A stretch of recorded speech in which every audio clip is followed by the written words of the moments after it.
Good evening, everybody, and welcome to Adventures in Asteri. Everything has been turned upside down, in the words of a great poet. I'm more inclined to believe that the mysterious wizard that traveled all around might be in some way a suspicious character. Perhaps the efforts of my end. She kind of tentatively looks over her shoulders at the group as they're walking away. Companions might be able to at least find you some peace. I don't know how we're gonna proceed without a fight. That's exactly why I'm here. Yeah, the little one's thirsty for some skull cracking. Bill is worried about, for now, doing something fucking stupid again. Aww. So then we're loaded, but we're looking like, eye on the guy, where's for now? Eye on the guy. We're just gonna stick with the Warlock special. She sees this zombie and not having this. This is not chill vibes. These are not good fall vibes at all. I see Bill's nose bleeding, I'm assuming. Yeah. And I'm gonna go, stop being hurt! And I'm gonna do Healing Word as my bonus action. So you grow and your head brushes the ceiling. It's like, well, where's this going? Where's it going? MK is terrified. As he readjusts his new footing and kind of crouches a little bit so he doesn't bust through the ceiling. And he's just like, oh, four.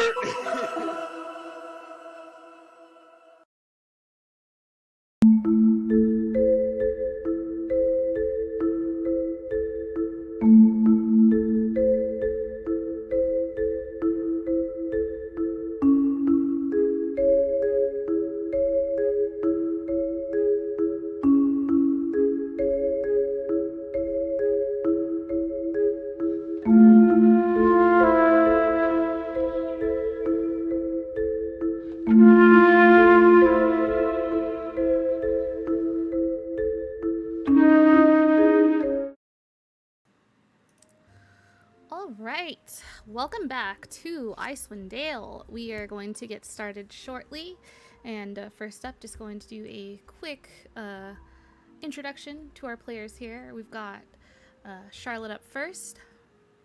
Sure, that's me. Hi, I'm Charlotte. Well, I play Charlotte. I'm Court. I play Charlotte, our Warforged cleric, and you can find me on Twitter at Court Games. And next up, we've got Schmo. Hi, I'm Gerg. I play a Schmo, who's a rootin' tootin' cowboy, satyr. He's a fighter warlock. And, you can find me on Twitter at, Sableye, but it's with a 1, so. And then we've got Zarius. Hello, I am Jonathan. I play Zarius, the very smart wizard, and I am not nearly as smart as my character should be, so you'll have to deal with that. You can find me at Twitter at Vortex of Fiction. Feel free to message me there about anything. And last but not least, we've got Terpsichore. Hello, I am Mew. I play Terpsichore, our happy little dancer. You can find me on Twitter as Secret Spaghetti, and yeah, that's exactly how it's spelled. Thank you guys, and I got the social media will get popped up in the chat for everyone in just a moment. So yeah, without further ado, we'll go ahead and get this session started.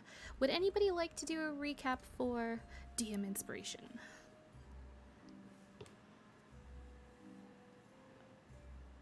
I feel like the recap's pretty short overall. The whole party went down to the river to try and talk with Dory's patron, with Schmo and Terpsichore and Mistral following Charlotte and Zarius to varying degrees of success in order to overhear them, and eventually being found out and deciding to talk directly with everyone.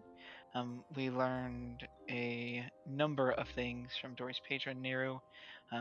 She was looking for we confirmed that she was looking for a reincarnated individual.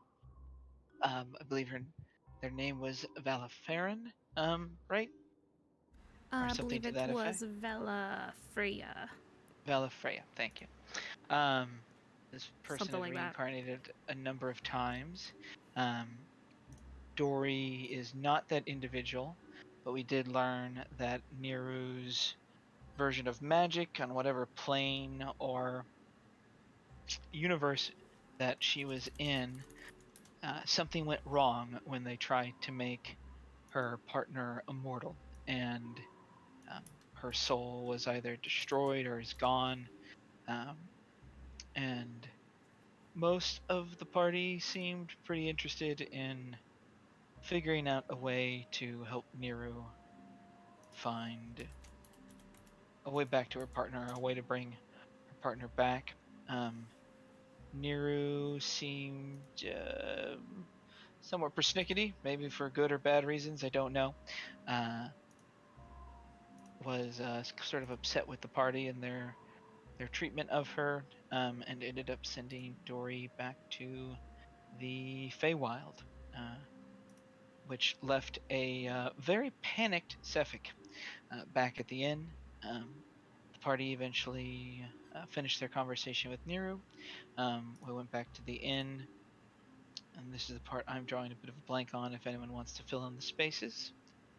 Other than that, the party had a rest, and we began the next morning on our way to Targos. That is correct. So, with that, let me know what you all would like to do. If there's anything you'd like to do before you leave Bremen, if not, we can begin our travels.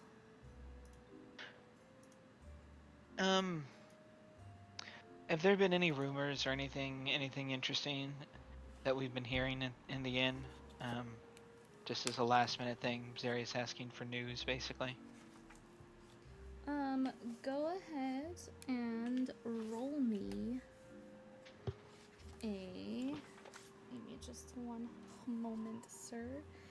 Go ahead and roll me a D10. A D10, alright. That's a 2. Alright. So, as you were at the tavern the other night, you did hear, about a rumor. You heard someone talking about foaming mugs, and that kind of caught your attention. They said foaming mugs and Bryn Shander is what you were able to pick up on.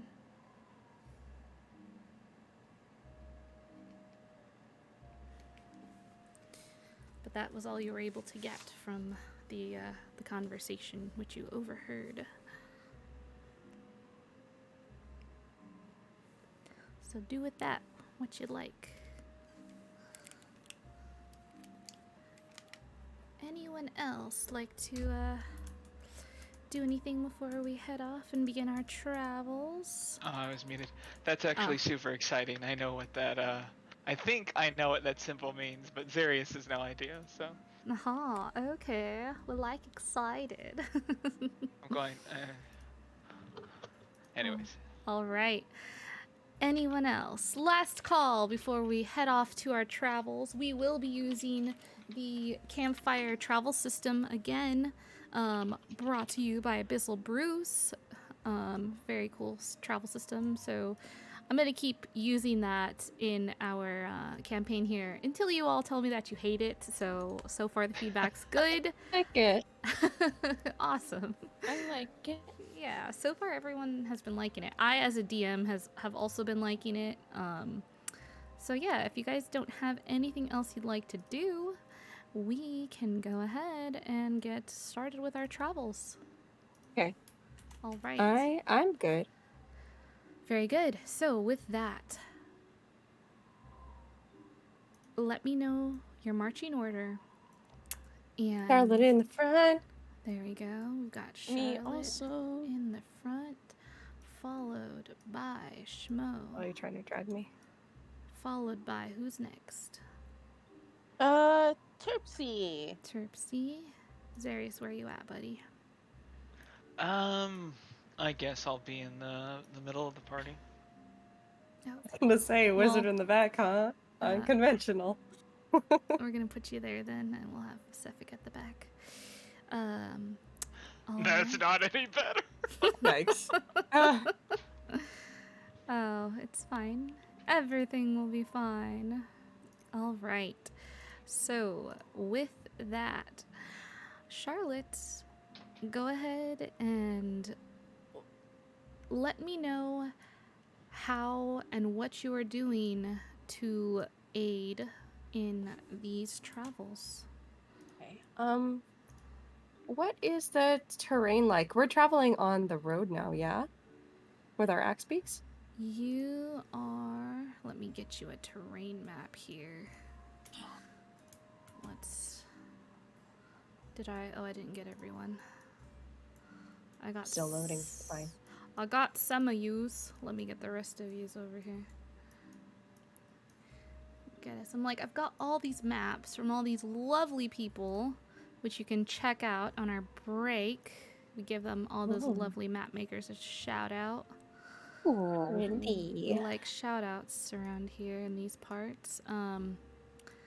So once that loads for you, we've got I need.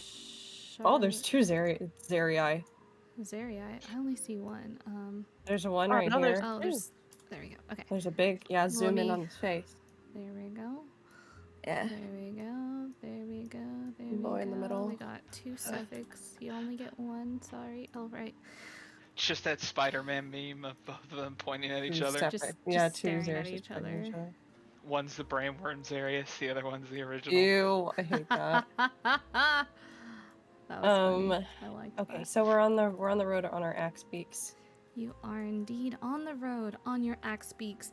Heading down this, there's a light, as you begin your travels, there is a bit of a light snow. However, the snow does start to pick up, which is, you've been in Icewind Dale for some time now, so the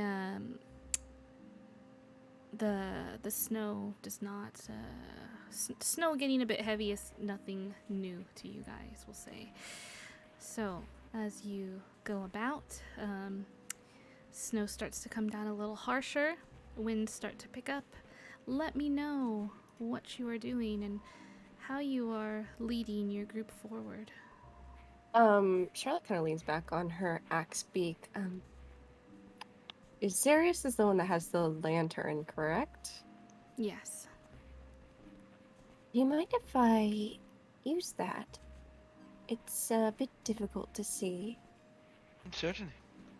I'll pass it And over. she'll kind of like hold it out while she's traveling at the front of the pack on her axe beak. What kind of a lantern is that?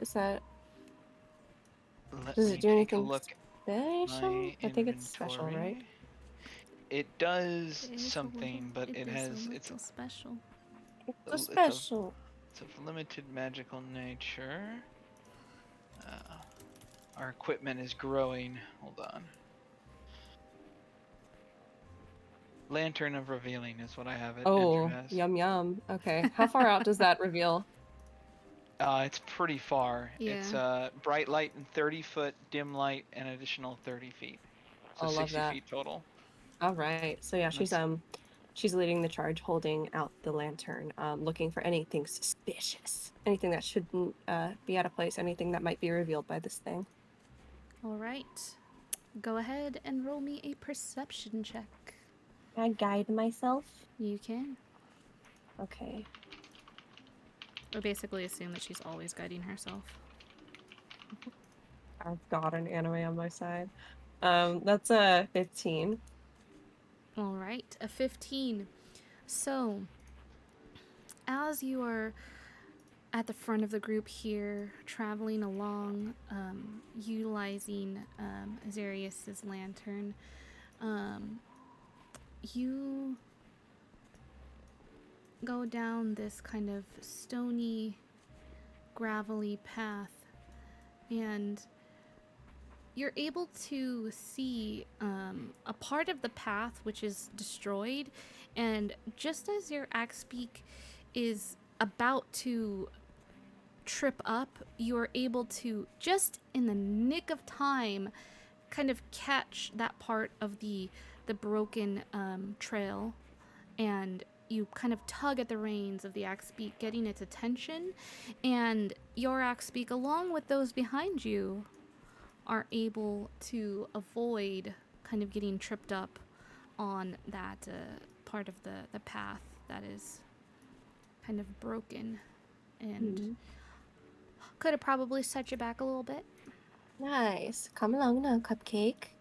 She's holding the reins, giving her axe beak pets.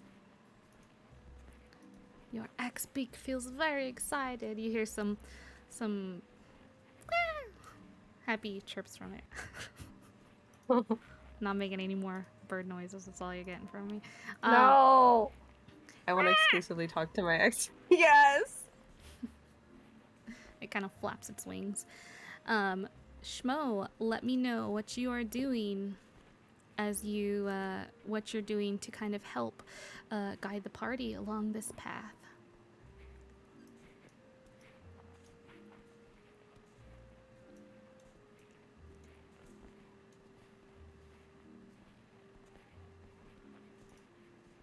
Hello? Schmo, oh, you're muted.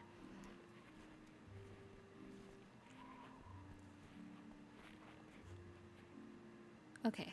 Terpsy, go ahead and let me know what you're doing. As you guys go down this path, let me know what you're doing to help assist and guide the party on the travels. Anything that you'd like to do to kind of help ensure the safety and arrival to your next destination. She's scoping out the area. She's like making sure there's like no one coming around. Okay. Go ahead and roll me a perception check. A 2. All right. With the 2, you're trying to look around and see what can be seen out in this kind of blistery, just blizzardy snow that's coming down on you all. And it's quite cold out here, and it's, for miles you see just white, just a thick blizzard of white kind of swirling around you, and here and there you'll hear a soft hum coming from behind you, and it's unmistakably it's Mistral, working on her next big hit, humming, sometimes softly and sometimes humming gets more intense. And with that, with the snow and almost foggy situation and the humming, it's quite distracting, and you have a hard time perceiving anything.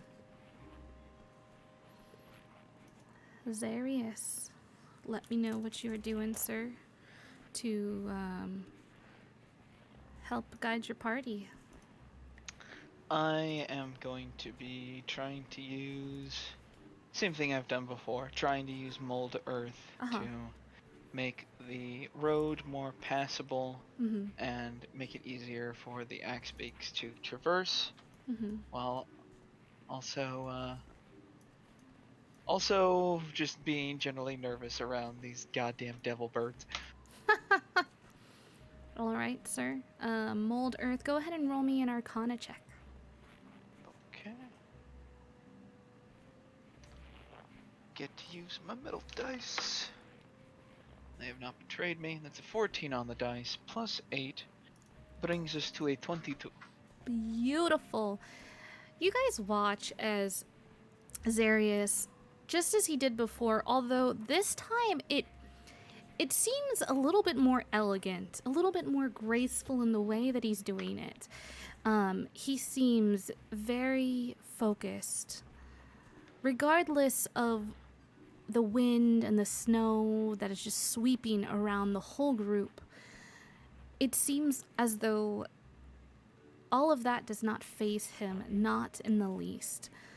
He's got like a laser focus to him, and the way that his hand movements go in molding the earth and ensuring the path be smooth for you all.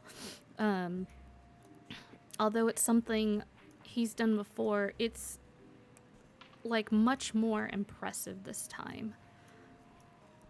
It is quite a sight to see. It's like, imagine like, you know, I'm sure we've all seen Avatar. It's like there's some like earthbending shit going on here, basically. It looks really fucking cool, basically.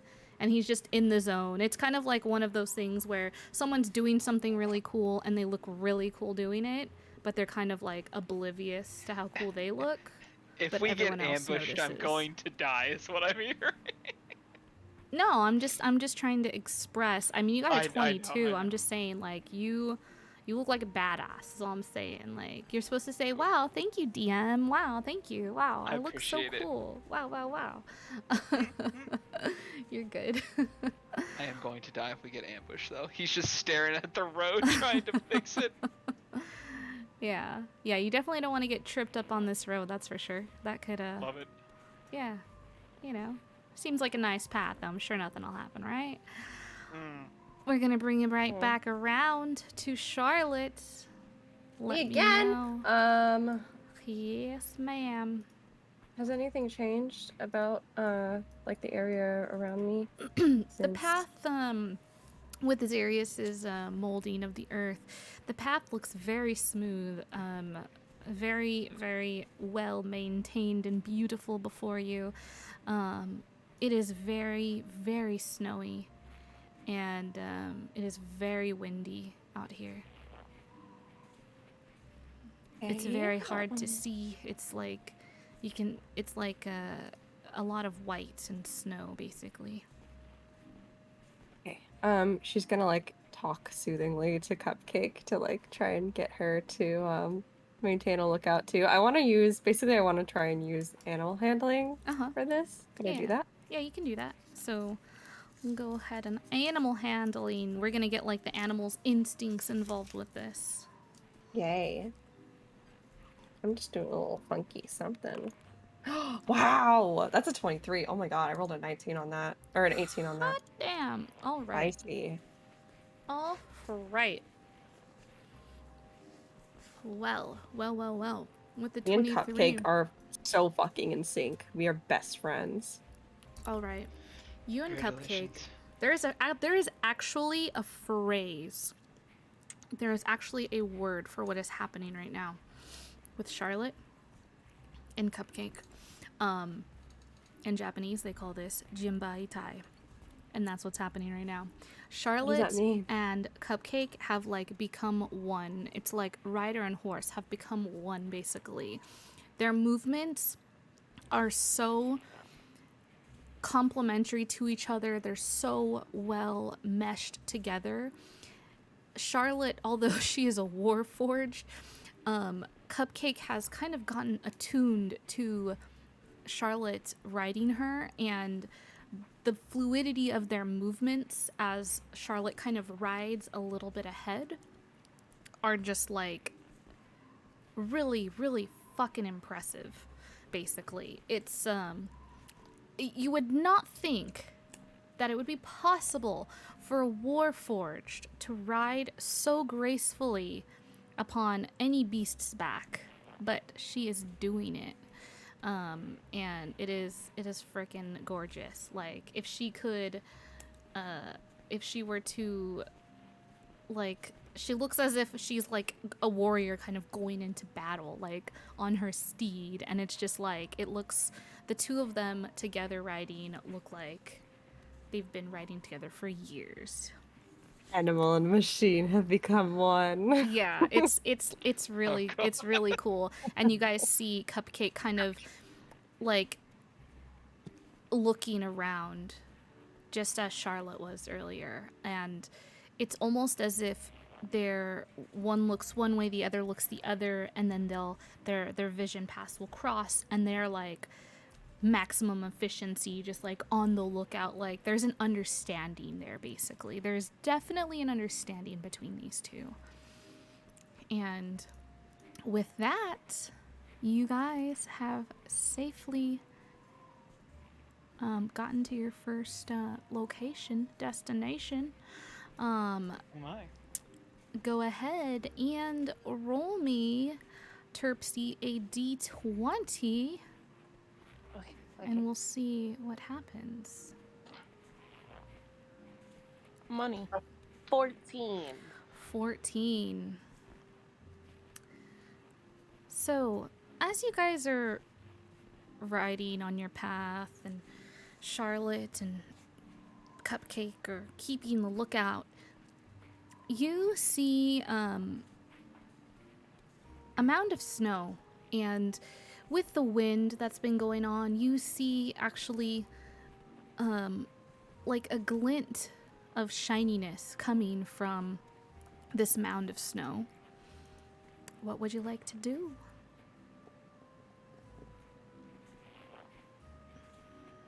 Who sees this? Charlotte and Cupcake. Oh, we see this. Sorry, I thought You this see was for Terpsy. You'll see this. I had to roll the d20, but since you guys are out in the front keeping the lookout, I thought. Okay, so it's a glimmer of something shiny. If I put my hand like in front of the lantern, does it like, am I still able to see it, or is it like the lantern is revealing this thing? No, it's like it's just it seems like there's something shiny basically from this mound of snow basically, and we'll say like this mound of snow is like right here. She like she kind of stops and like puts her hand back behind her to like get the group to slow, and turns to them and kind of points it out like quietly. I think that there is there's something in that mound over there. It seems to be quite shiny.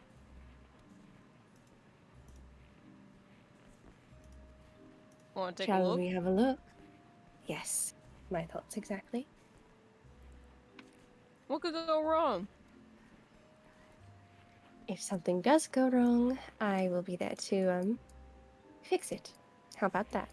And she's going to she'll just ride her XP on over. She didn't want to dismount. She'll dismount when she gets closer if she has to look inside whatever this pile is. All right. Shmo, have you heard of this thing called tempting the universe? The what? Tempting the universe. No.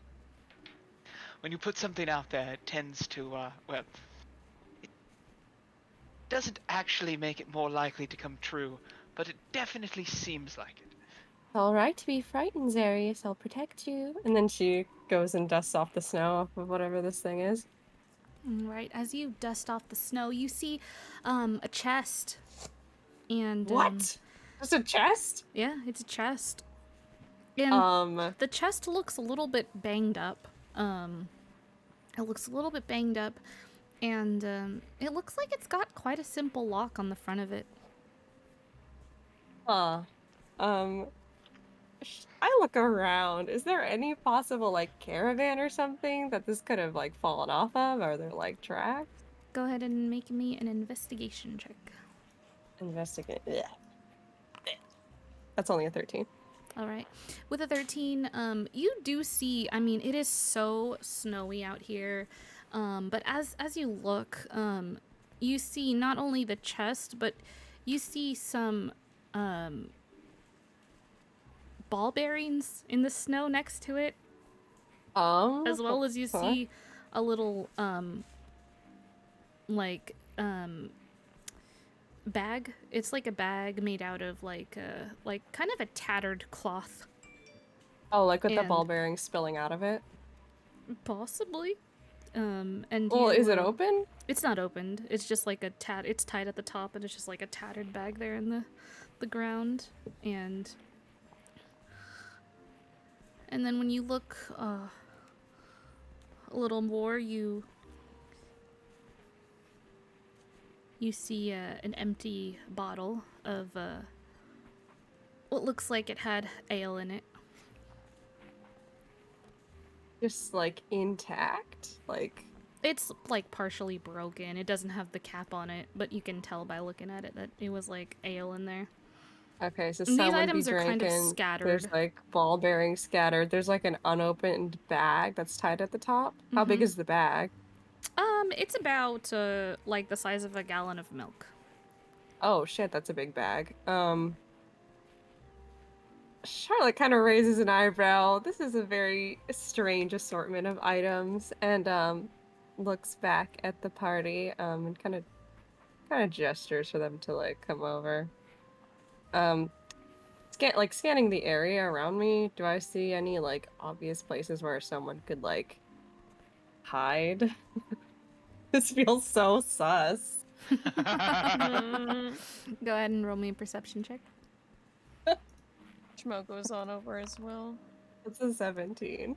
All right. As you're looking around, kind of scanning the area, Cupcake is also kind of following your lead still, and also you guys watch as Cupcake standing by Charlotte's side is also scanning the area, and you don't see. I mean, while you see a tree over there, your eyes focus on the tree over there, and you don't see anybody. You don't see any foot prints in the snow leading to over there. You do see there's a ledge above you on both sides of this path, and you don't see it doesn't look like anybody is up there. There's no signs of that. Can I summon Sage and send her up? Yeah, for sure. She like turns to Terpsy and Schmo. Now this is quite strange. I'm not sure what to make of this assortment of items, but I figured I should call you over, Terpsichore, because, well, locks are your specialty. And she gestures at the locked chest. I can assist you, of course. I wouldn't say locks are my specialty or anything, but I mean, yeah, I can try and open it. Well, she thinks back to the time that we it. fucked up with the chest. Well, you have a history with them. The point is, I believe in you. Okay. She's gonna try and open it. She's gonna like tap your shoulder and she'll cast enhance ability on you and then like pat you again and give you guidance. She gives you pat. So enhance ability is gonna give you it's specifically the one for, let me see what it's called. Is it the dexterity one? Cat's Grace. Yeah. Yes, it's the dexterity. So you have advantage on dexterity checks, and if you suddenly happen to take damage from falling 20 feet or less, you don't do that. You don't take damage from falling 20 feet or less if you're not incapacitated. If you happen to, do that within the next hour. Let's hope you don't fall when you try to open this chest. Yeah, Let's hope you don't fall 20 feet. Oh man, that'd be awful. Crazy. As Charlotte says, like, that Terpsy has a history with it, Terpsy's gonna be like, well, it's okay, because I talked to those dead people, and I think they helped me out with that stuff, at least for now, until I change my mind and want to learn something else, so. He stares at you with wide eyes. Xerius just chokes on his own spit. Like, god damn it. Well, those dead people sure are nice. Yeah, they really are. Also, I got a 16. Awesome. On 16? Alright. Did you add your guidance? Oh, I did not add my guidance. 4. Hey, it was a 4! It was a 4, you said? We'd love that. Nice. Dirty 20, and Xerius, you said you wanted to send up Sage to kind of scout out the area? Yes, Okay. I don't know what this is, but Xerius really does not like it. Okay. So Have the high ground. Disgusting. So where you want Sage to be at? Just kind of scouting want up her. and down. Yeah, I am going to ask her to make slow concentric circles further and further away from the group. Okay. So she's making those circles around the group. Go ahead and roll me a perception check for Sage before we get back to this chest. Sage 5e is has like an actual return for Yeah, background. because it's God like a damn it. sage. Yeah. Oh god. I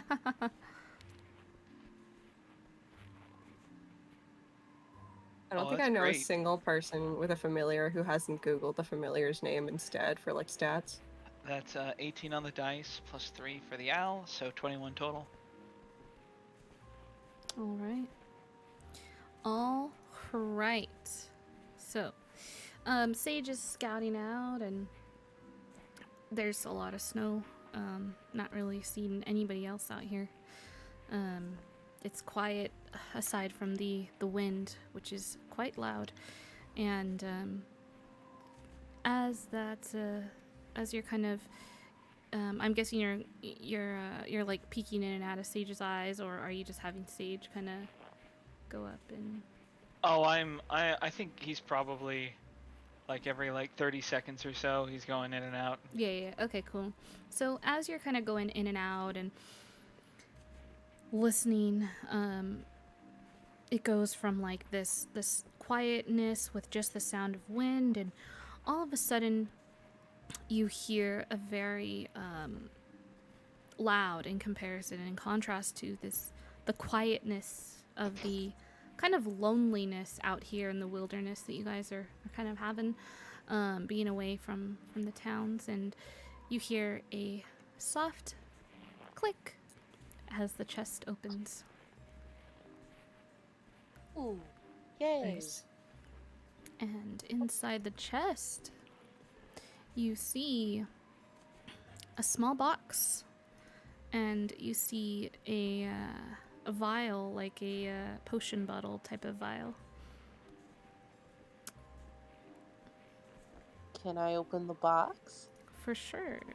Go ahead. There's another lock with a smaller box inside. Another. It's just boxes all the way down.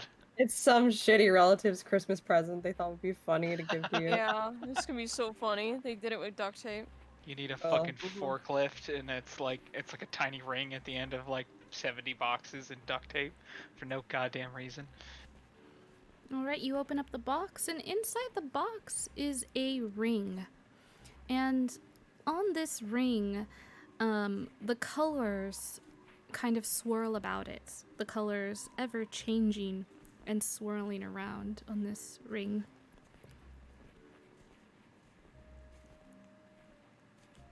What did you find? I found a ring. It's very pretty. I like these colors. It's soothing me right now. And this vial of stuff. It's probably a potion. I don't know. I'm sure we can ask Darius. Is that all? Let me hold on a moment. She will scoot over and grab the weird bag. See what's in there. Weird bag. Weird Too bag. many fingers in it. Ew. It's a head. Oh. Crying, throwing up. Is there anything inside? Inside the bag, you see a knife that's broken, and you see wood shavings, and you see a little wooden statue of an animal that looks like it was partially carved. Oh. And looking at it, it looks like someone was possibly carving this, their knife broke, and they got frustrated and probably threw it off the side of their caravan or something. Oh my god. What's the little animal that's being carved? Is it recognizable, or is it literally too shitty I can't recognize it? Go ahead and investigation check for me. Yeah, Ishmael's trying to look at it too. Can he Yeah, you can also investigation check. Yes, that's my You know what? Actually, you favorite. can also do a nature check if you'd like.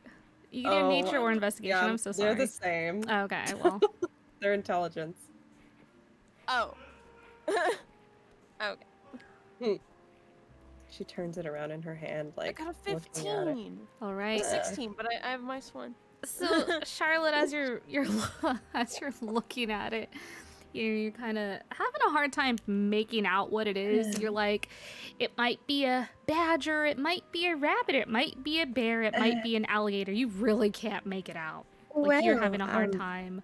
Whoever made this was very creative. And Shmo, as you kind of peek over her shoulders, take a look and peek at it, you see that it is most definitely, without a doubt in your mind, you see that it is most definitely the carving of a rabbit. Or it was supposed to be a rabbit. It's a rabbit. Can't you see that? She like flips it. She was looking at it like upside down, flips it over. Oh, of course. Yes, absolutely. Do you want it? Yeah, sure. I don't know what I'd do with it. I don't know. You seem sort of like the whittling type. Am I off base? Well, I suppose I possibly could get into it if I really wanted to. You don't have to. And she just puts it in like puts the stuff back in the bag and just hands you the bag. Yeah, he just like looks down in the bag and he holds it close. He's like, you know, that was a challenge. I'm probably gonna get into whittling now. All right. Did all of you find anything? We did. Anything useful? Well, we're not exactly sure what they are.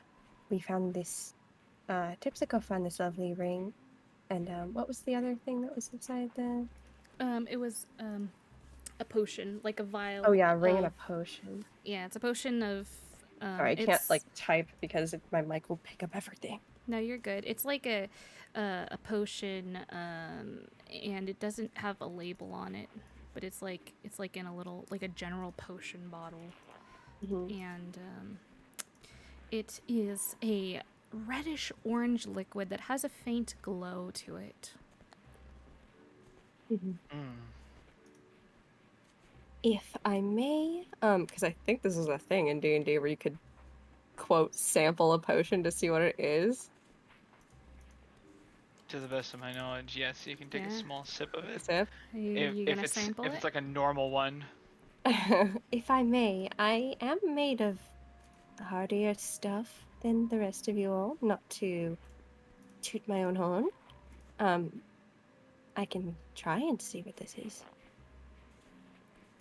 Do you have a horn? You know, that is a functionality that I could potentially implement, but I just said I don't want to toot my own horn, so I don't think I will. Can you taste things? I can. I just don't have any real reason to consume sustenance, I suppose. I can't imagine being you, Charlotte. I can't. Well, I'm not sure if always that's a have a good thing or a craving. bad thing. You're always hungry. Well, yes. You do have a lot of muscle mass, so that actually does make sense. And she's like nodding. Dr. Charlotte is in. Yes, I do very much require the substance. What'd you say? The substance? Sustenance. Sustenance. See, I mispronounced it. Oh, now you pronounced it correctly. So, add another one to the vocabulary. So should I have a swig? And she kind of like wiggles the potion bottle. Glug glug. Give me a moment to make sure there's nothing around us, and I'll zoom back into Sage for a second. Still nothing as far as I can tell. Yeah, there's still nothing. Okay. Come back. Nothing around us, so hopefully no immediate ramifications if something goes wrong. Alright. Are you still able to... I identify what certain objects are? I can I begin the can- ritual if you'd like. I can. Well, perhaps we don't have to do it right here. I could identify this very quickly. And she sip. All right. As you take a sip, you start to feel really, really hot inside. And before you take the sip, after you uncork the top off of the bottle, some smoke kind of wafts up out of the container, and the liquid looks to kind of flicker. And yeah, you take a sip, and you feel really, really hot inside. As you exhale, you can feel your breath almost hot as fire. Yeah, the like, ooh, so could I infer, like, will this potion make someone, like, breathe fire? Yes. Yes! Okay, she's knew like, it. oh, that's so fucking cool. Okay, so yeah, she has this, like, stuff you would normally see when she's, like, embarrassed or, like, particularly ticked off. You see, like, the steam coming out of her ears, but it's, like, a constant stream. Just, like, venting from her vents. It's venting from all the vents. Venting from... Oh, don't say that. That's gross. Oh my she's god. venting. I mean it like her nose, her ears, her mouth, like... Oh yeah, for sure. Jesus. And then she kind of, like, puts a finger out and is like, I think I know what this does. And she's gonna turn away from y'all and, like, Sage is up in the air. Yeah, she's not over here. No, she's up in the air. Okay.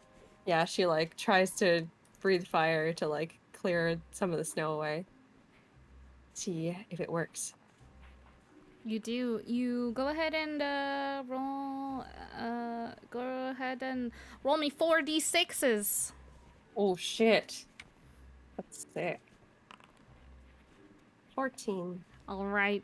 As you go ahead and try to do that, you guys watch as literal fire comes out of Charlotte's mouth, like as if she is now a flamethrower, and just starts to melt the snow that is right in front of her. Any kind of twigs or debris or anything catching on fire, and yeah, seems quite crazy. 40. Turns back around and dusts her hands off and gives, like, a awkward smile. So that's what that does. Is that how you make the tea? No, my dear. She actually laughs at that. But that's a very good guess. Could you make tea out of that potion? You know, I do have this. And she kind of holds up her hand, like her right hand. Actually, is it her right or her left? I believe it's her right. And the hand portion of it kind of, like, slinks down into her sleeve, and, like, out pops a little syringe. I don't know if I like that. Are you afraid of shots? I could store it inside of this. You gonna give someone a shot? I could. You're not afraid of a little needle? No, of course I'm not afraid of no needle. Insight check.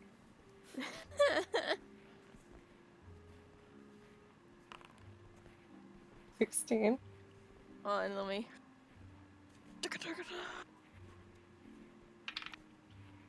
I rolled a nat 20, man. What the fuck?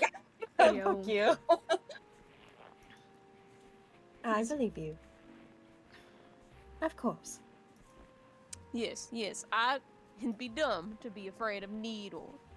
Of course. I'm a big, strong man. Big brave schmo could not be afraid of needles. Let's And pop it she, out his chest. yeah. Well, does anyone feel a particular strong way about this potion, or shall I hold on to it? Would anyone like this? I think it's really cool when you do it. When you like breathe fire, it's like wah. It does seem oddly appropriate. I'm not sure why. So, are you gonna put it in the thing, and then you're gonna put the needle into someone, and then you're gonna, bam, fire in their blood? Is that what you're gonna do? Could I? Mistral make a medicine over check you to from see if behind. that's? Could I make a medicine check to see if that could work? Yeah, go ahead and make me a medicine She check. like pauses thoughtfully, and she's like, "I need the help of the gods for this one," and she's gonna give herself guidance. Yeah, so with the medicine check, you're just like, that would basically, I mean, imagine what injecting fire into an individual would be. You imagine it would be very effective. So that would hurt the person, yes, not give them fire breathing powers. No, it would hurt the person. It would hurt them. Yes, I would imagine that would be quite painful. And as she's saying this, she is dipping her needle into it and filling the syringe. Oh, so we're not getting the shot. Oh. No. No, because look it's sprayed out of her mouth, and as she drank it, and then she breathed it out, right? So if you put it in there, it'd be like she's spraying it out into their. That's like a poison. It's kind of wicked. Ugh. That's devious. Definitely not gonna be evil. Pissing you off. She kind of backs away a little bit, like she's sweating a little bit, like a little scary. She looks a little sad. You know that this is for your protection. I'm not just going to do this to anyone. Oh no, I know, but I quite like the cold, and man, the thought of that is pretty scary. Glad you are on our side. Not only because I consider you a dear friend of mine, but because, oh man, whoever pisses you off.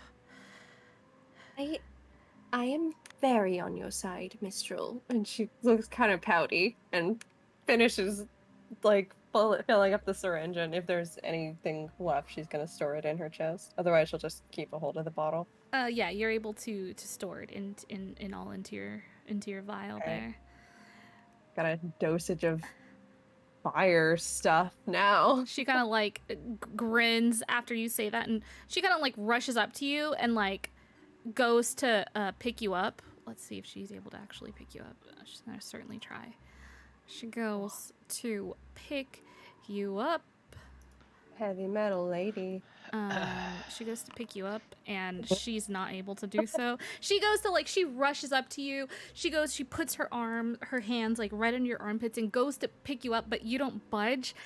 She gives you like this grin of like, like nervous grin laughed, and she's just like, and aren't you glad I'm on your side too? I mean, like, someone strong like me, you know? And she slowly brings her hands She's back. trying to like lift me. Mistral, watch how the pro does it. Which one's gonna try? Oh my god. Go ahead and make me a strength check. That one. Come on, man. That one. I got a 10. Yeah, you go to pick up Charlotte, and you almost move her, but she's unmoved. See, I did it a little bit better. Yeah. What? Think I'm not stronger than you? Now that we've all proven Charlotte is an immovable object, can we get out of this ambush passageway? I will be your rock. And she just like gives a nod, and then she steps up onto Cupcake. Oh my god. Mistral kind of like cheeks at Mistral. She sticks her tongue out at him, and then quickly like looks over Terpsy's shoulder over at. Ooh, what's that? Oh, it's a ray, and I thought, Zarius was also going to look at it and then figure out what we're going to do with it, because he figures out what we're going to do for everything, apparently. But you want me to? What is it? Yes, I can look at it. If you want to wait 10 minutes, we can do it now. I thought you wanted to get out of the ambush. We're not in an ambush passageway. It is up to all of you. If you'd rather have me look at it and you want to guarantee my safety, that's fine. Oh, but look at it. It's the colors, the way that the colors swirl around, and it's almost mesmerizing. This can't be dangerous, Sirius. Look at it. Even I can look at it and tell that this is completely harmless. I have an eye for beautiful things. Is she looking at Terpsy when she says that? Perception check.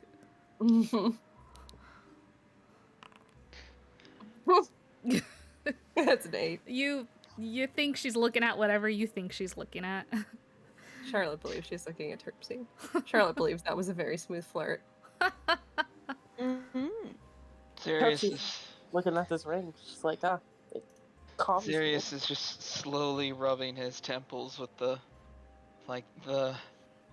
bone of his thumb.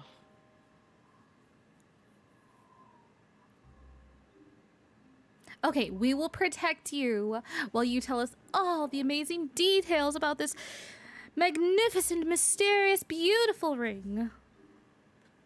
If that's okay with you, Terpsy. We can protect him, right? I mean, he needs protecting. Yeah. We can protect Noodles there. In my readings and listening to other adventurers, the careless must always learn a painful lesson before they become cautious. I pray yours is not too painful. You're just gonna sit down and start doing the identify ritual. You Okay. will be fine. You guys got 10 minutes here. If there's anything anyone would like to say or do in that time. Schmo turns to Mistral. Arm wrestle. Huh. I don't want to embarrass you. What? Well, you won't. But I will. You won't. I think you're just scared. I think I have better things to do. I do. Do you though? I do. And she pulls out her lyre and she starts strumming on it. And if it's some PT that you both are looking for, you could try to lift me again. No. And then he just pulls out his guitar and starts playing it too, trying to play it louder than Mistral. She's trying to devolve this tension, but it's not working. She starts playing her lyre like louder and louder, and she starts playing a song that's familiar that you guys heard when you first met her. Oh, the song that's about Oral and how beautiful she is.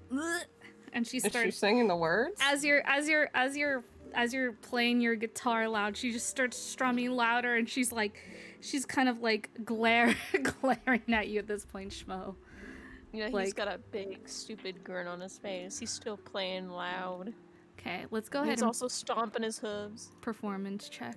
Let's go. Oh my god, we have Battle of the Bands. I'm gonna lose. You're fighting the. Oh, she crit. She just starts singing loudly. No. We bow to she who wears the crown. Let the world shiver with dread. No. Clad in the winter's whitest gown, her snow enshrouds the dead. Her fury sheds but frozen tears as gray clouds issue forth. And she starts fucking dancing around as she's like singing and dancing with this fucking song now. Oh my god. Oh my god. This Her is like wind some. across the wasteland shears, bringing blizzards from the north. And she's just like fucking like, if there's a rock, she goes and hops on top of it. And she's just fucking strumming ridiculously loud. Almost not even really singing, more so like almost yelling at the top of her voice. Like you can tell she's like upsetty spaghetti. Ice-kissed flowers caught mid-bloom, beauty kept in all its grace. Summer's gone to its silent tomb, stealing in her cold embrace. And she like fucking twirls around off of the like rock, and she's just like dancing around still and fucking strumming. She like in her twirling, she like throws her lyre into the snow. Oh my god, And did she's she do like a power slide? Yes, and as she's just like singing at this point, all the world in winter's white, sheathed in sleet and ice, set upon a never-ending night, she conjures paradise. Behold her everlasting rhyme, and see how it covers all. Weep not for those she traps in times behind her glacial wall. Sovereign of summer's lost, general of winter's war, long live the queen of cold and frost, may she reign forevermore. And then she does a fucking slide in the snow. My god. And then she starts like bowing. Like, Or rolls his eyes. and that's how it's done. Schmo. That's why we leave the You didn't even performing. give me a chance to even play. I gave you a chance. Performing no. is clearly not your strong point. Now, I think you were both Looks very really nice. angry. His face is red. He's stopping his hooves. It looks like he's about to charge and ram Mistral. But You I were do. both? I do need to work on my latest hit, which is not complete, and that's why I cannot share it yet.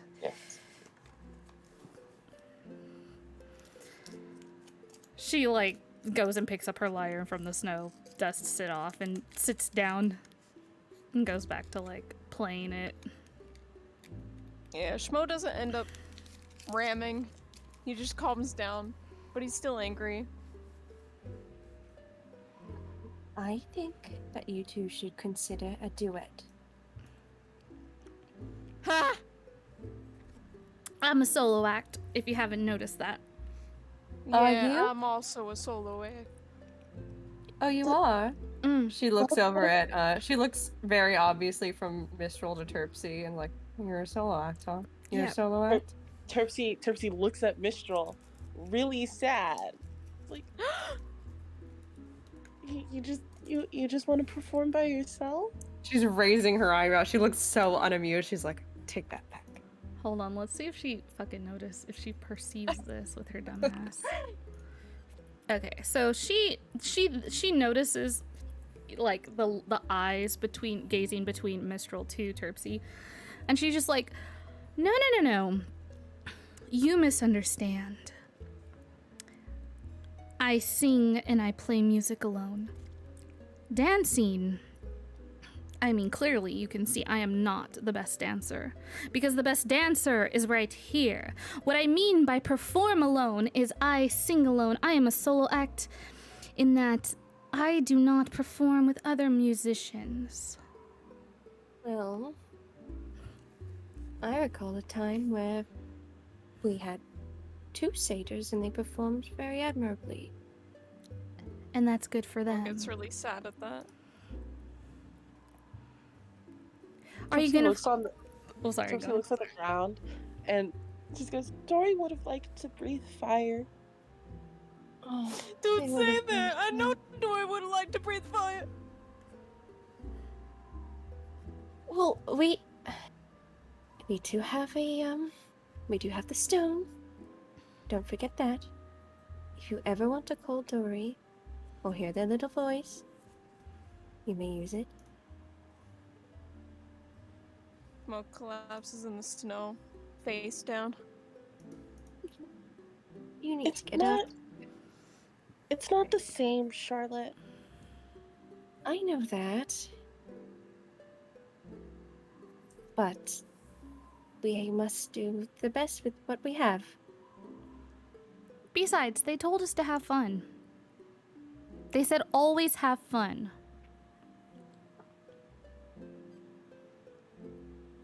His crying is muffled in the snow. She like tries to pull you out of the snow. She's like, this is a very familiar feeling. Oh my god. Snow is like coming off his face after you pull his face out of the snow. Come on now. How about later when we all get to an inn, we can draft up a nice message that we'd like to send to Dory. If it takes all three, well, we can just send more the next day. I suppose so. It will be fine. We should check in anyway. Make sure they're enjoying their time home. Yeah.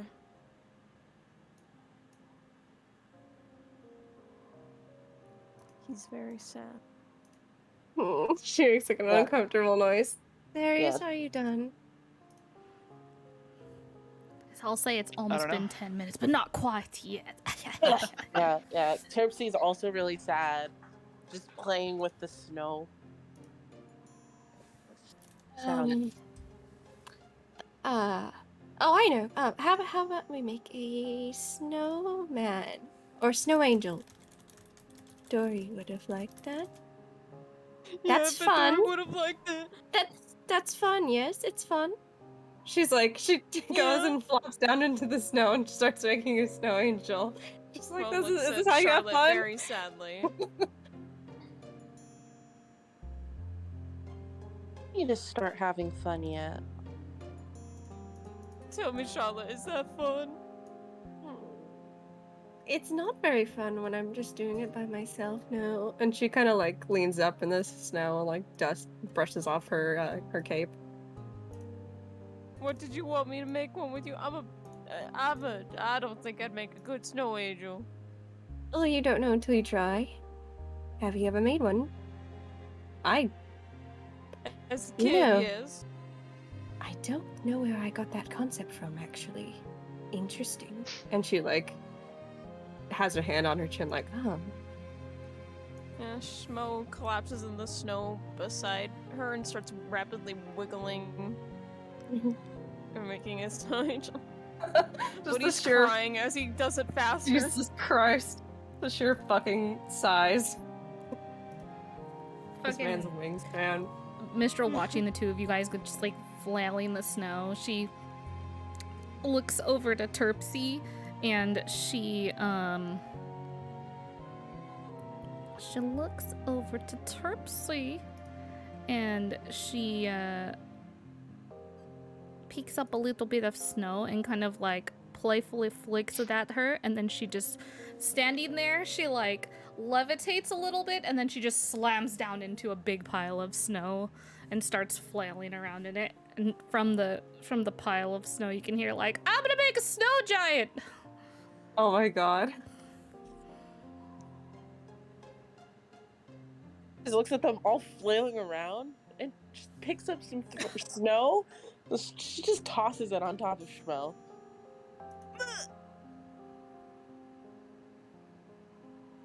He stays there. He stops as soon as the snow lands on him.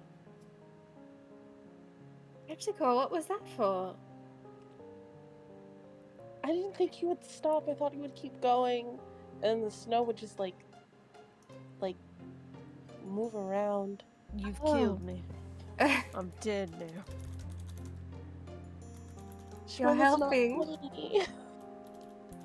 Yes, it really isn't, considering, you know. Schmo, Dory's gone. You can't leave too. I'm done. I see the light. Stop it. It was so nice to be here with you all. But I'm afraid this satyr has run out of roads to go down. Dot. We're Yeehaw. Pouting. We're literally going down a road. You make no sense. Charlotte tries to like roll you out of your snow angel. As soon as Mistral says that, though, he just bursts out laughing. Yeah, you do have a point there. We've got a whole I was path to poking go around. ahead. And she like levitates up and she's like motioning to. She's like, do you see? It's right here. Gosh. I see it. I was joking around. Plus, Schmo, you can't leave yet.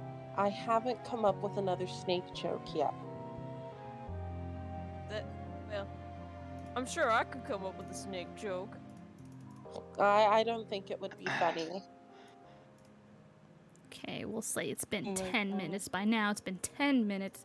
Zarius, you are able to identify that ring, sir, and I put in campaign info for you. That this is a mood ring. The ring automatically resizes to fit the wearer. It has a gem that the user can change the color of by thinking about it. It's a minor illusion for the color change and amending for the size change. And basically, when it's not being worn, the colors just kind of like all the colors of the rainbow just swirl about it.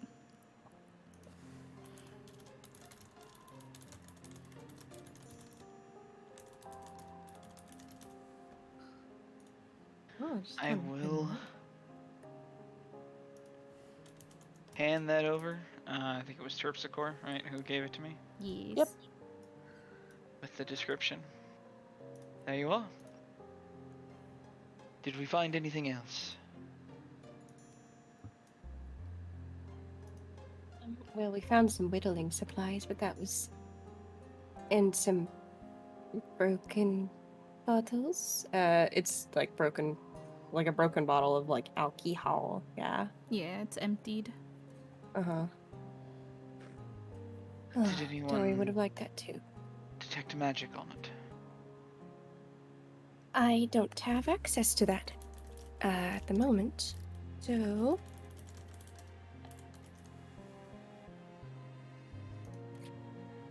Right, I will. Let's do that one later then. I did not anticipate us having coming across something like these. I do wonder where they came from. Sounds like they got a sad story behind them. Considering the Something. the poor maid rabbit. She's like, oh, thank God, I'm not the only one who thinks the rabbit looks like shit. I didn't want to be mean. No, what do you mean? It looks like ass. It looks like garbage.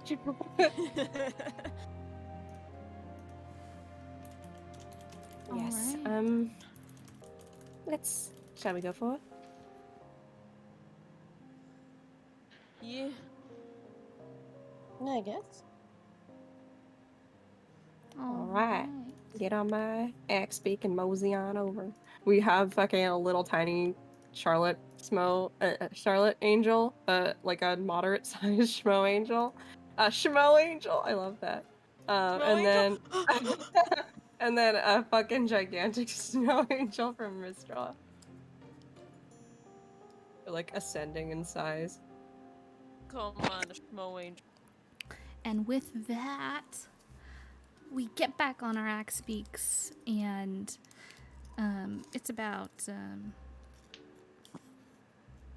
it's been about a half a day now. You guys have like about a half more day till you reach your destination, depending on how the rest of your travels go.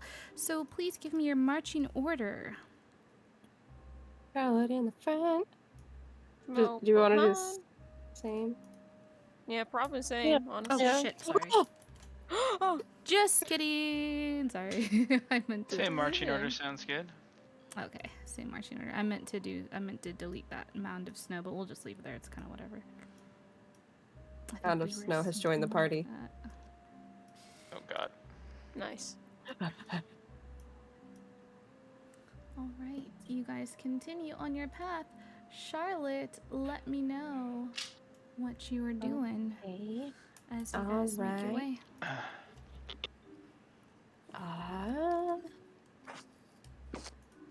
I think I'm gonna do the yield classic. Oh, actually, I already have the lantern, so I don't really need the light cantrip. The lantern's way better. Yeah. She's just kind of doing her usual due diligence of performing lookouts basically for the group. In the did the weather like kind of clear up, or is it still like super snowy? Nah, it's still like really it's hard to snowy. see. Okay. Yeah, she's keeping a sharp eye out for any sort of obstacles in the road. Okay. So go ahead and Things make me that could- a perception check. Percepty. Don't want to look like a fucking dingus. Oh, I'm gonna look like a dingus. Rolled a 9. All right. As you're going along, you're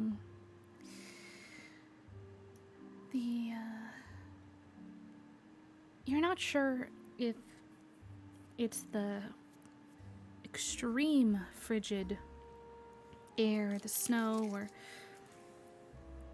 the way that the weather today just seems a little bit colder than normal. Not sure if it's just because of it being really windy and snowy out here, or if maybe there are some other things that are affecting the way this coldness feels. But you do not perceive anything. Mm-hmm. I do not see it. She just thinks about the song that Mistral sang. It was like the supernatural rhyme. She's like, damn you, Oral, my joints are all stiff. All right, Schmo, go ahead and let me know how you're helping the party forward on this path. I'd like to think Schmo is just kind of trying to look intimidating. He's got his new shiny great axe out. He's just going through the motions at this moment. All he can bear to do at the moment is just look angry and scary. All right, go ahead and make me an intimidation check. Booga booga. Huh.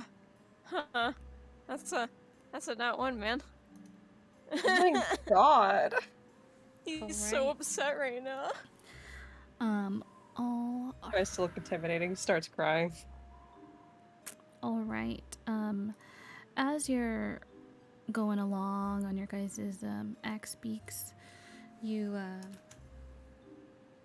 get going, and the path starts to get a little bit lost for you.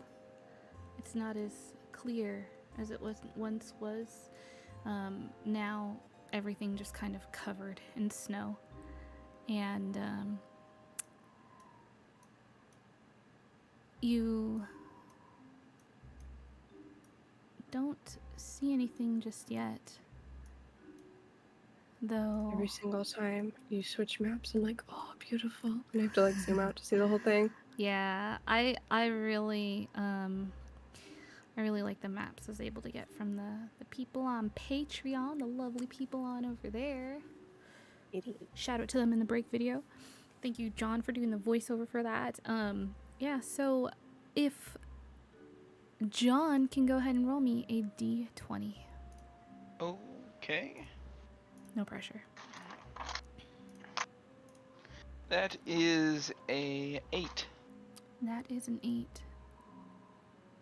Adult black dragon. Die. Perish. As you guys are going down this path, it's let me know what you guys are doing as you make your way here. The path is covered in snow, so there is no path. So let me know what you would do in this situation. There is no path. Do we see lights in the distance at all? You Do we have an don't. idea of which direction Targos is? You know that it's south of Bremen. You know that it's south of there, and you've been moving south as you've been traveling there. Alright. Is it day or night? Are we not sure? It's starting to get to be night. I would say it's like early evening by now. Okay. And you feel like you probably should have stumbled upon Targos by this point. Oh. I guess I will send Sage up and see if she can find any bonfires or light from candles or anything like that. All right, you send Sage up. Go ahead and make me a perception check. That is a 12. All right. With a 12, Sage flies up and does see a flickering south of you. A very faint flickering of light, and then it goes out. Any idea which direction that was? To the south of you. I'll tell my party members and see what they want to do before I make my next move. Okay. So we've kind of lost the path at this point, yeah? Yeah, you guys have lost the path at this point. You can see from Sage that there's some kind of light to the south. Mm-hmm. And that's what you've got there. And you know that whatchamacallit, Targos is to the south.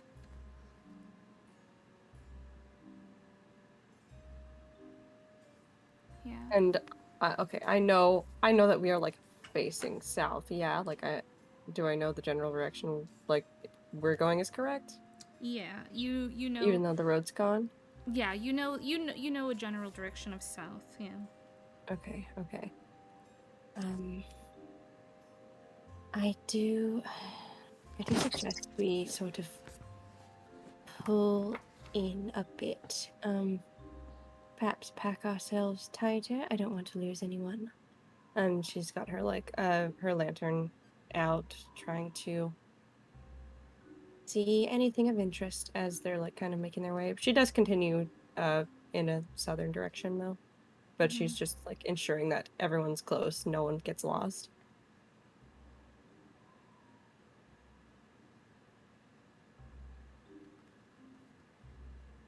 All right, so you guys are heading south then, correct? Yeah. Okay. Just gonna move us down south here. You move down south, you get to a bridge. Stone bridge that's it kind of, you can tell that there's like a little bit of like what would fall down into caverns or caves down below. You can see that this kind of snow-covered stone bridge that kind of bridges this upper part of the land down into like a lower area. And that's what you come to as you're going along your path here. Charlotte like stops nervously, like, I hate bridges. Oh, it looks sturdy.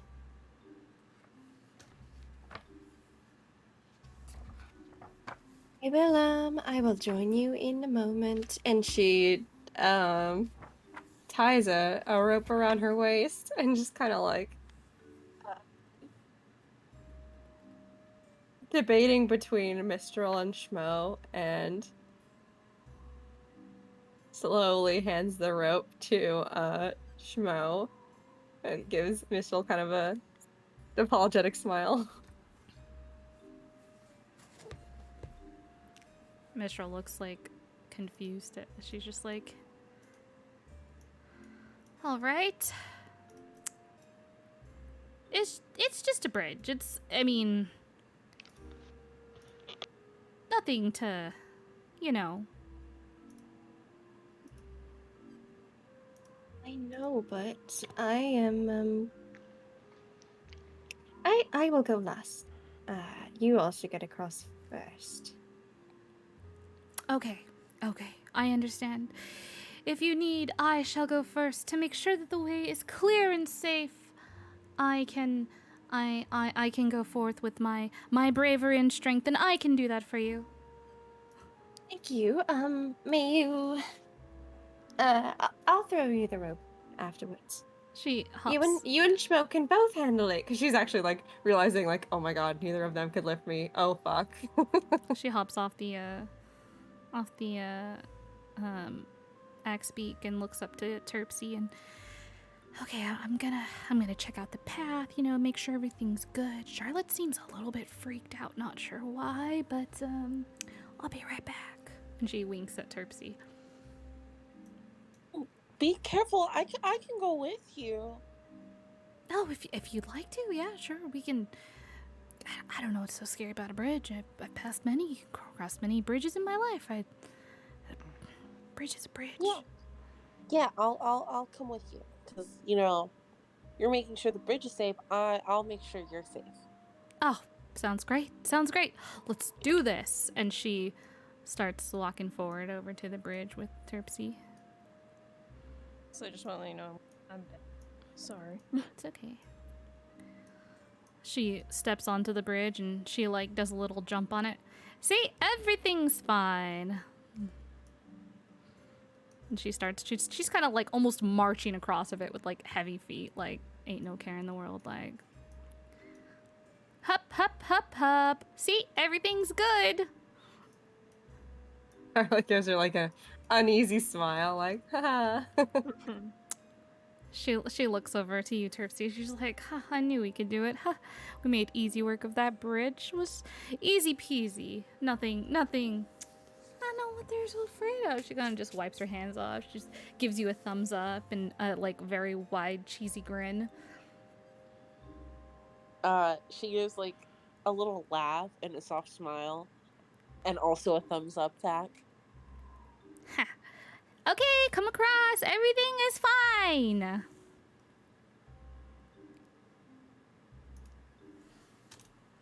She looks towards her remaining party members. Mo shrugs. Starts going forward anyways.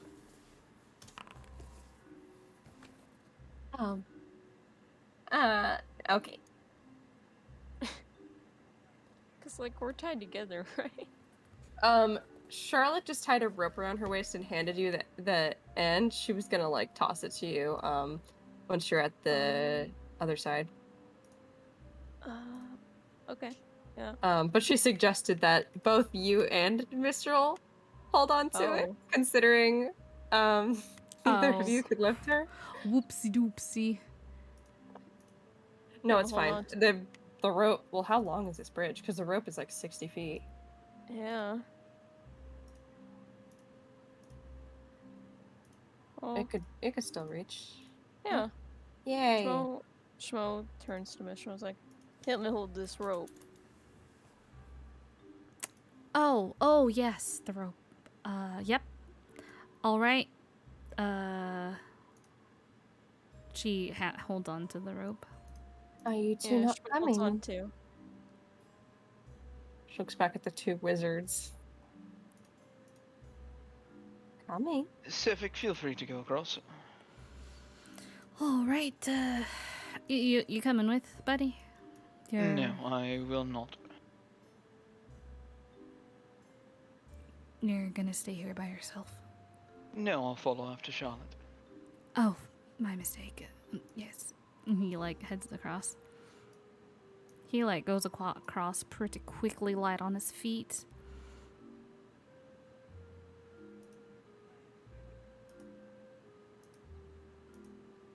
Something the matter? Yes, you thought I was going to leave you here to face your fears alone. That's not happening. Go for it. I would just like this bridge to be intact for you to get across it. I don't know if it will hold.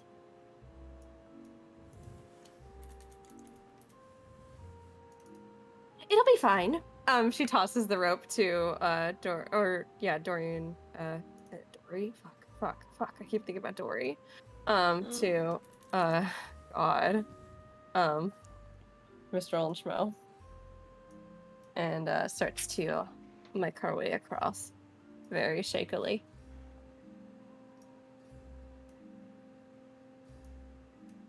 Am I Gucci? You're Gucci. Yes. Cool. Yes. However, no. As you make it across, you guys see, as a sec.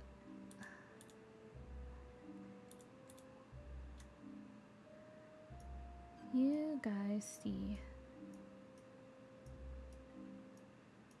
God, you're feeling rested. Wow, dude. This took a long rest. I realized all my spells were Ew! still problematic.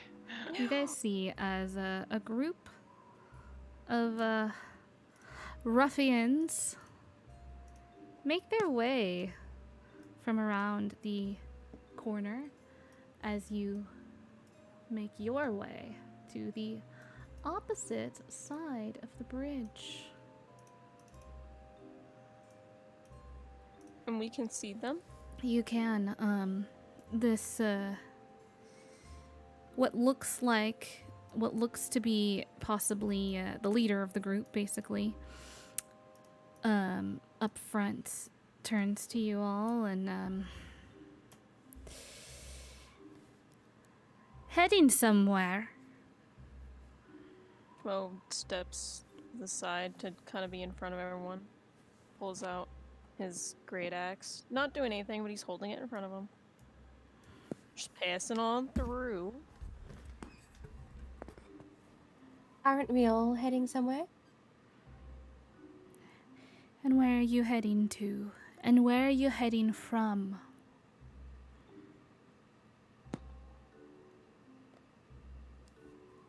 Well, why is that important?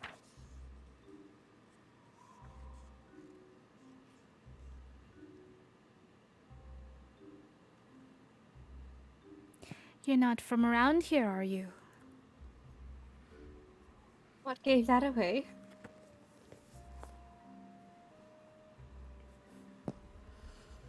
Yeah, I wonder what gave that away, and he starts stomping with his hooves. I'm sorry. The leader of the group kind of looks over their shoulder at the rest of their crew here, their little gang, and starts to kind of chuckle quite loud. Can I cast Summon Undead? What the? Just a moment, sir. He's getting Kadroth ready. I literally said nothing and just backed up behind the pillar to do that. Okay, I see. Yeah, you could have done that back behind the pillar over there. Everybody gangsta till several icons show up on the map. Look, I think you misunderstand our intentions here. Forgive me. But it seems you're going somewhere, and we mayhaps have a job for you. What might those intentions be? Oh, What exactly is this job? Just a simple delivery. May I ask what of? Well, we've got a chest here and a couple of crates that need to make their way into Targos. Simple enough task if that's the way you're headed. Charlotte blinks like, adjust. Like, Yeah, can I make an insight check on Yeah. these guys? See if they got malicious intent? Yeah, you can make an insight check. You're seeing if they have, like, malicious intent against you guys. I want to see if they have malicious intent against, what was the name? I'm gonna mispronounce it. Dragos? No? Oh, Targos? Targos? Like the town? Okay. Yes. Okay. Because that's where they want it delivered. Yeah. Go ahead and insight check. Are we delivering a bomb? Yeah, are we bringing a bomb? I only got a 5. Alright. You kind of look at this group of people and you have a hard time reading them. They seem rough, but you can't tell if it's like they themselves are rough individuals or if it's more of like they're rough because of the rough terrain and just kind of the rough way of life out here in Icewind Dale is. You have a hard time kind of discerning where that kind of roughness is coming from.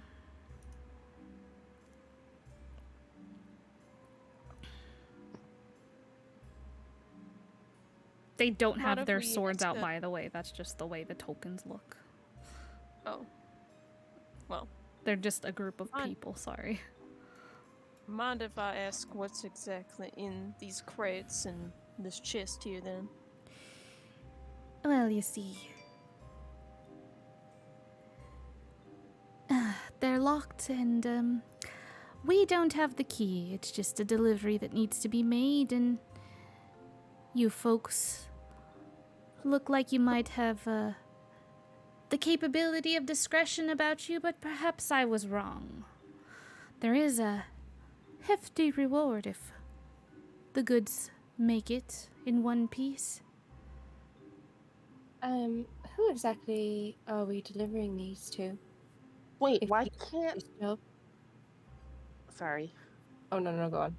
Oh, why can't you guys deliver the stuff that you already have and know where it's going? Oh, well, you see, we seem to be in quite a bit of a bind. Perhaps I got a bit too ambitious and took a bit too many jobs on. And I've got a deadline. And I won't be able to make it into Targos tonight to deliver these goods. But if you folks are headed south, you're bound to run into Targos unless you're lost out here in the snow.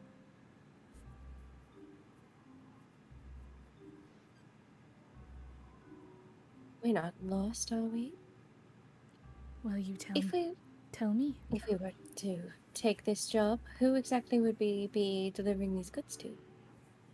Well, I've got the details right here, and they pull a rolled up parchment from their jacket. All the details right here, the drop-off spot, the description of the individual there to be go to, and the reward which you can pick up and keep.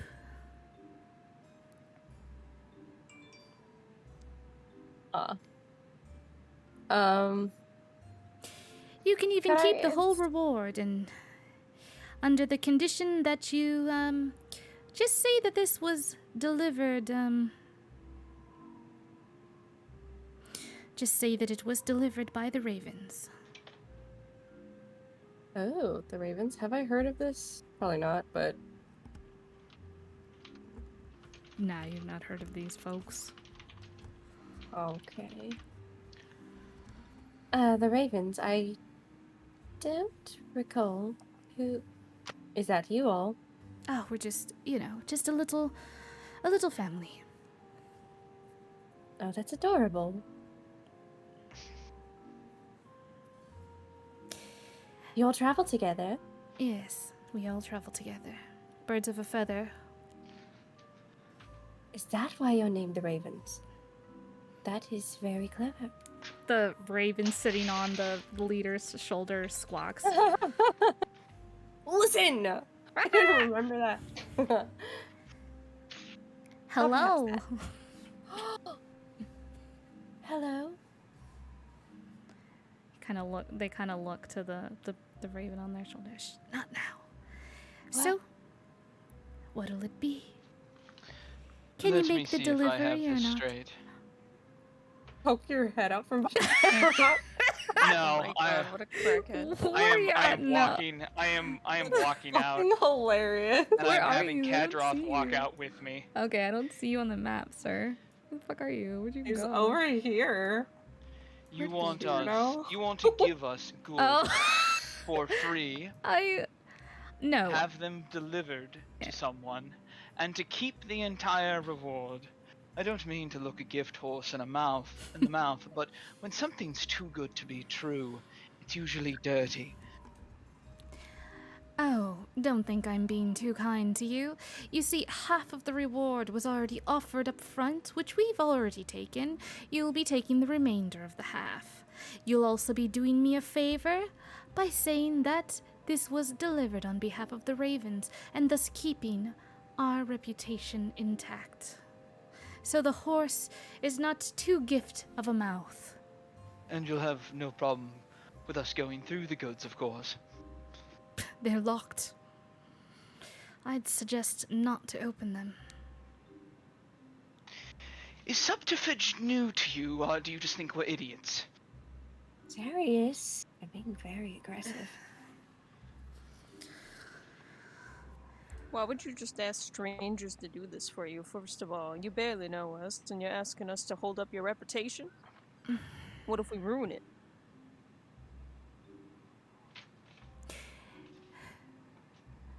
Well, if you don't need the work, that's all fine. And they start to slowly turn their back to you.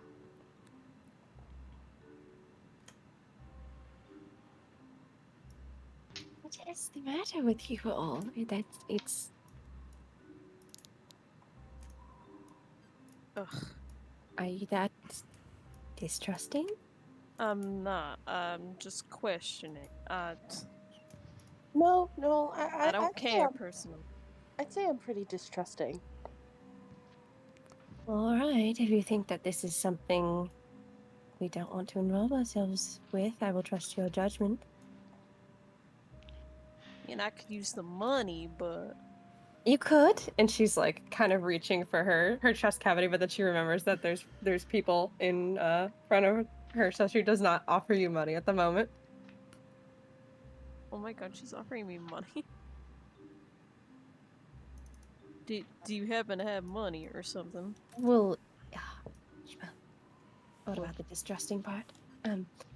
If you need anything, I can assist you, just as I would anyone else in this group. I don't want anyone to be wanting.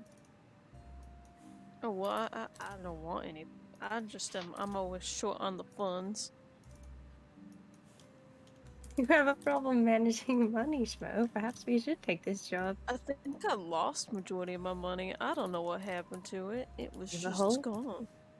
You have a hole in your pocket. And she like holds a mending spell out. Schmo motions to himself. I've got no pockets. That Well, I was a have some joke. pockets in my jacket, but That was a joke. I guess it didn't land. no, it didn't. I'm sorry. Well, the point is, do we really... They're a family, or at least they are describing themselves as that. Do you really think it's that untrustworthy? You know, fine. Let's do it. I don't care. I'm intrigued. I'm not trying to strong-arm you, I'm just saying. No, I'm intrigued. I don't think it's a good idea. I think the whole situation's very strange and But we could always suspicious. check Topsy. We could always check the chest and the boxes. Okay, but if we check, like, we agree to this, then they're gonna leave, right? We're having like a group huddle while they're having like a group huddle, Yeah. just to make this clear. They're both, yeah, you guys are We're having not a group like huddle and openly they're discussing too. going through their Yeah. shit in front of them. That's kind of hilarious. How Then would they they know? leave. It's not like we're gonna see them again. Yes, but what if we determine that these things are not safe and we should not deliver them Then to we dump 'em wherever they're somewhere. going? Yes, and then we have a group of people who will not be happy that we have tarnished their reputation.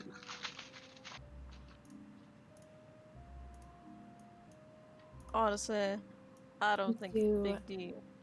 You do make a good point. We don't know who these people are. It's very strange that they approach us in, the middle of a snowy field. I don't think we're too far away from Targos. But we could also have a good reputation if we save whoever was gonna get delivered these goods if they're bad goods. If they're bad goods, then we have bad reputation. No, we could say that we found someone handed us this and that we're saving them the trouble and saving them in general. Well, then I think that people will think that we're stupid. Shmo is going cross-eyed slowly. Oh my god. I don't get it.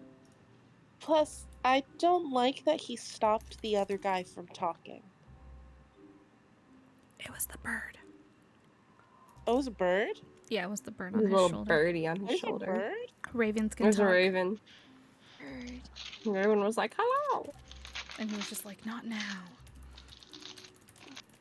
Well, okay, the bird stopped the bird from talking, which, you know, bird obviously has things to say, and maybe it's going to repeat something that they don't want us to know. What was it? Avarice's bird That would repeated not stuff be. that Yes. they didn't want us to know. That would not be the first time that has happened, yes. Well, if you're uncomfortable, we don't have to do it. I'm fine with that. I'm I fine. just... Oh. Go ahead. You teleport over here. His ass up on the, like, behind the pillar over there. You said we were in a group huddle. I assumed No, I you're joined. good. You're good. I'm gonna You just, didn't- I'm gonna put I you mean, over if you there. wanna. You're good. I'm gonna just put you over there.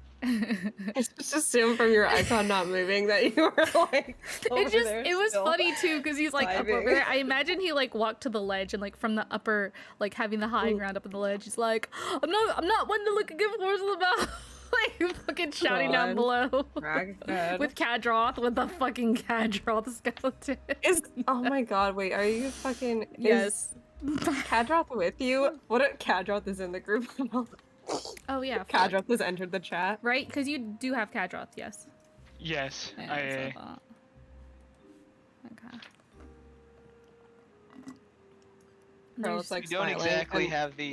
Go ahead. There's your Oh, laugh. There you go. Charlotte's like smiling as she sees Xeris come over, and then her smile gradually drops as she sees Kadroth approach. We don't exactly have the air of people who shouldn't be fucked with. A skeletal mage is really the only thing I can think of No, you're good. to add. The intimidation factor, like I agree wholeheartedly. I'm picking up what you're putting down, you know? I'm fine with whatever all of you want to do, but let's go into it with clear and open eyes.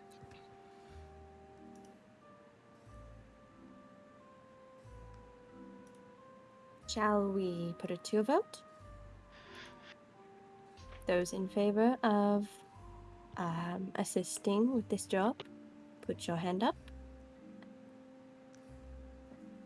Charlotte raises her Strokes hand. his shoulders and puts his arm up.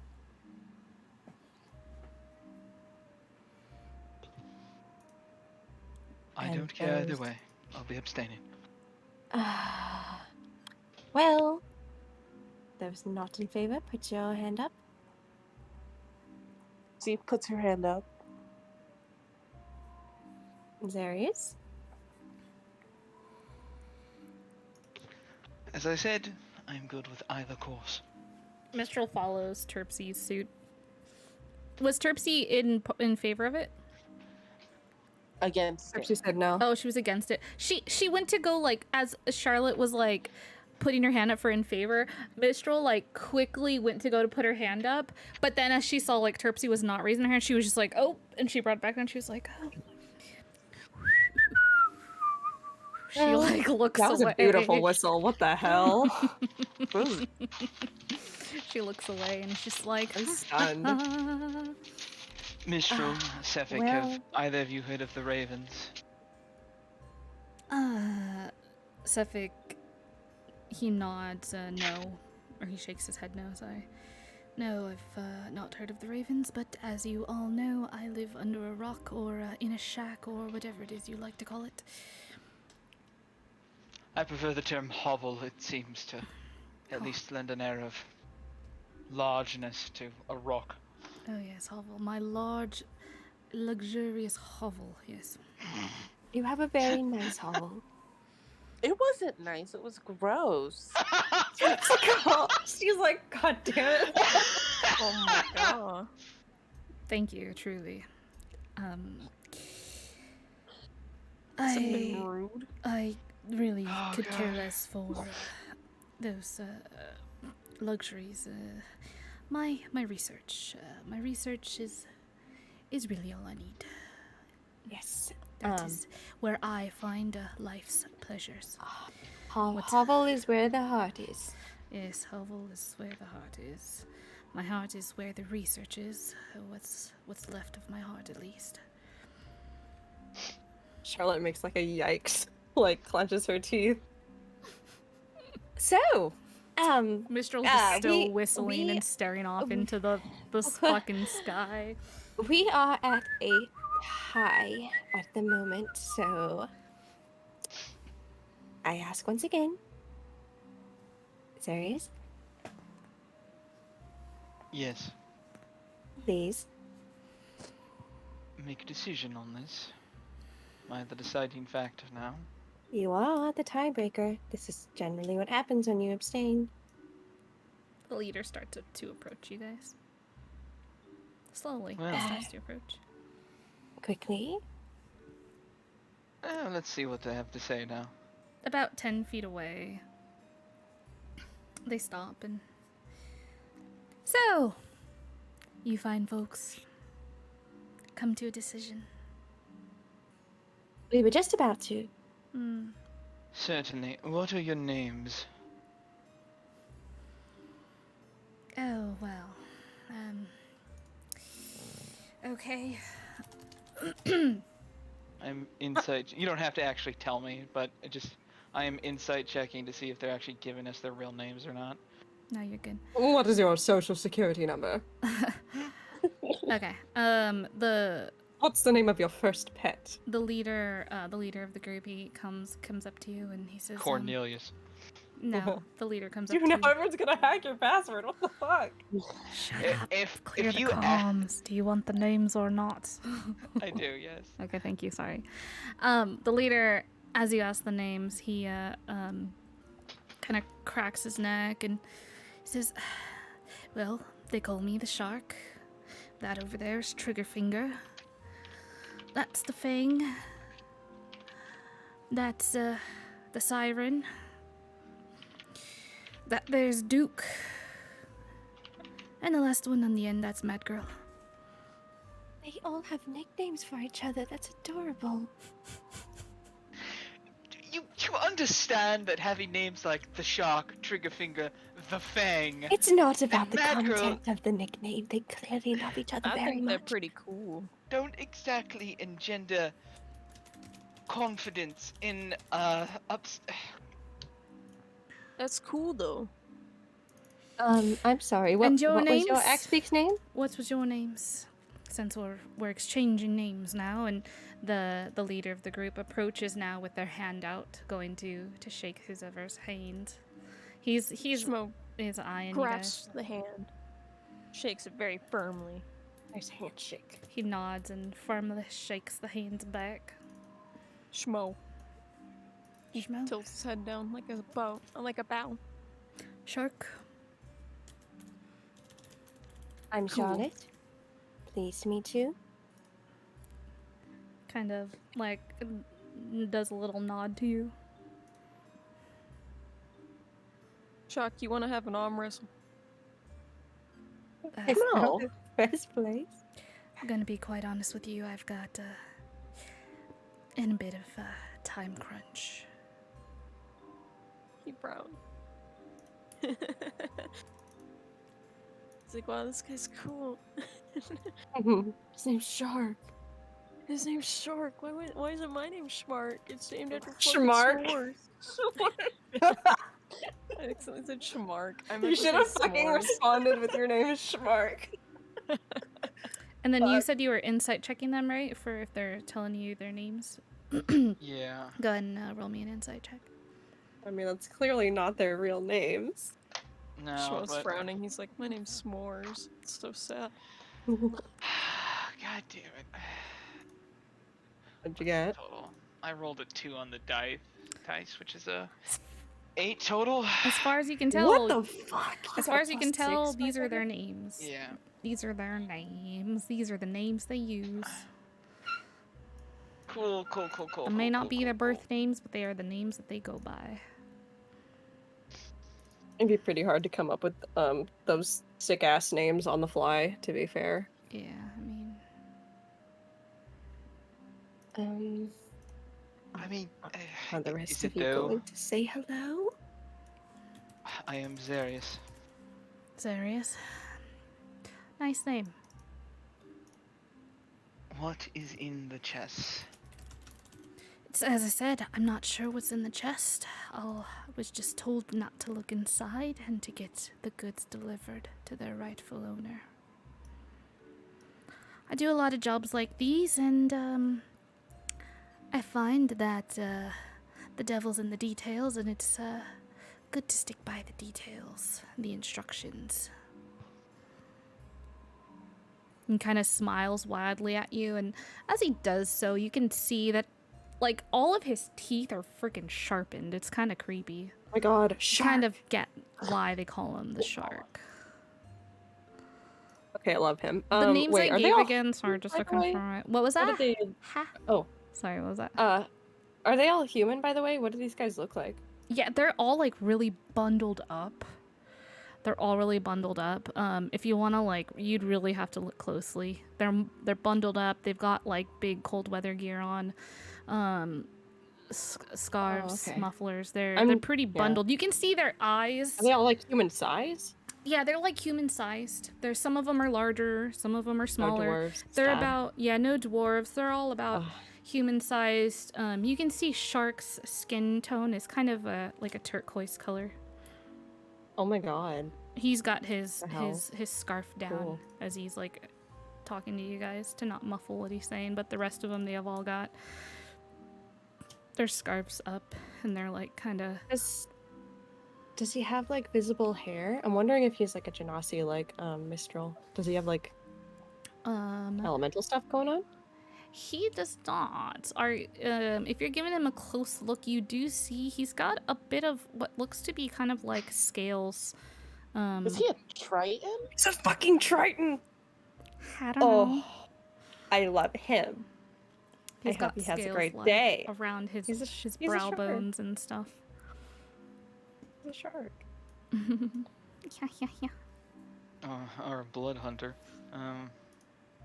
Okay, he's a shark either way.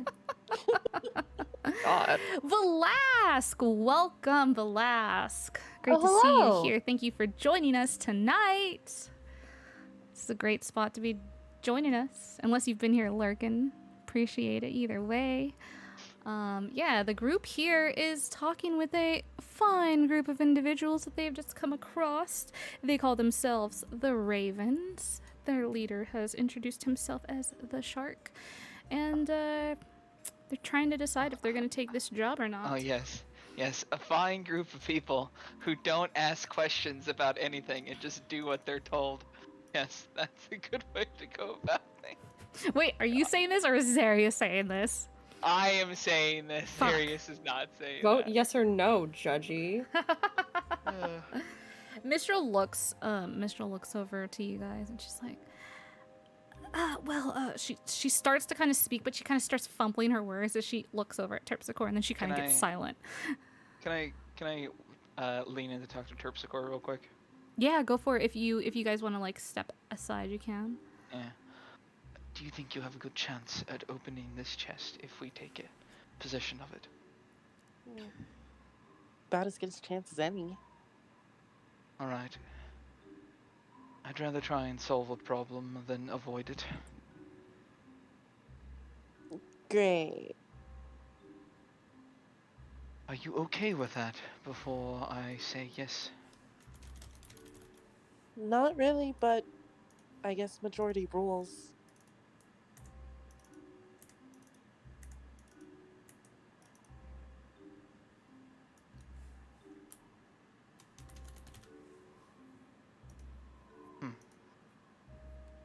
All I can say is we need to find out what's going on in Targos. Convince them that whatever they're sacrificing is wrong. And this seems a rather easy way to get into the dealings of the town, whatever they may be. It will either point us towards people who will be problems or towards decent people who want to help the town. One of the two.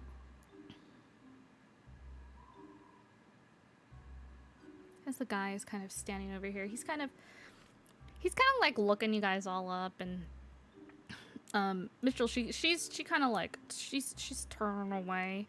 Anybody with a passive perception over 14 notices that she's kind of like slowly inching away from the group. She's kind of like, she's having her back turned, and she's kind of just like staring off into the sky, still kind of whistling.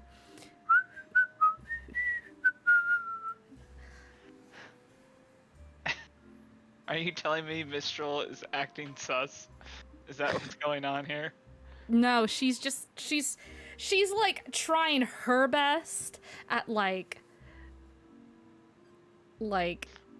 which is not very good. She's just like she's like has her back as the guy approaches. Anybody who's passive perception over 14.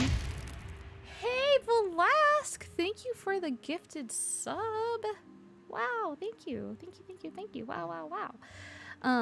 She's kind of like doing her best to like not draw attention to herself, but like, I mean, with the whistling, the guy's eyes, the shark's eyes do kind of peer over to her randomly, but she's got her back. She's kind of got her back to the group basically, and she's kind of like staring off into the sky, like,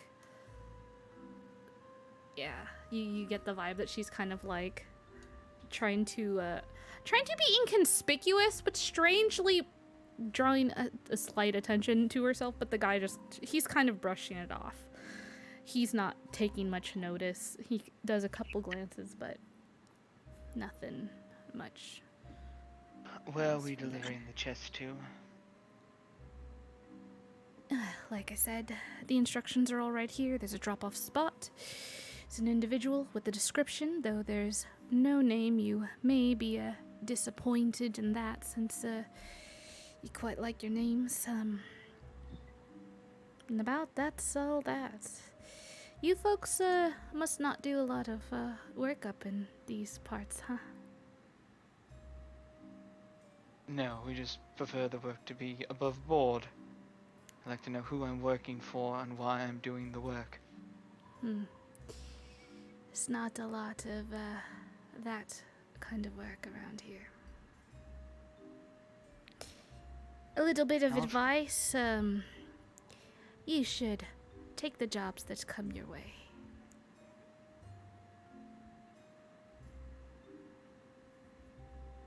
And they like give you a wide grin with their kind of sharp shark-like teeth.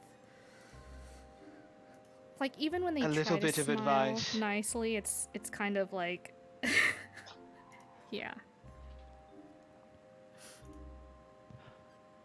A penny returned then. A little bit of advice of my own. Asking no questions gets you buried in a shallow grave eventually. Well, the same could be said for asking too many questions. This is true, but at least you die informed. I'd rather not die. I am sensing a lot of tension here. Well, like I said, it was just some friendly advice, seeing as you folks are clearly not from around these parts, and myself and my compatriots over here have been in Icewind Dale for quite some time, doing business and prospering for quite some time, and thought I'd share some advice I wish I would have gotten when I first came into these parts. I see. Well, I thank you for your advice, though I do think that my companions and I look out for each other well enough. Will we be taking the job? She looks over at Darius. Yes. Pull at this thread. We will happily perform this job for you. Well, that's the spirit. Will you show us where these goods are that you'd like for us to deliver? Oh yes, they're We've got them loaded in a cart just around the corner here. Also, while you were doing your introductions, I don't believe I got your lovely bird's name. Do they have a name? Well, she looks over at the bird. Forgive me as I'm not too creative, but this here is Raven. His name is Raven. Yes.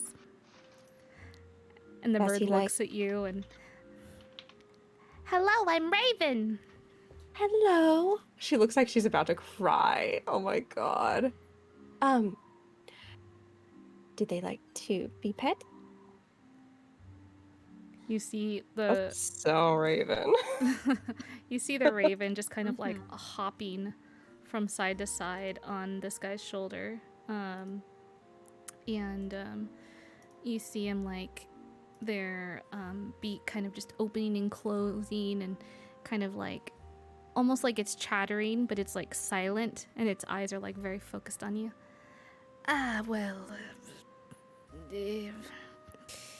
If you want, hello, I'm Raven. Hello, Raven. I am Charlotte. And she goes to pet the bird. Go and roll me an animal handling. Love me. Please love me. Please. My heart will be fucking shattered. It's only a 12. As you go to pet Raven, Raven goes to like nip at your hand, but before they actually nip, like they kind of stop themselves, and then they fluff their feathers and they like kind of like push their head into your hand. Yeah, I've made a metal buddy that's gonna hurt you. She gives the bird a hearty pet before she will go off for wherever to like see their goods and stuff. Can I did I see this wagon at all when I sent Sage up to look? You did not. You saw a flickering light, but the light went out shortly after. Okay. Poor John. I'm sorry. It's fine. I'm just concerned we're going to get ambushed. That's all. As if we couldn't murder these people in a second. I love you guys. You are underestimating 10 towns. I didn't read the books, buddy. So yeah, I'll go with wherever they are going to show us. So I feel like if they were gonna ambush us, they would have fucking done it already. I'm just saying. Yeah. With that, let's take a quick break if that's okay with you guys, and then we will come while back. I set up the battle map. And then we'll come back from our break and we will go around the corner and check out this cart. How does that sound? Sounds great. Okay. Yeah. I'm so sorry. I probably should have done the break earlier, but That's fine. Get some water, hydrate. I'm gonna go ahead and run our break with some promos we're doing, like cross promotions with some other awesome TTRPG streamers out there. Go ahead and check them out, and we will be back shortly. Hello, good evening, everybody, and welcome to Adventures in Asteri. Everything has been turned upside down, in the words of a great poet. I'm more inclined to believe that the mysterious wizard that traveled all around might be in some way a suspicious character. Perhaps the efforts of my end. She kind of like tentatively looks over her shoulders at the group as they're walking away. Companions might be able to at least find you some peace. I don't know how we're gonna proceed without a fight. That's exactly why I'm here. Yeah, the little one's thirsty for some skull cracking. Bill is worried about, for now, doing something fucking stupid again. Aww. So then we're loaded, but we're looking like, eye on the guy, where's for now? Eye on the guy. We're just gonna stick with the Warlock special. She sees this zombie and not having this. This is not chill vibes. These are not good fall vibes at all. I see Bill's nose bleeding, I'm assuming. Yeah. And I'm gonna go, stop being hurt! I'm gonna do healing word as my bonus action. So you grow and your head like brushes Like- the ceiling. It's like, whoa, where's this going? Where's it going? MK is terrified. As he readjusts his new footing and kind of crouches a little bit so he doesn't like bust through the ceiling. And he's just like, oh, 4. Rime of the Frostmaiden will be taking a short break. We should be back in a few minutes. Take this moment to refresh yourself, stretch, and perhaps get yourself a cup of tea. If you do not have the appropriate dishware, I will be happy to provide it myself, as well as the appropriate beverage. While you're waiting, do check out our social media. Any links to them are provided on screen. Follow our Twitter at A Minstrel's Tale for updates and additional content, and be sure to also follow us on Twitch at twitch.tv/minstrel's tale to receive notifications for when the next stream goes live. Missed past episodes? Don't worry, they're all available to view on our YouTube channel, A Minstrel's Tale. Additionally, check out our card, rimeofthefrostmoa.crd.co for character bios, links to other social media, and more. Enjoy the break, and we'll be back soon with more Frostmaiden.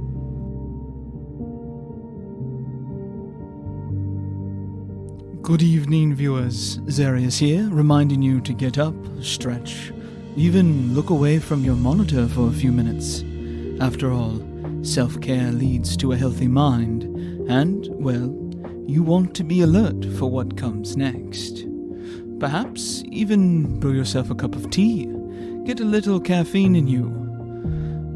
Charlotte makes, by the way, hands down the very best tea in existence. If you think otherwise, I'd recommend stating your opinion outside of fireball range. I tend to get a little bit protective when she's involved.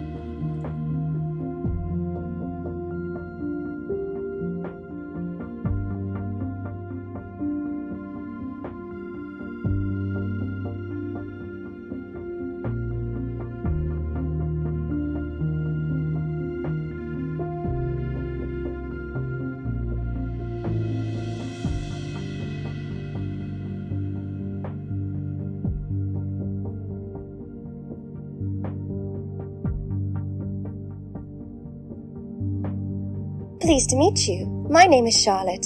I am a warforged of unknown origin with quite a few gaps in my memory. I first remember coming to consciousness when my now traveling companion and new flame Zarius stumbled upon my form buried under several feet of snow. He was on the brink of death when he found me, but I was able to give him another chance at life, just as he had me. We decided to travel together after that, and had been doing so for a year prior to meeting the rest of our lovely group. I do my utmost to protect all of them, as I care for them all deeply. That sometimes involves striking bargains with entities that don't exactly accept prayer in the traditional sense. But if anyone were to dare harm a member of my party, there would surely be bloodshed anyhow, don't you think? As for my missing memories, I'm quite torn on the matter. While I'd like to know more about my past, I suspect that what I learned will be neither pleasant nor painless if what I have recovered thus far is any indication of what's to come. I'm not going to let that get me down, however. While I'm not the biggest fan of my past, I am more than happy with my present, traveling 10 towns with my dear companions and protecting them every step of the way.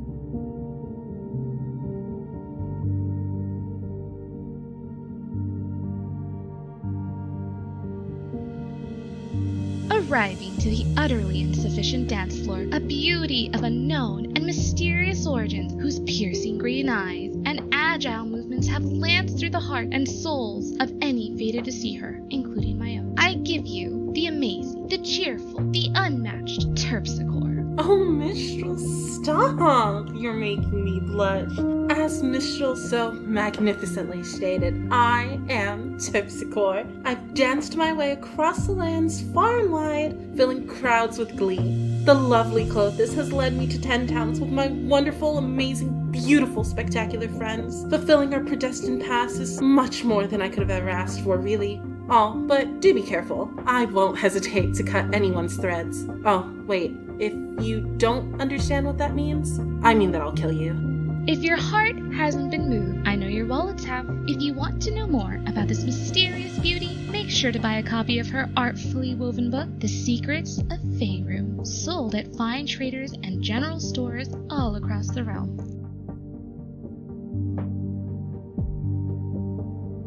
Hi, I'm Dorielle, but you can call me Dory. You know what? We should just be friends. I'm gonna tell you some stuff about me, and then you can tell me some stuff about you, and then we'll be friends, right? Okay, so a couple of things about me. I'm a satyr, obviously, but I'm from the Feywild, which is different from Schmo. He's from Cactus. I'm 10. My favorite food is sticky buns, especially when Zarius makes them. I really love the color lilac. I really like parties. I really like pranks. I'm super smart. I'm super wise. Ooh, I'm gonna tell you about my best friend. Her name's Miru. She's really nice. She brought me to 10 towns and she made me super duper powerful. And you know what? You should meet her. You can join the Best Friends Club and she'll make you super powerful too. I think I see Charlotte coming over here. And she doesn't look too happy. I might be in trouble. Don't worry, I'm really good at getting out of trouble, especially with Charlotte. But I think I have to go. I promise I'll talk to you later. You can tell me all about you, but I have to go. Okay, bye!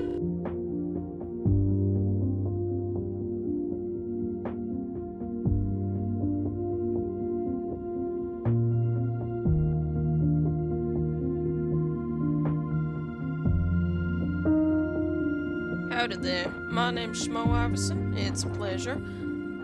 I ended up in 10 towns due to some mind flayers abducting me when I was on my lonesome back in my homeland of Flagstaff. Stuff they did was mighty nasty, but to my surprise, their ship went and crashed in 10 towns. Luckily for me, I was born an Icewind, and so I made my way to 10 towns trying to figure out a cure for the parasite the mind flayers put in my brain.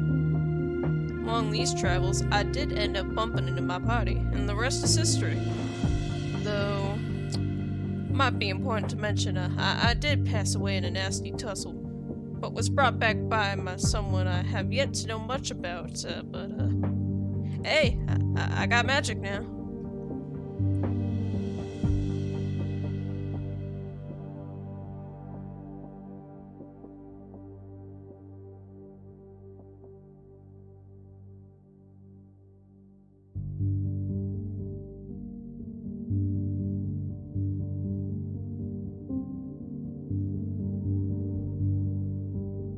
A most eloquently spoken and unnaturally skilled plucker of strings surely needs no introduction, but if my realm-shaking reputation and voice, the likes of which the gods themselves wait on, have not reached the pale and unfortunate rock you live under, hearken to my words, for I will fill your poor uncultured ears with the tales of minstrel, harpist, bard, adventurer, and weaver of extraordinary stories. My voice unmatched, my tales unbeatable, my heart untaken. Or is it? Come now, dear listener, I will weave you tales of plucky adventures, downtrodden citizens, untoward warlords, and evils only the mightiest of hearers might vanquish. Listen well, for this very night I leave to share my stories and my lovely self with the next town in need of my glowing presence. Tonight you will become another one of the Bard Minstrel's biggest fans.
Humanity has many theories on why the universe is so quiet, on why we haven't discovered signs of intelligent life or heard the echoes of other sapient species of the past. Not many would have guessed it was because we were being protected, sheltered from the rest of the universe, from an ever-expanding war, and ultimately, our responsibility within it. Regardless of whether or not humanity is ready for it, great change is coming. Evolution on a daily scale, powers that resemble magic from mythology, and an all-consuming enemy clawing at the proverbial gate. Humanity must adapt or die. Neither Arthur Blackburn nor his family are prepared for these tribulations, but they are determined to rise to the challenge. Ascendant Family is a lit RPG post-apocalyptic fantasy adventure centered around a family and their fight to survive, grow, and reunite in a world drastically changed by a foreign energy. They will fight beasts, monsters, and even their fellow man as they try to keep themselves and their community alive and safe. Grappling with new powers, strange enemies, and unexpected allies, they attempt to carve out a place for themselves in the new chaos of Earth, as they struggle to understand this new energy, the changes it's causing, and the strange war humanity has been thrust into.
Greetings, audience.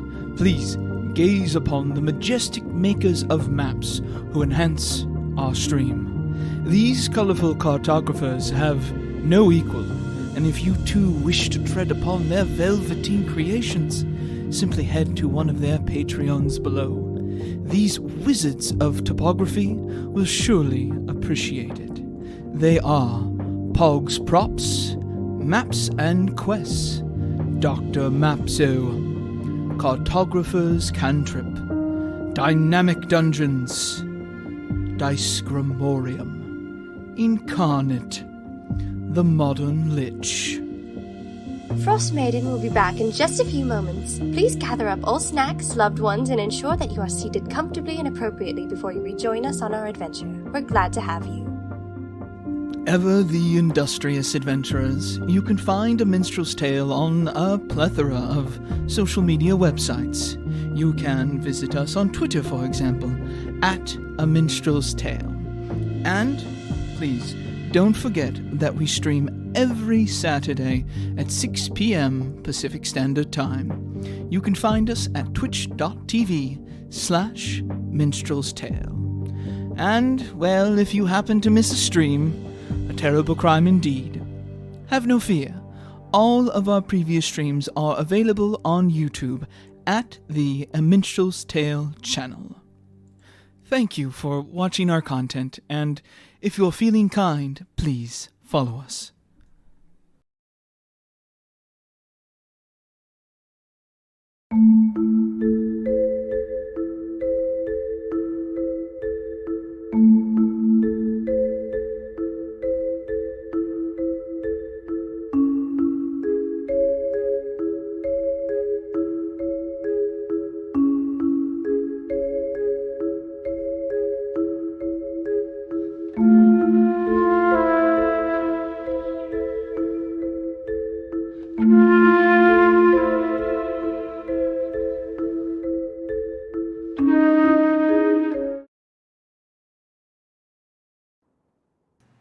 Alright, and we are back. Hope everyone's gotten some hydration, some snacks, stretched your legs a bit, and we are going to get right back to it as our players go around the corner to check out this cart. Alright. You guys watch as the shark turns his back and slowly starts to step away from you. By the way, do they not react to this skeletal man? Oh, no, he's kind of not bothered by it at all. Damn, okay. Alright, yeah. She'll follow. Alright. I think Shmo would go with The groups they kind of get into like a formation, and their boss passes through and they kind of follow. They have little formations, Smo. They're so cute. Well, I wouldn't call that cute.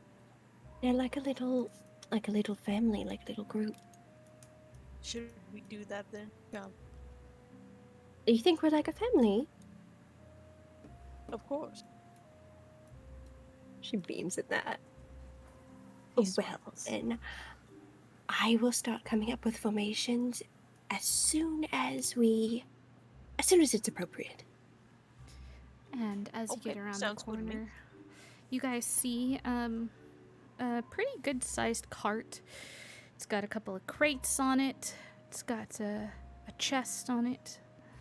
And it's got a covering over it as well. And looks like the covering is like pulled tightly over it. Everything okay? Yeah. You hear a tree fall over off in the distance in the woods. That's Charlotte, doing some shit, I don't know. Clank, clank. Yeah. That may or may not have been a... Charlotte doing a backflip. Yeah, that may or may not have been a wild Sheba off in the distance, knocking something over. Yeah, sorry about that. I mean, it's just me doing my Foley work.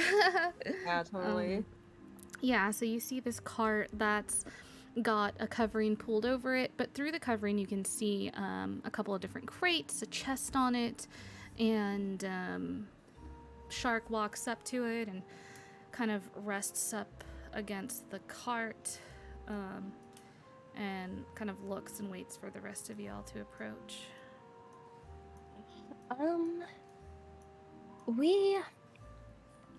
She kind of steeples her fingers together. We do not exactly have a cart to transport these items. Is the cart part of the deal? And she kind of like makes a faint gesture with her finger, like between us and the cart. Oh. Well, of course, the cart is necessary to transport the goods, so you can transport the goods. And one picking up the delivery will be taking the cart with them. It's a package deal, you could say. And the shark kind of pats on the crates. Package. Wonderful. deal. So then you will not mind if we use it. Well, I insist that you use it, rather.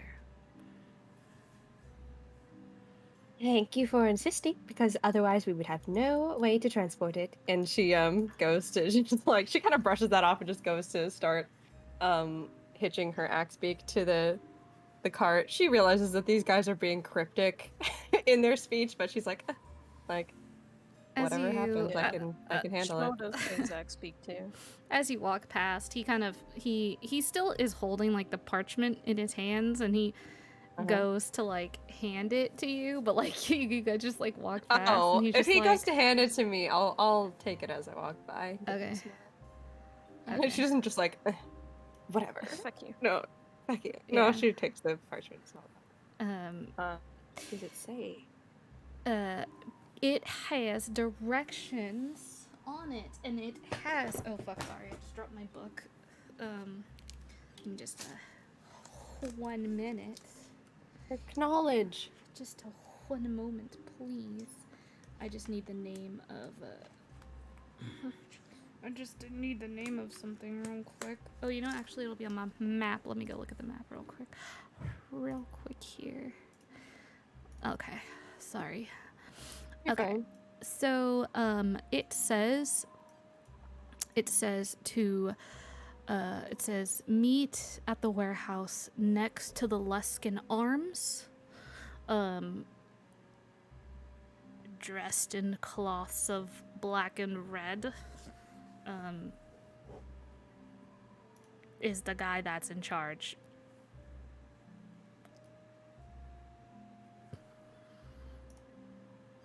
Excuse me while I mute myself to type all this out.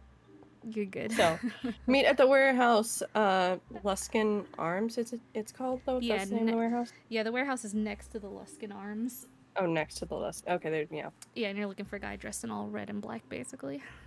Okay. Does it say when to meet with him? No, it says just to meet them there.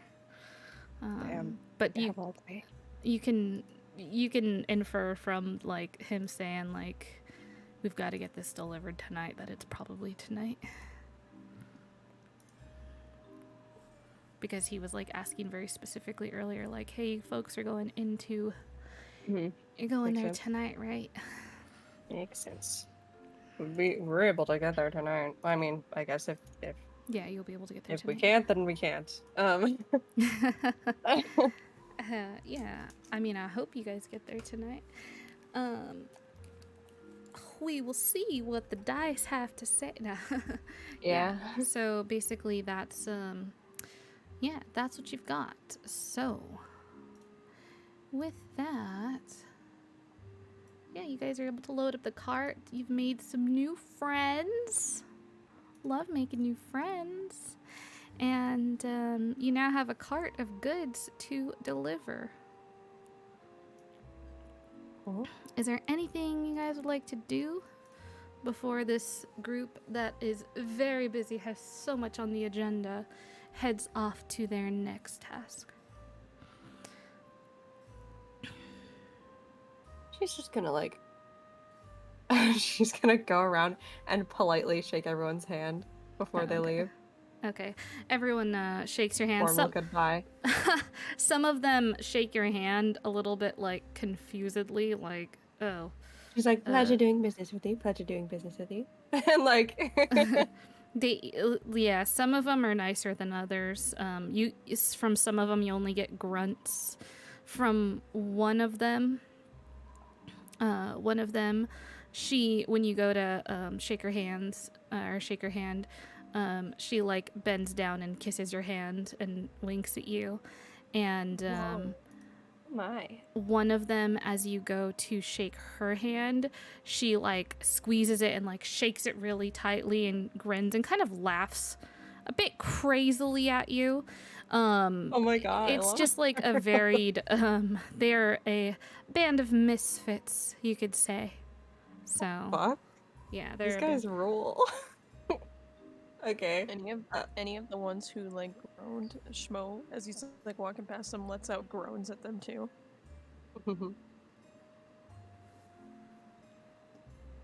What was that? You Oh, said I said any. I said you said some of them are letting out grunts or something, right? yeah, like instead of just talking, like when you go to shake their hand, they're just like, like. Yeah, as like Schmo passes the ones that grunted, he also does a grunt back. He's like, and he just passes by them.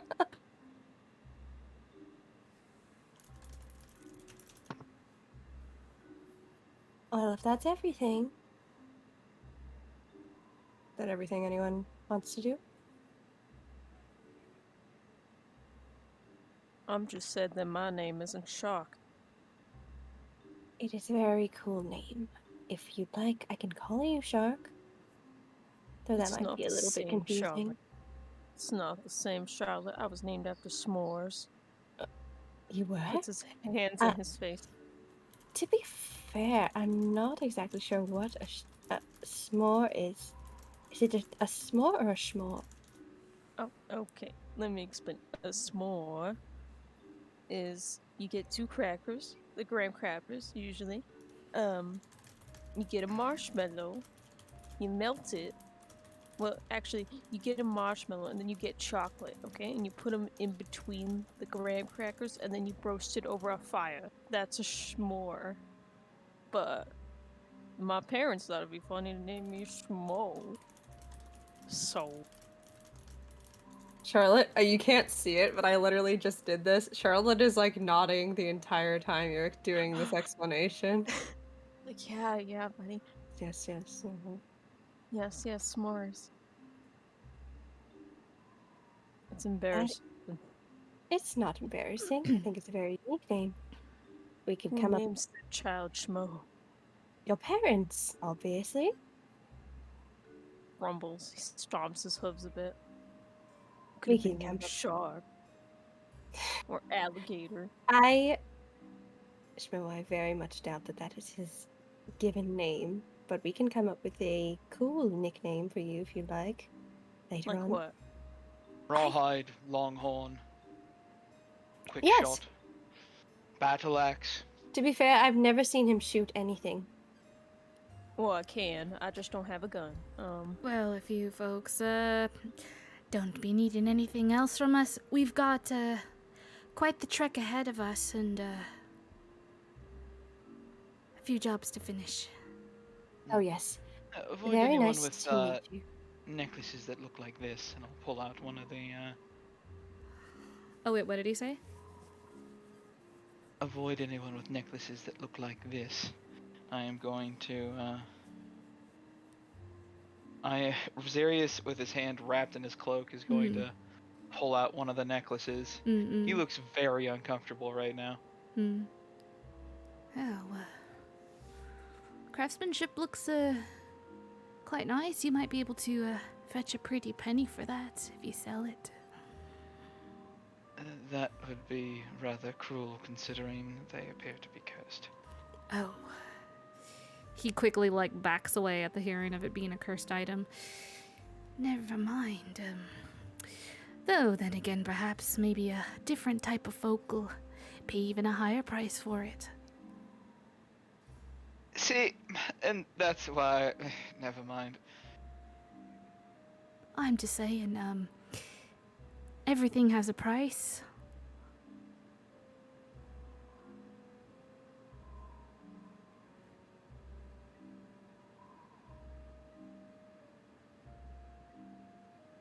I suppose that's true, yes. Something shouldn't be sold, though. It's not for me to be the judge of. I'm just a businessman. And he grins widely at you with his, sharp, jagged teeth. That is a terribly useful philosophy to absolve one of responsibility, but that's fair. There's that tension again. Shall we be going? No tension. It's quite... It is useful. Oh, indeed, very useful. like I said, I've been doing business here in Icewind Dale for quite a many years now.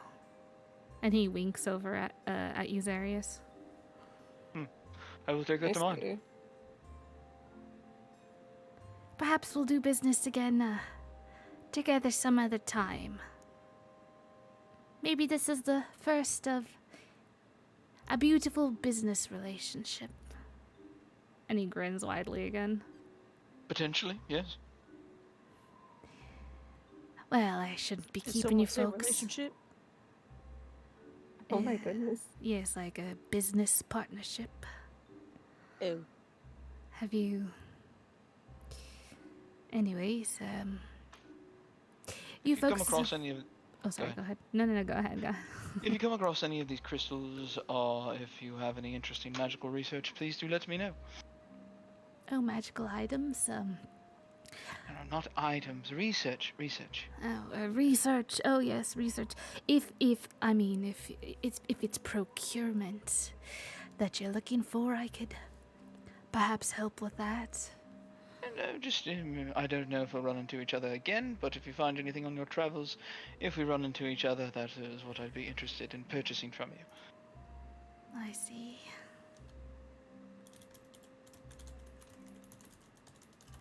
Well,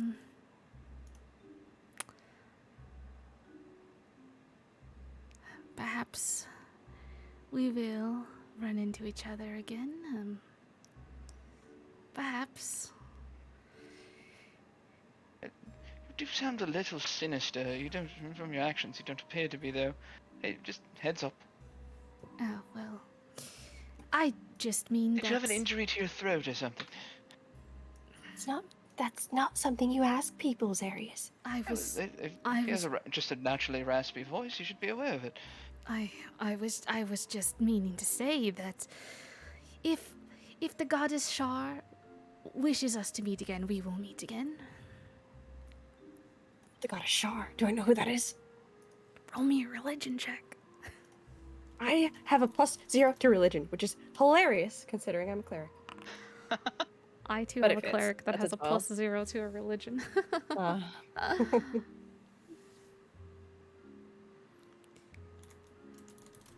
That's okay. a 12. You have heard of them before, but you don't know terribly too much about them. If anyone else would like to make a history check, they can, or religion check. Sorry, fuck. I would like to make it. I would like to. Yes, go forth with your religion check. I just know that they exist. What do I know about them? Charlotte, you know they exist, but you don't know. You've heard of that, but you're okay. You're like not my area of like. I don't know. Yeah. You're like not. I don't go there. I rolled an 8, so. I got a 21. Fuck yeah. Smart girl. All right, 21. With the 21, you do know exactly who the shark is talking about. You know. Give me just one moment, please. You know that Shar is also referred to as the Mistress of the Night, the Goddess of Darkness, and the Caverns of Faerun. You know that she is a neutral, evil greater deity, and her counterpart is her twin, Saloon. She presides over caverns and darkness and dungeons, forgetfulness, loss, night, secrets, and the Underdark.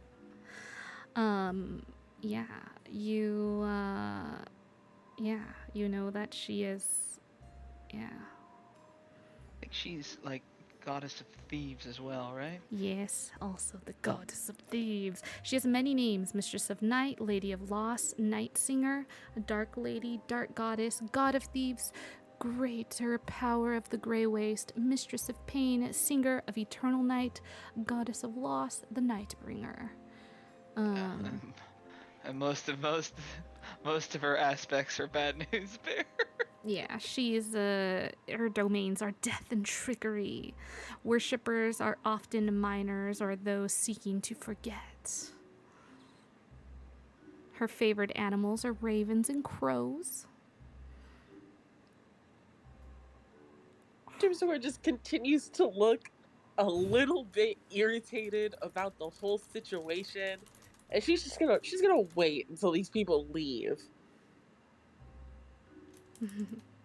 to loop everyone in because there's no Lambast her going back party now. for their poor decision.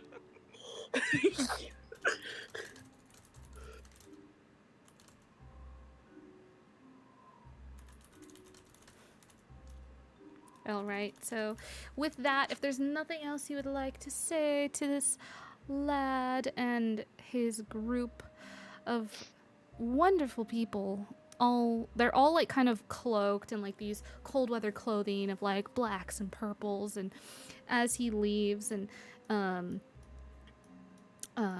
you hear Raven say, hold on just a sec. You hear Raven say, "Cloak us in your shadow!" And they kind of like, they set off. Oh my goodness. I hope that you and your family have safe travels. Adios. He kind of just nods to you.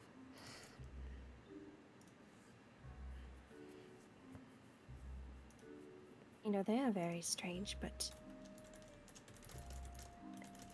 are they adorable? I don't know why. I think it's For some I think it's reason. the togetherness. Maybe. For some reason, you're finding a lot of things adorable lately. Pets Is humanize it because people. we're lacking Dory? No. Raises an eyebrow. She like kind of looks down at the ground like, is it because we're missing Dory? Like she didn't even consider that? Yeah, Shmo tilts his ears down and he gets sad again. Maybe I shouldn't have brought it up. Yeah, it's better No, to it's wear all right. You things. say what you like. Well, shall we continue on? Yeah.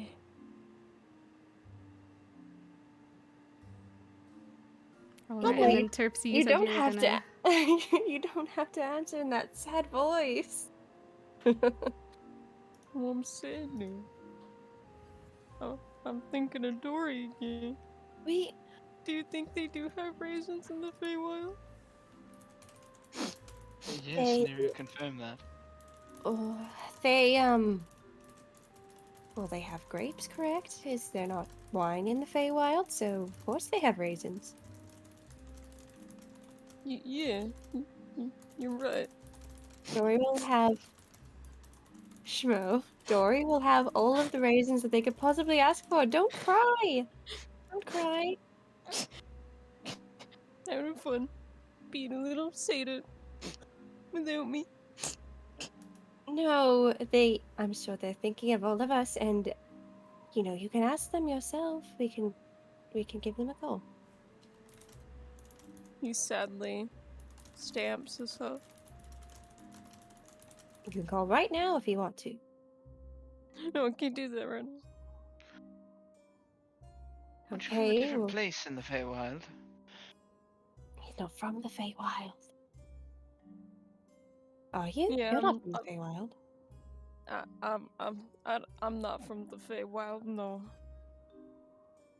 Do you want to go back to your home? Eventually?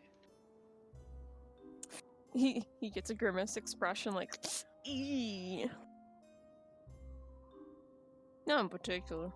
Well, I mean, I miss it, but it'd be best if I didn't go back. Why is that? Well, I'm not saying I'd like you to leave. Of course, I would not like you to leave. Let me be very clear. Oh yes. Well, some stuff might have happened before I left. Not particularly good stuff. Might have a bounty on my head. It's no big deal. What? Excuse me, what? What? She looks between Schmo, back to Terpsy, back to Schmo, back to Terpsy. You two need to tell me when you have an issue. Didn't come up before, but when Terpsichore started saying this story, my gears started turning again, and I was like, oh yeah, that did happen to me. Yeah, And I've been thinking about it since. Schmo kind of told me that he had a bounty on his head when you guys found out about me. But I just want you to know, I do not think that this situation is going to help alleviate any of that from us. Because I don't know how much you guys know about gods and goddesses and whatnot. But the goddess they worship, not typically known for the greatest of things. Oh, really? Oh, is that so? It rung a bell, but I don't really know that much about it. That is good to know. So they follow, at the very least, they follow a goddess who is not aimed at improving things, is what you're saying? I wouldn't say thievery, secrecy, the forgotten. And I mean, not that the night is bad, but the night doesn't have good connotations either, are all really good things. Well, I mean, just because the god has a bad reputation doesn't mean the person following them is a bad person, does it? Well, we did deal with a cult. So. Well, yes, but is that what you think? That's what I think, yes. Oh.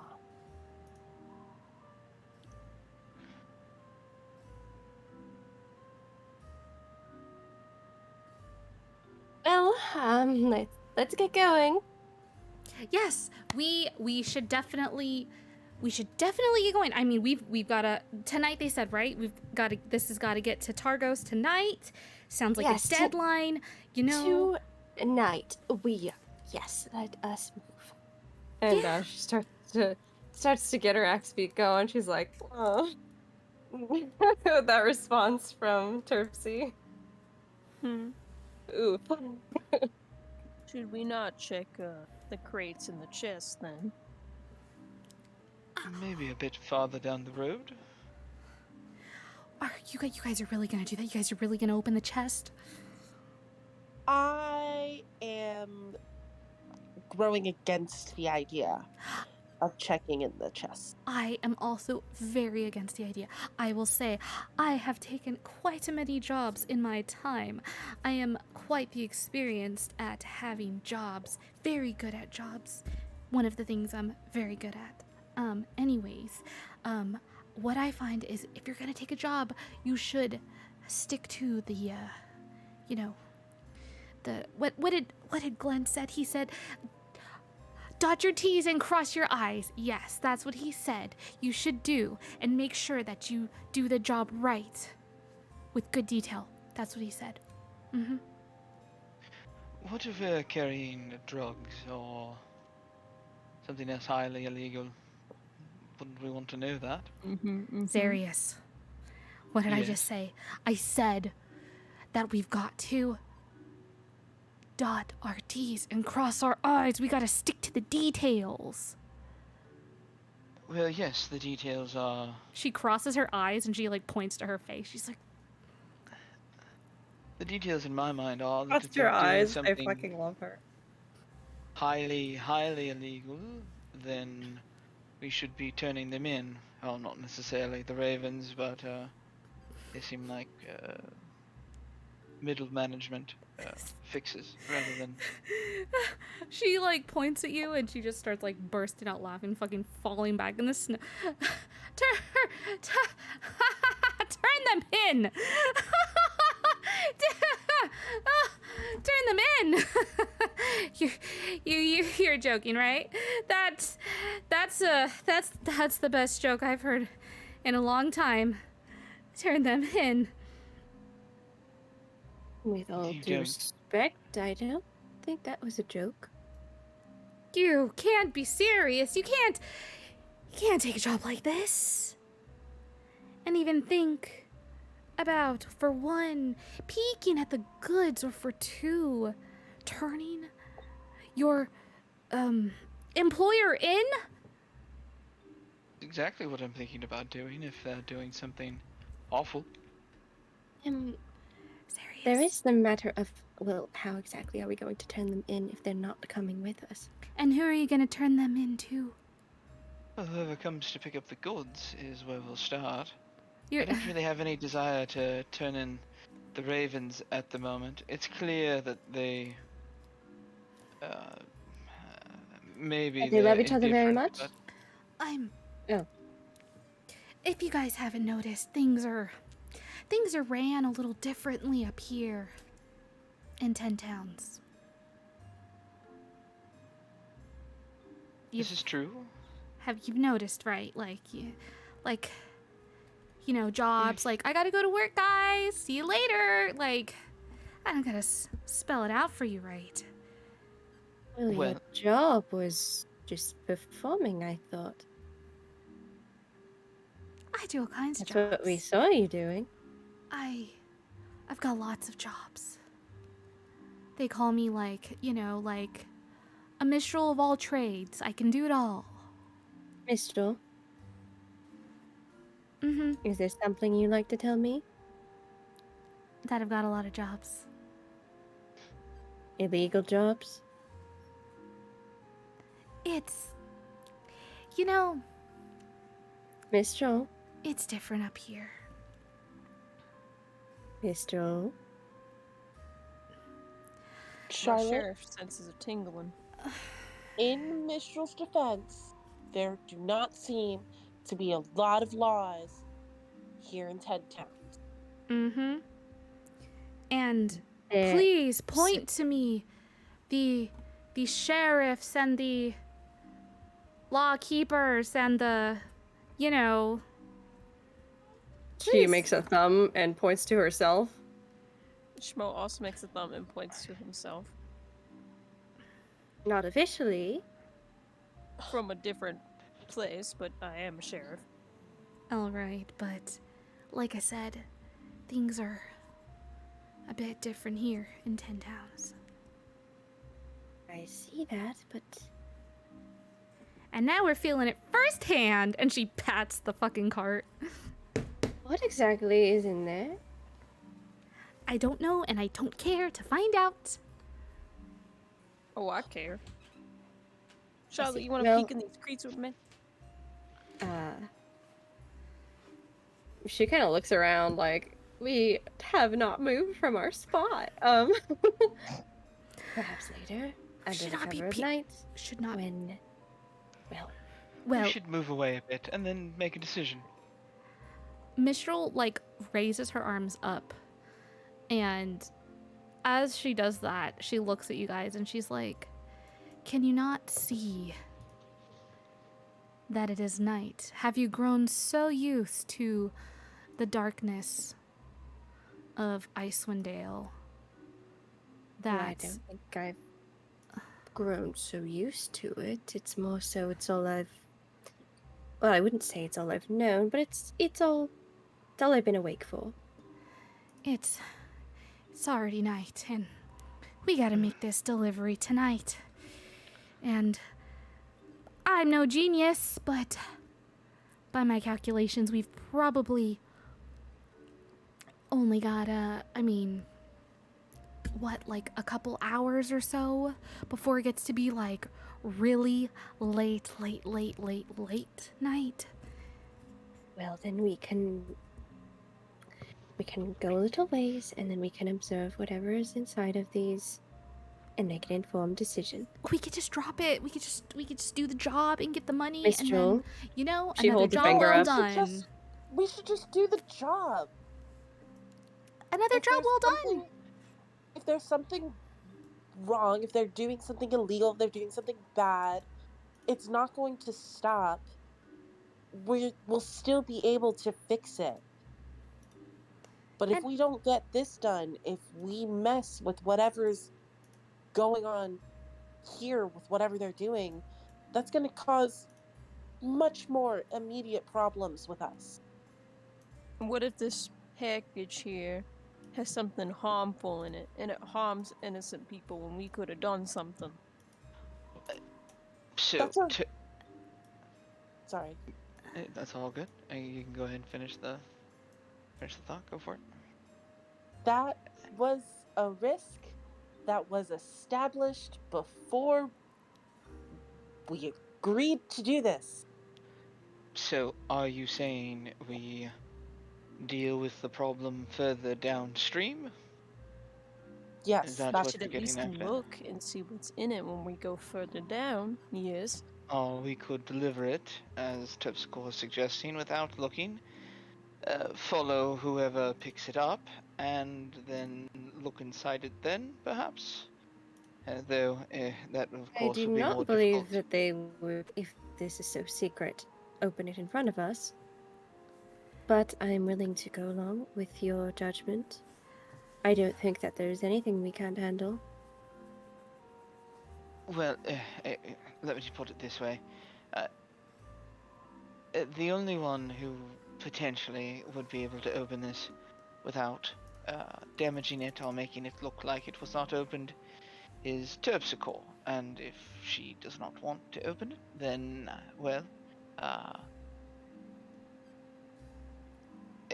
we can pursue her line of thinking. Most squints. I'm not doing this because she refuses to open it. I'm just saying.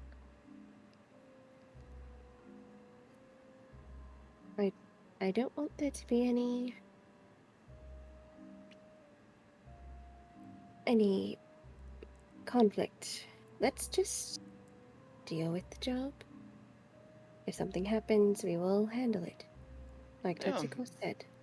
I am trusting in Terpsichore's judgment of what was the name? Shah, and when we should be intervening. Schmo snorts like a bull. You disagree, Schmo? You think we should open it now? No, let's go on. Let's keep going. Mistral's like shaking her head yes at like let's go. She's just like like she looks a little freaked out. I'm quite curious myself. I'm gonna climb in the back of the cart and start casting detect magic. Oh no! Hold on. Wait a second. I am gonna cast detect magic, but where is that fucking thing?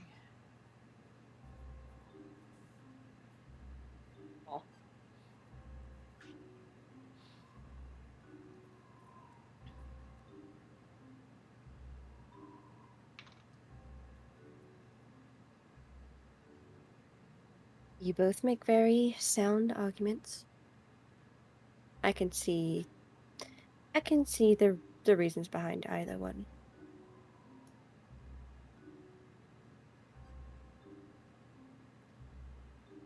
I'll break these if I have to. I'm always willing to do anything to make sure that the people's in. What's the word? The people's health is in their best interest? It's one of those phrases. How big is this box? They're crates. They're like crates. wooden crates. There's 4 wooden crates and there's 1 chest. Okay. Does a chest look like the one that fell off? No, it looks different. Oh. Okay. Sorry, go ahead. No, that's it. I can only do this once a day, so I'm going to turn the chest upside down. Mm-hmm. Would this work? Lay it on me, buddy. I want to try and cast Pass Wall on the bottom of the chest with my once a day Wayfarer's Charm. And look into the bottom of the chest. I'm gonna say, Oh, that's tough. Because so with the Wayfarer's Charm, that's kind of like getting from a destination, like, you know what I mean? Like, That's fair. it's tough because it's like you're not going to somewhere. Like, you cannot fit inside the chest, basically. Got it. So I wouldn't be able to see into it. Okay. Yeah, because it basically creates a path. Creates a path from like point A to point B, basically. So unfortunately, I'm gonna say no on that one. I'm sorry. But That's all good. That's fair. Yeah. Isn't that just basically like a portal? Yeah, it's a portal. Like, if you guys wanted to say, like, we're gonna go from here to Targos, you could use it for that, basically. And everyone would be able to travel that path. It makes a path where it's like a straight shot through a little pocket dimension path. Oh. Is what it does. I thought it just made a door in like a wall or something. I didn't think it provided any sort of transportation. No, it provides transportation. Yeah, it provides transportation from like point A to point B. Wait, are you sure you're not thinking of something else? What else can the Wayfarer's Charm do? Oh no, that's if you consume one of the magical rings. Yeah, so what it That's the astral path portion of it. Yeah, that's astral path. I was talking about pass wall. So what can the Wayfarer's Charm do? Can it do that? Yeah, you can consume you can consume a piece of it to have this like homebrew astral path thing, I guess. If all which I had three forgotten about. rings, yeah, it can be used to cast the pass wall spell. Okay, pass wall spell. Pass wall spell. Sorry, let me just. A passage appears at your point of choice. You see a wooden. Pass wall. Pass wall. You choose the opening dimensions up to 5 feet wide, 8 feet, 20 feet. Oh yeah, it is like point A to point B. When the opening disappears, passage.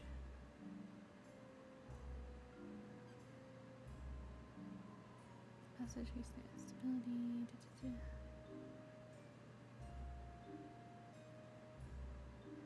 Oh yeah, so when it opening.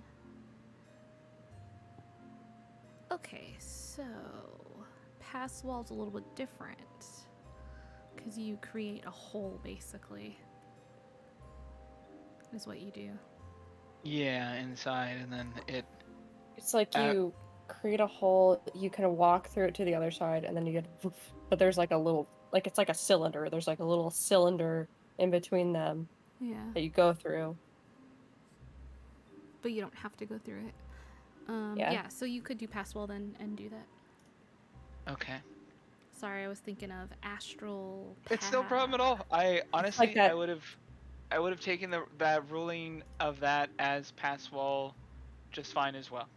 Nah, because I imagine the pass wall lets rainbow you- void in Yeah. like Castlevania. Like Yeah, that's pretty much what I imagine with astral astral path or whatever. Yeah, is basically what I imagine too. Yeah, but pass wall, like you make an opening in something. Basically, is you make an opening, and whether you go through it or not is up to you. But you can make an opening for about an hour. Yeah, and then it disappears after the spell ends. Right? Yeah. Or- Yep.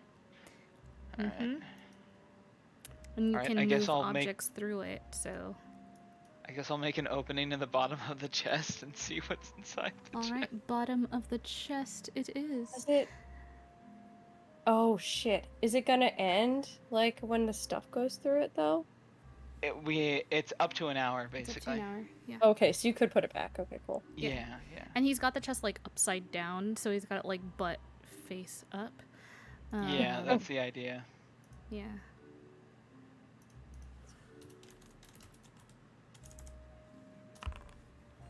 All right. Go ahead and roll me a 1d100. Okay. I'm just gonna do that on Foundry. Oof. All right. So as you cast pass wall, you see the chest kind of pushing back against the magic.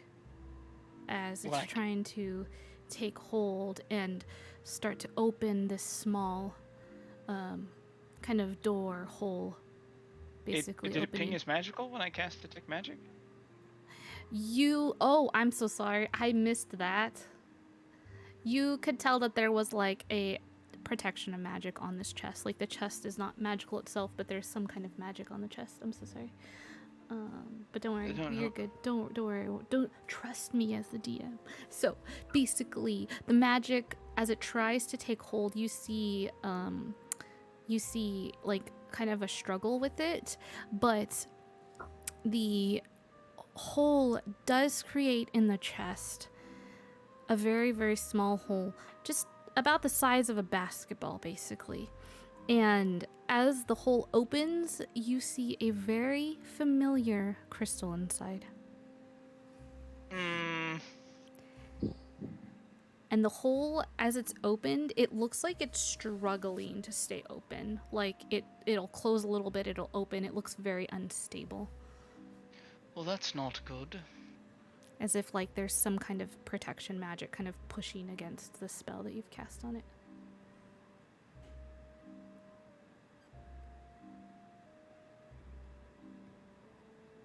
Very quickly, everyone. There is a piece of Chardolin in here. Do we remove it or leave it? There are many pieces of Chardolin in that chest. Okay. The chest is full of Chardolin shards. Jesus Christ, that's a lot. Oh my fucking god. The chest is like the size of a footlocker. Uh-oh, gamers. I would say the chest is like 3 feet by 2 feet. It's a pretty sizable chest. Do I have any guesses? Like, who'd be what they would be doing with this much of it? You know that Chardolin can be used to make magical items. Yeah. You know, you have, I believe we've spoken about this and that you've specifically rolled pretty good on your history for Chardolin as well as when it comes to things of a Netherese origin. Yeah. You would also know that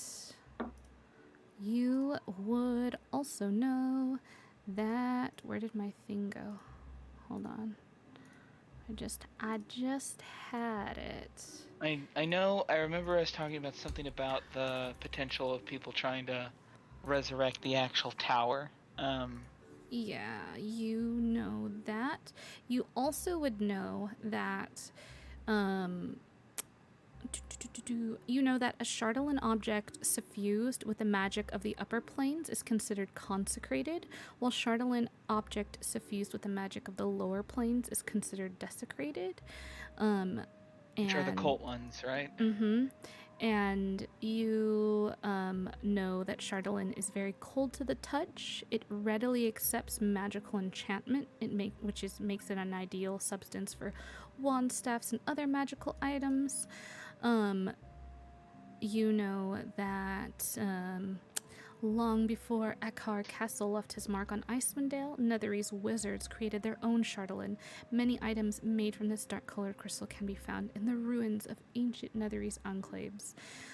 You also know. You also know.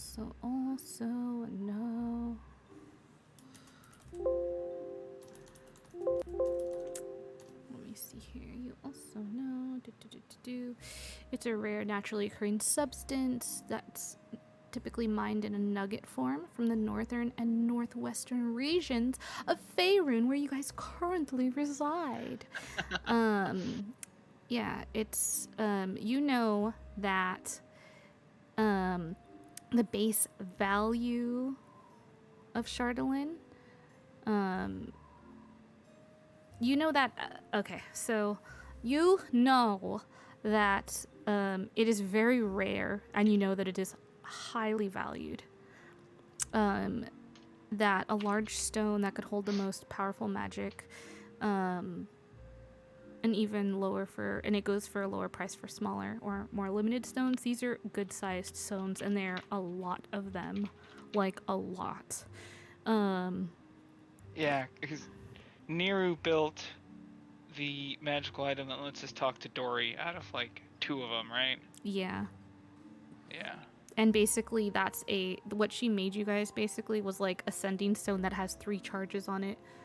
Yeah, which is like it's something out of Legends, basically. Yeah, and it's something serious none of us have ever seen before. Yeah, you guys, it's an item you never would have thought to ever have seen in your life, and it's like, holy shit, she made that. Like, she was able to do that with the Chardelin, basically. Yeah, you know that, These fucking cultists are just carrying it around their necks! You also know that, fuck, where did I... Where was that? Yeah, that. Alright, and there's someone in Bryn Shander who can work it. Atenis knows them. The smith's name is Cavalin Barrow Mace. And I think Cephic's ship was carrying Chardelin. Yes. And ran aground with it. Yeah. You also know that,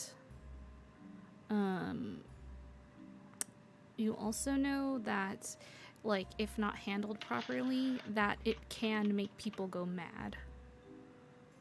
No, you mean like the minor problems Arius is just encountering?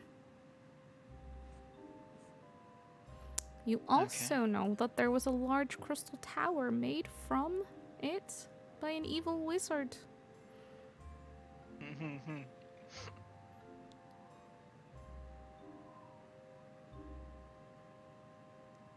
The crystal tower. Yeah. Alright. Yeah, I believe when you rolled for that, I want to say you rolled in the high 20s from my memory, because I was very excited that you rolled high on that, and I was like, fuck yeah. I like a crit on it during Yeah, you knew you rolled super high. Sirius is just staring at what is basically a potential amount of money and magical power, like more than he has ever contemplated, and is just looking at the rest of the group. This is I really don't know how to handle this. Mistral has her back to you guys. She does not want to look inside that chest. What is it? Terpsy's visibly so angry. Oh. She's fucking like whistling and just fucking, she's pacing over here. She's just like, it's Chardelin. Oh, yes, Chardelin. I told you, bad. Oh, really? Because I'm pretty sure I told you it was probably going to be bad before everyone was like, yeah, let's do the delivery. We had a vote for the express purpose of avoiding this argument. Out of character, I love Terpsichore so goddamn much. Well, I love her in character and out of character, so Same. back off. Oh my god. God damn it. Just calling us out for our dumbass decisions. You can sense Sephic just kind of like peeking over your shoulder, buddy. Oh my wow. Yes, that is a lot. What could anyone possibly need this much Chardelin for?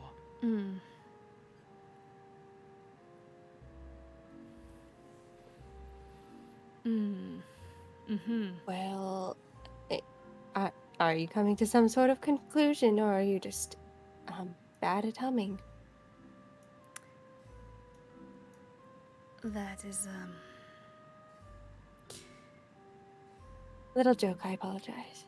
no, it's fine. That is a lot of, How many shipments of this would they need to try and resurrect the Crystal Tower? Or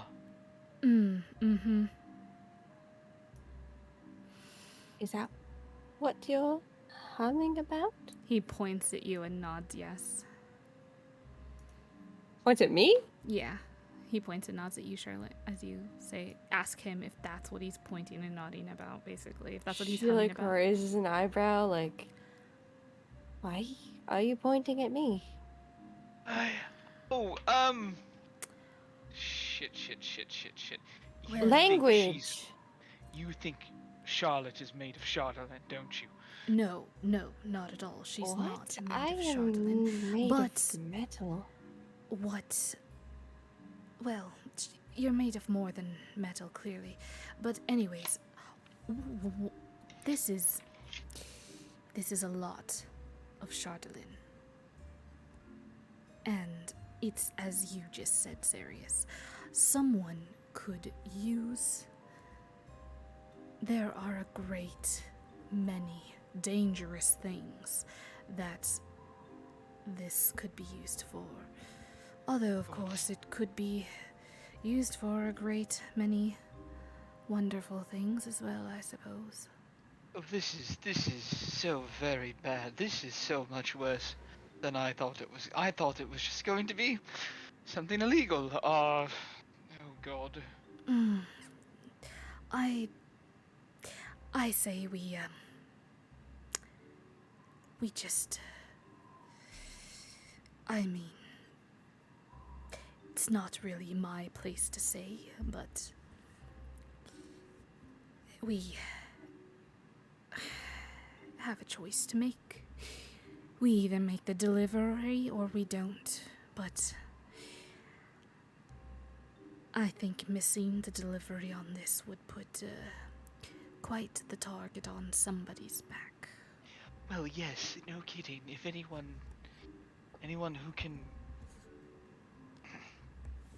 manage to acquire this much, even if it's only the first time, is clearly very, very dangerous.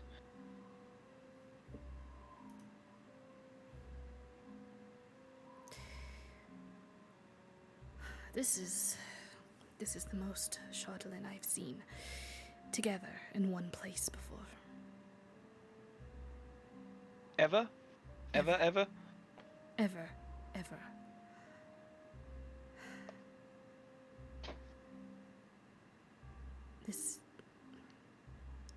He kind of like walks away and like closes his eyes, and he's just like, he turns his back.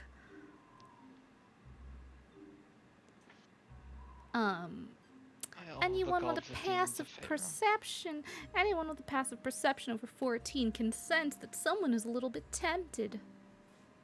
Oh. Savage?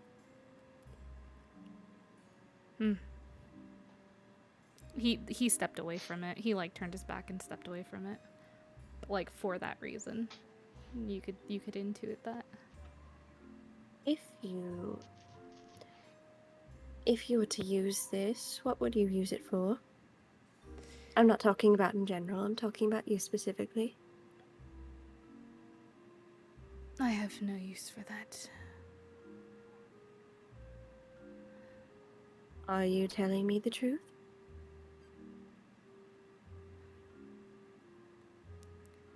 He turns around and the intensity of his blue eyes are just like almost glowing as he stares at you. Like his stare is almost like his gaze is almost piercing as he looks at you.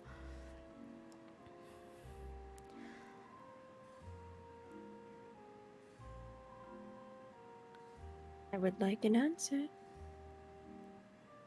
I think I've endured enough pain at the cost of that. And he points at the chest that Zarius has. I see. He Then- like his hair looks like extra disheveled, and he looks like a fucking mess, and he like just runs his fingers through his hair and tries to like straighten his fucking vest up and shit, trying to like, you can tell he's trying to like regain his composure. Yeah, she kind of walks over and just like gives him a pat on the back. He kind of like flinches as you pat him. I'm sorry for pushing you.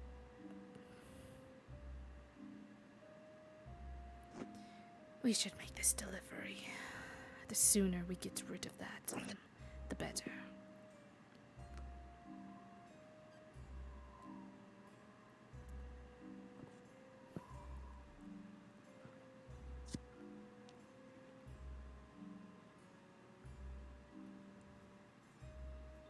What do you all think? Shall we hand this off? Shall we get rid of it? Shall we keep it? Let's dump it in the lake. Well, let's make the delivery. I think we should make the delivery and then try to take possession of it. Why on earth would we do that if we could just take possession of it now? I think we should make the delivery and work backwards. Try and figure out who exactly sent this order here to Targos.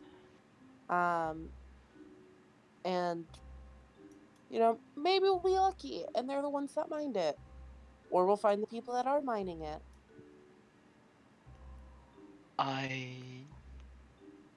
Well, if we don't deliver it, then I imagine some very angry and powerful people are going to come after us. Granted, it may take Or them after that group. Which will eventually come back to us. You know, this is becoming more and more complicated. We should probably just make the delivery, and forget what we saw, get some drinks at the tavern, have a good night and sleep it all off and wake up in the morning and forget that this ever happened. How could we just forget that this happened? She like looks at you and kind of like glares. She's just like, trust me, it's a lot easier than you might imagine. Oh, I know it all too perfectly. Mr. I just think Roll, that's cowardly. Just because things are a certain way here doesn't mean that they have to be. We have changed things. Surely you weren't willing to accept the fact that there were cultists ruling over an entire town? We changed that. Why can we not change this? We can make our delivery and go with Terpsichore's plan. I think it's a good plan. Yeah. We can only do so much to stop this issue. If we were to take this one delivery, that would not be stopping the problem at its root. That would be cutting off the branch. I just, I'm just trying to protect everybody, I know, but trust me, there is a time and place for burying your head in the sand or the snow, as it were, and I don't think that time is now. Mistral, think of the things we could build with the Shardalin. Magical items to protect ourselves are things that would give the people in 10 towns massive advantages. Yeah, but... Well, at the cost of putting ourselves in grave danger.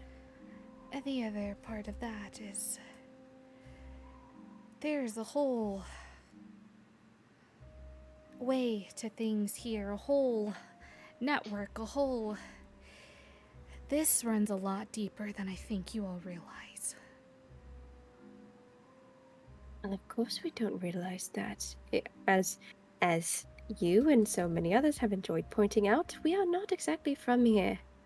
I mean, I wasn't from here too. I'm not from here. I'm just, Well, yes, but you seem to have a way with things. I You learned. seem like a native already. I learned quickly. I am such a fast learner, and I've just picked up stuff quickly, and yeah, and doing good jobs. She kind of like scratches her head sheepishly. It's true. Sorry, go ahead. Actually, never mind. We already know that. I was going to ask if you have anyone else after you, but yes, you do.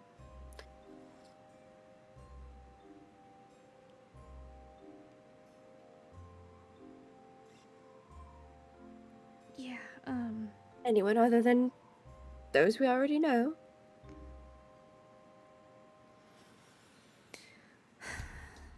Might as well cross my T's. Yeah, dot your T's and cross your I's, and we should get this chest delivered and the crates to its rightful owner and forget that we ever saw this. Oh god, could there be more in the crates? We're not forgetting this happened. Or at least I'm not. Here is my proposal.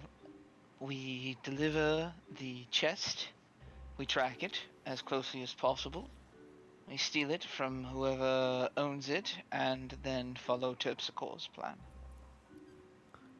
We're gonna steal it. Okay, we're gonna steal it. Terpsy, we're gonna steal it?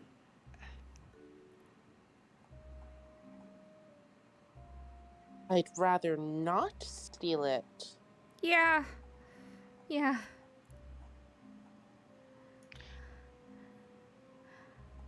Are you familiar with the Crystal Tower? No.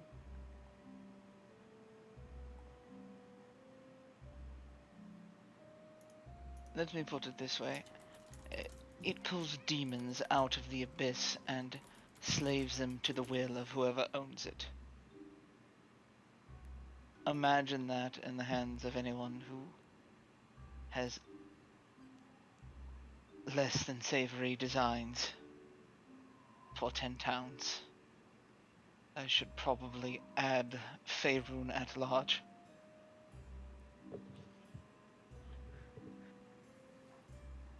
Charlotte, Yes? can I speak to you in private?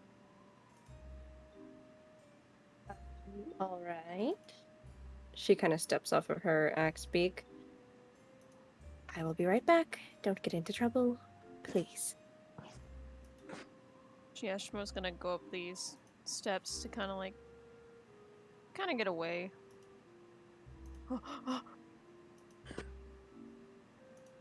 He just looks very angry, very frustrated. He just kind of leans close. He's like, tell me not to do something stupid. Okay. Don't do something stupid. I'm so sick of this. I don't want any of those things falling in the wrong hands. I'm so tempted to just light that entire car ablaze. Well, unfortunately, I think the only thing that would serve to do would be to burn the chests and the cart. I don't think it's that easy to destroy something like this. Or I'll take it to that river. Break the ice, make sure it all goes under the ice. By the way, this is going to be traced to us in some shape or form.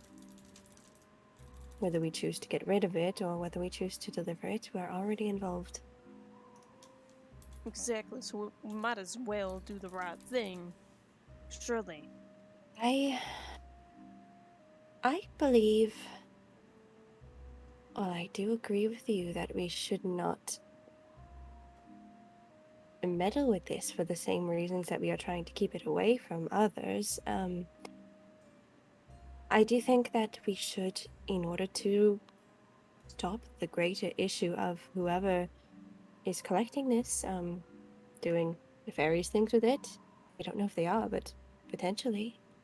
We should deliver this in order to figure out who wants it.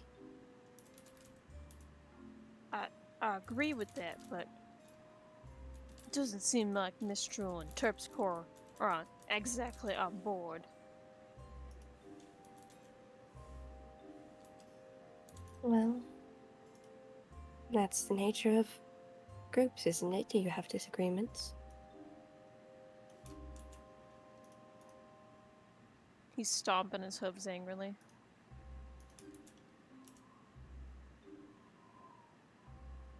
It'll be fine. You and I both know that we're not going to allow. If evil happens to cross our path, we will stop it.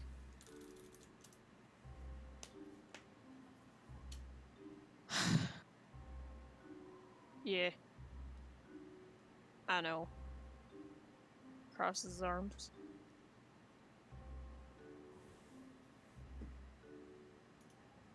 I am just about as worried as you, but I believe that we can handle this.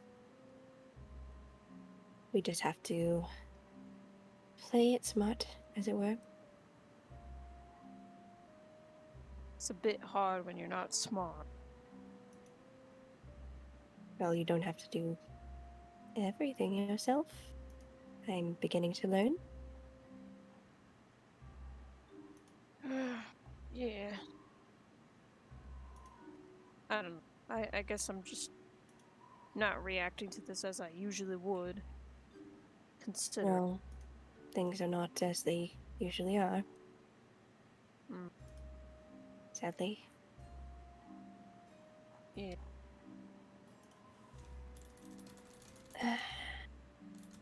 I miss them. Me too. If they were still here, I know my opinion would be a lot different.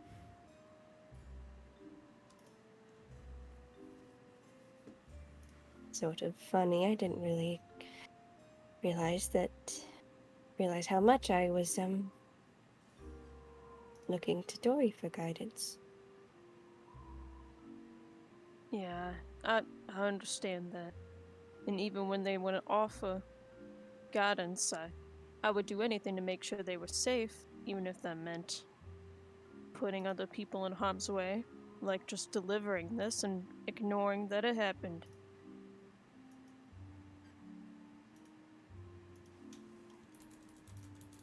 But they wouldn't want that anyways. At least I don't think. Yes. Do you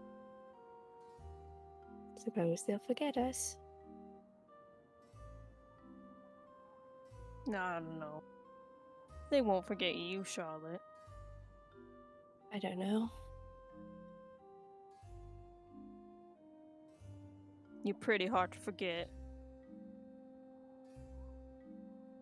Well, you're very memorable yourself. I'm just another satyr.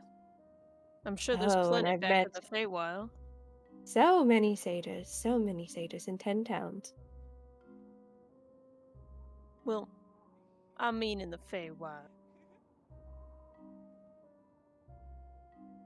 It's not like there's people like you in the Feywild. At least I don't think. I've never been there, but Oh.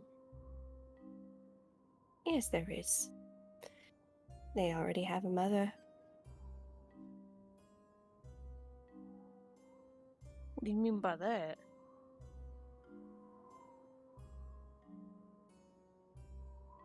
Well, I was just filling in, wasn't I? They don't need me.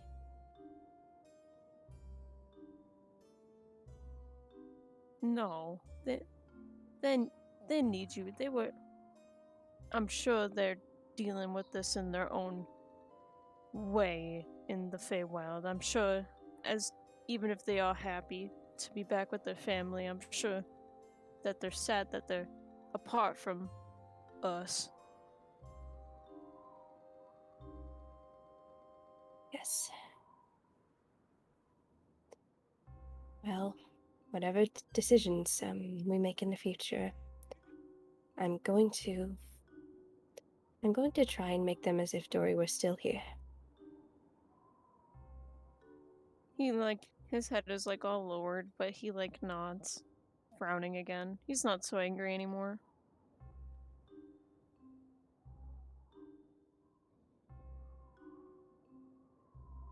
Yeah. Whatever comes our way, I'll protect you all. It's what I've been doing, and it's what I will continue to do. It's gonna be a bit hard considering I protect you as well and everybody else. I might get in your way. I don't think you could. I already have. And he points to his scars and he just wiggles his eyebrows. Like he's... like he's... bragging. That's not funny. Well, would you rather I be sad about it every time I talk about it? No. I'm just glad to have you back. Let's not have a repeat of that, shall we? I'm trying not to have that happen again, yes. I don't know how many of these, well, I know cats have non-lives, but I don't know about schmoes. Like I said, let's not find out. Are you ready to rejoin? Yeah. Don't yell at anyone. Or do anything stupid, okay? He forces a smile. Okay. She heads on back. Yep.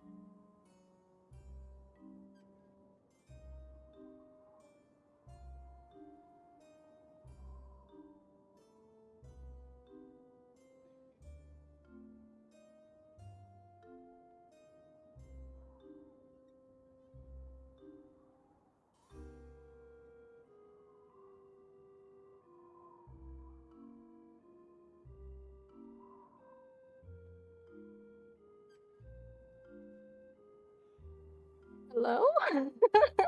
Oh shoot, I'm so sorry. Hello. You guys, Oh, you just keep guys, talking. you guys come back and join the rest of the group. Let me know what you are doing. Are we ready to... Are we going to deliver this? What is the plan? I don't think we have a choice with the delivery at this point.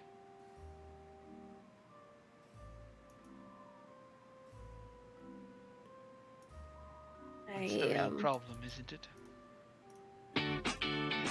Well, yes, we're involved in one way or another. I agree with the plan of delivering this, seeing who is interested in it, and then I don't know about stealing it back, if I'm being honest, but other than that, a sound plan. Unless it's being used by someone who has 10 towns' best interests. My greatest fear is where these end up. I agree.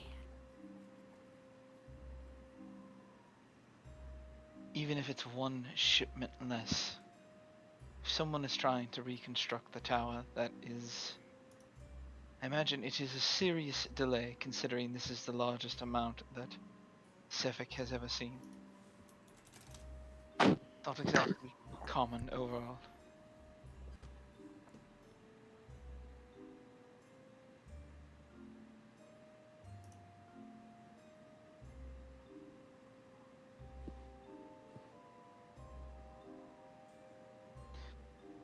So delivery, all of you can choose to try and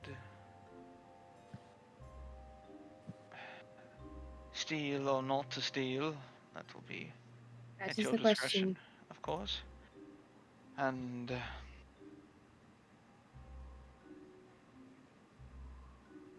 then we figure out who is sending this and why.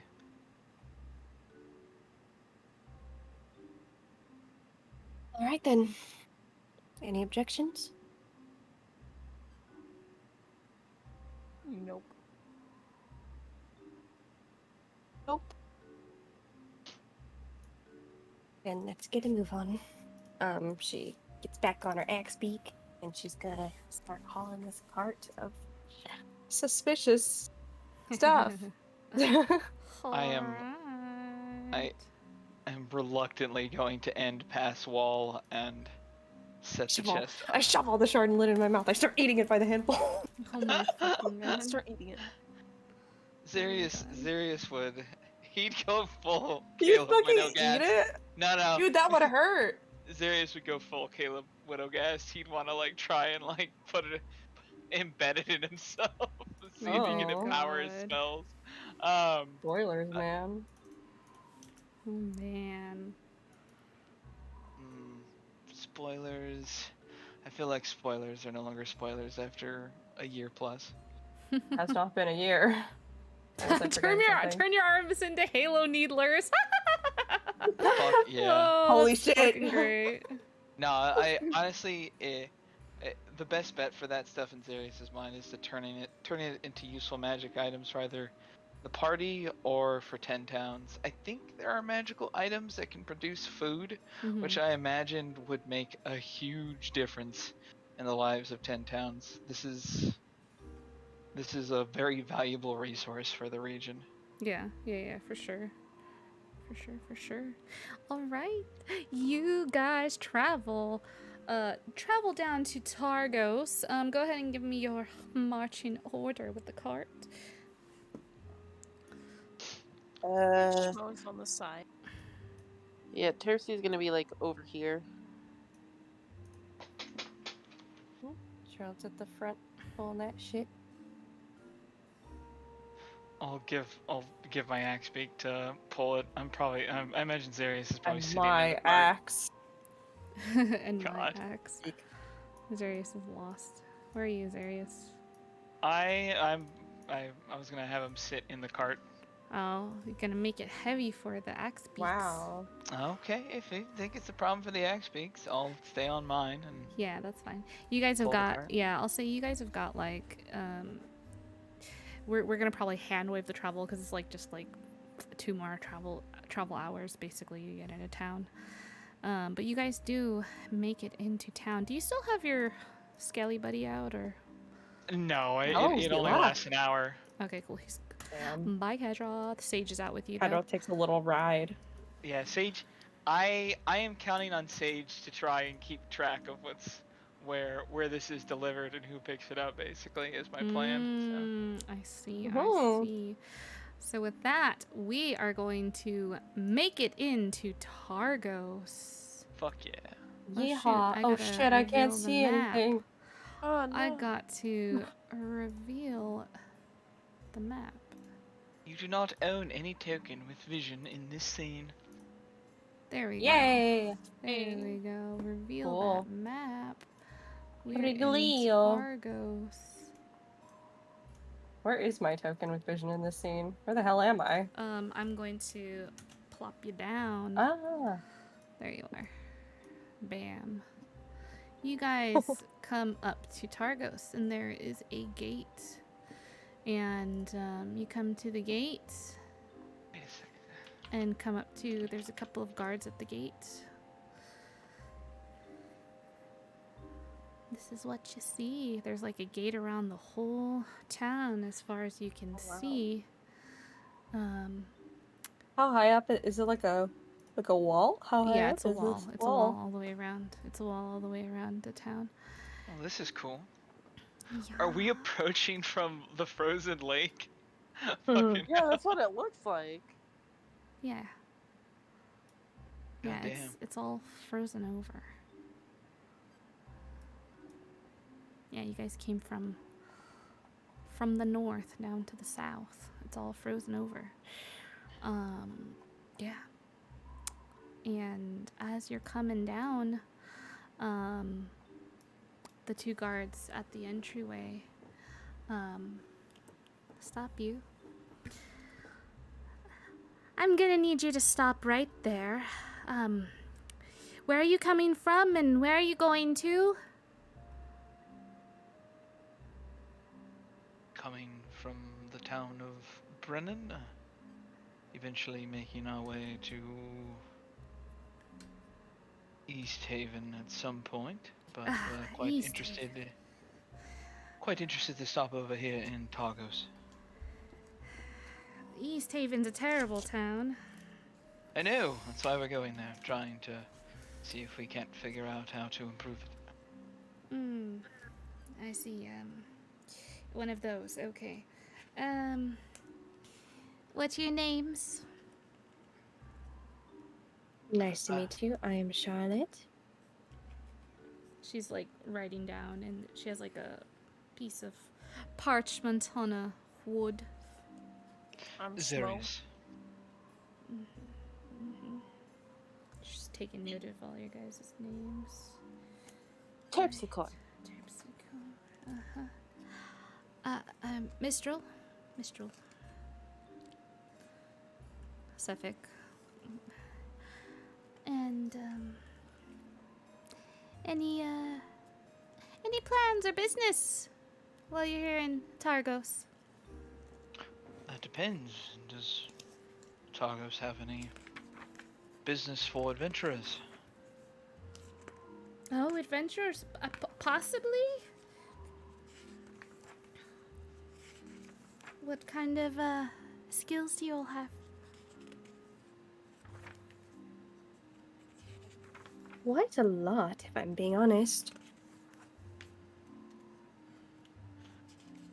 Well, I myself am a healer. Oh, a healer.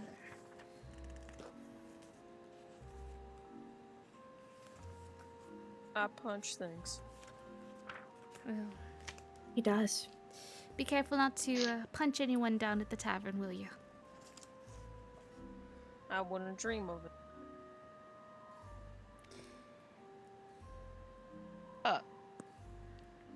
Suppose references are in order. I've imagined quite a few people claim to be adventurers. We have helped Care Koenig. They don't sacrifice anything anymore, and we solved a number of their issues. And I'll look at Charlotte. I think you had the Care Koenig token last? Or am I remembering incorrectly? I think you got the tokens. So Zarius will pull out the Care Koenig token. And we helped Care Denival with a small cultist problem. And we are coming from Brennan after helping them solve an issue with their newly acquired lake monster friend. By the name of Poppy. Okay. I'll be the trout eater. Sounds, Incredibly plausible. Oh, yes. it sounds incredible, absolutely. Well, welcome to Targos. And she kind of gets out of your way and... Well, thank you. You know, they're very friendly here, much friendlier than they were in other places. Yes, very friendly. I hope you enjoy your stay. And the other guard gets out of the way, and they kind of both motion for you to go inside. Just gotta pull the cart.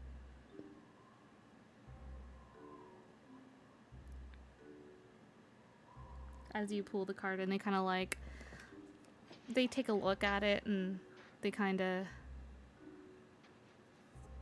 pat the cart, like, on the back, and they're just like, oh, okay, whatever.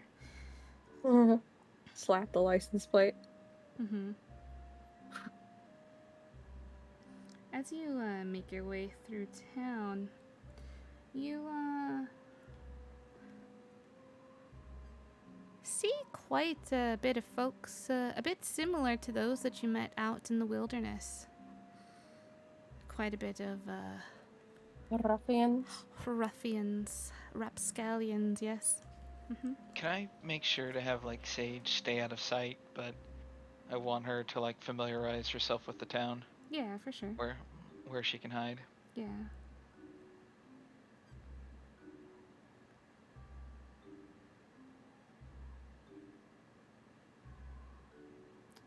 Let me know what you would all like to do. Everyone ready to make our delivery? Yep. All set. Don't sound so eager. She's going to. I guess we'll head towards the warehouse next to the Luskan Arms. Alright. Look for our contact. Alright, so, like, you guys don't know how to get to the Luskan Arms. Fuck! Can I ask someone where the Luskan Arms is? Sure, you look around, you see a lot of lovely, friendly folks around.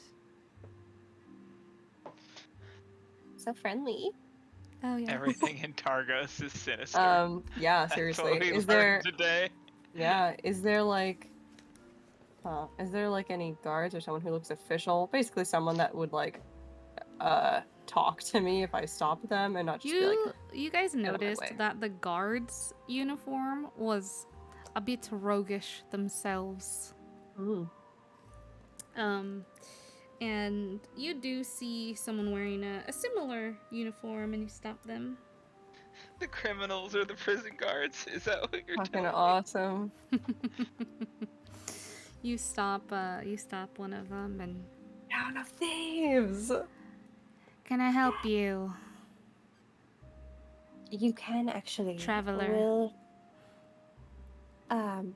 Would you do me the kindness of pointing me in the direction of the Luskan Arms? The Luskan Arms. Yes. What business do you have with the Luskan Arms?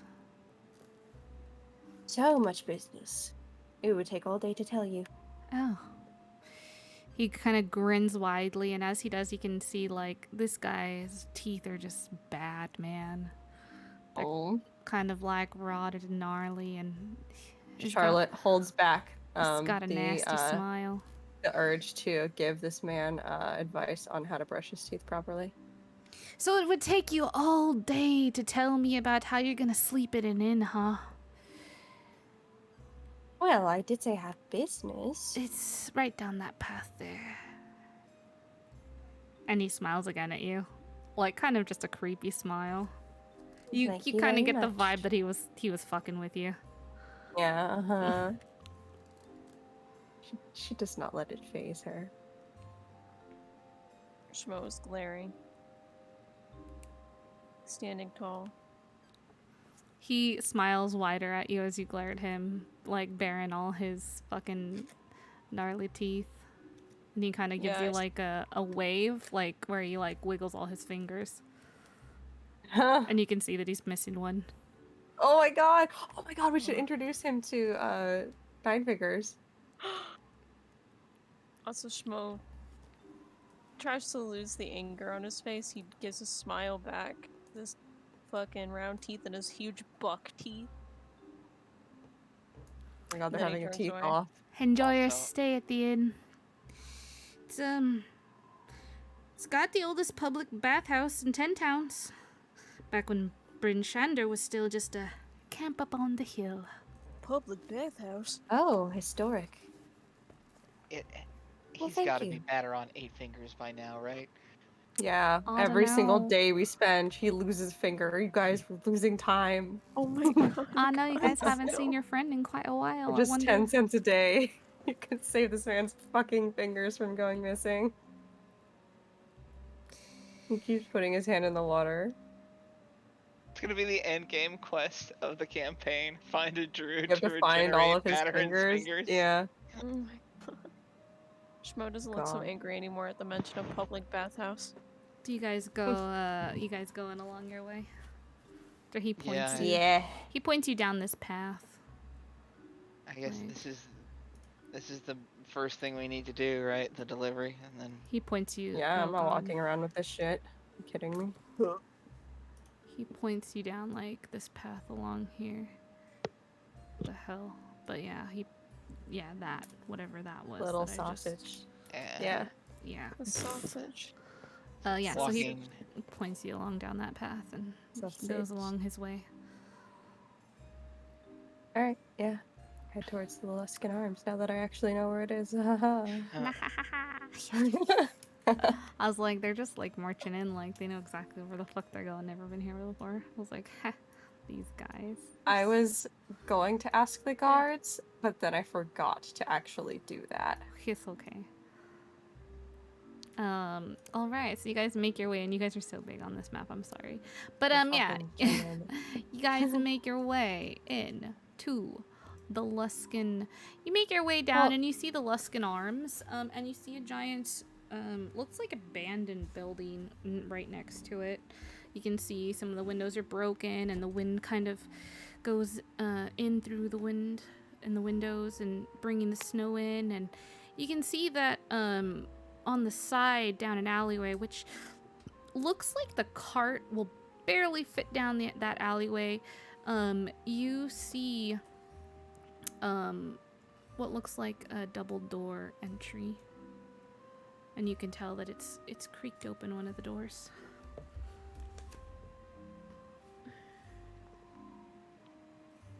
Well, that is strange. They did say to meet someone around this area. Maybe they're already waiting for us inside. Perhaps. I can go first. This is going to be a tight squeeze. And she's going to try to maneuver the cart, like, so long we can actually get it down the narrow-ass pathway. Okay, you Or, make like, your kinda- you make your way down, and you're able to open the doors to this kind of large warehouse. Do you go inside? Peek my head. Do I see anyone? Roll me a perception check. I would like to perceive it. Oh, that's an 11. You perceive some rats running around inside. Oh.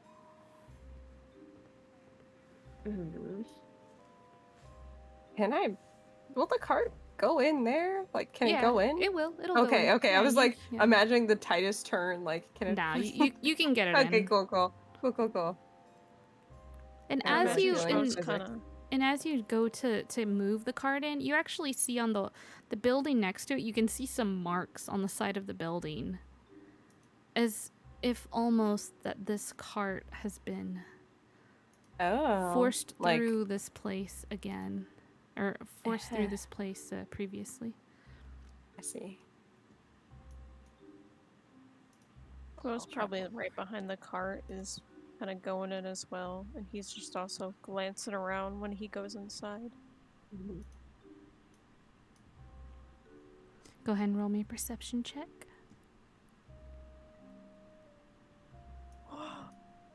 Dice. It's an 11. All right. Twins. You also see some rats. The same Rat rats. perceivers. Yeah. Schmo tries to stomp on one that passes by him, if they do. Oh! The rat escapes. No! Yeah, but I'm assuming it's concrete or like wood or something? It's rotted wood floors. And there's snow on it as well.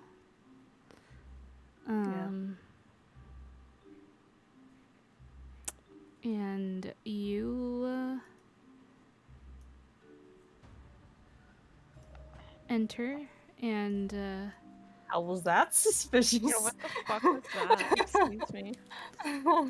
You enter, and in the there's kind of like a rafters, kind of like there's like a balcony, I guess, like all the way around, essentially. We'll call it above, and it's you see a shadowy figure up above.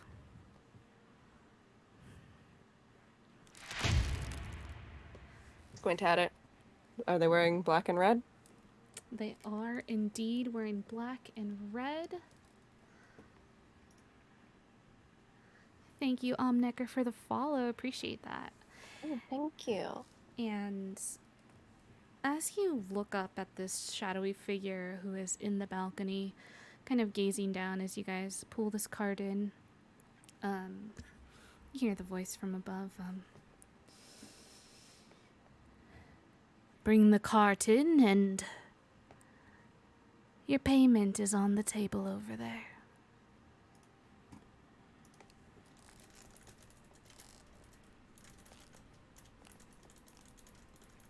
Very well. She's just gonna bring the card in. All right. You bring the card inside, and you see a table over to the side that has a pouch on it.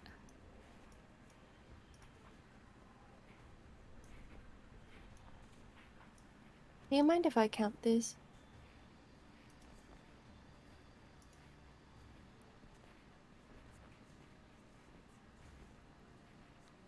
If you wish, but I've got places to be. So I suggest you be quick about it. And you kind of like, you can see this like figure kind of crossing their arms. Mm-hmm. And just I'm staring at you. Yeah, I'm going to like make like I'm going to count the money, but I'm just kind of stalling for time so that my companions can like do what they want to do, like if they want to get a look or like, you know, do whatever. Mm-hmm. She's going to try and count this for as long as she thinks she can like kind of get away with it, like for a few minutes, and then you I know. am. So do I see this figure? You do, yeah. I imagine like you've probably all stepped inside. Let me know. Yeah. I'll step inside. Yeah. Trying to cement their face as much as possible. And trying to get Sage to do whatever she can. I'm not sure if owls have a developed sense of scent or anything like that. Whatever she can tell. Okay. Where are you sending Sage at? Because Sage was outside. Are you bringing her inside or? No, not bringing her inside. I was having her fly around. Like on the outside of the building? Yeah, and I'm gonna have her try to like have peek her inside. Yeah, have her land a respectable distance away. I want her Okay. to be as safe as possible, basically. Okay, you got it, boss. Okay, go ahead and roll me a perception check.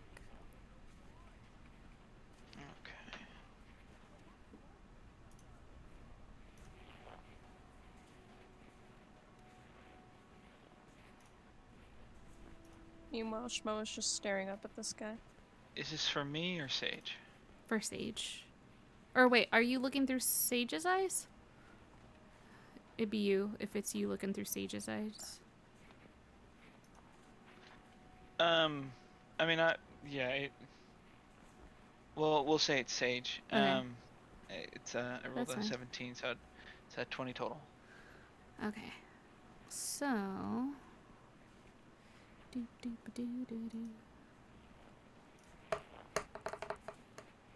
Okay. You said a 22 total? No, 20 total. A 20 total. Forgive me. Okay. So, all right.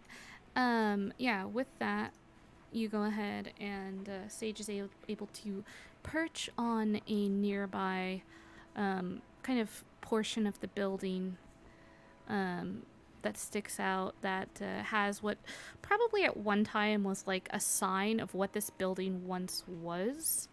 And upon perching there, is able to look in, and you're wanting to like get a view of who this figure is, correct?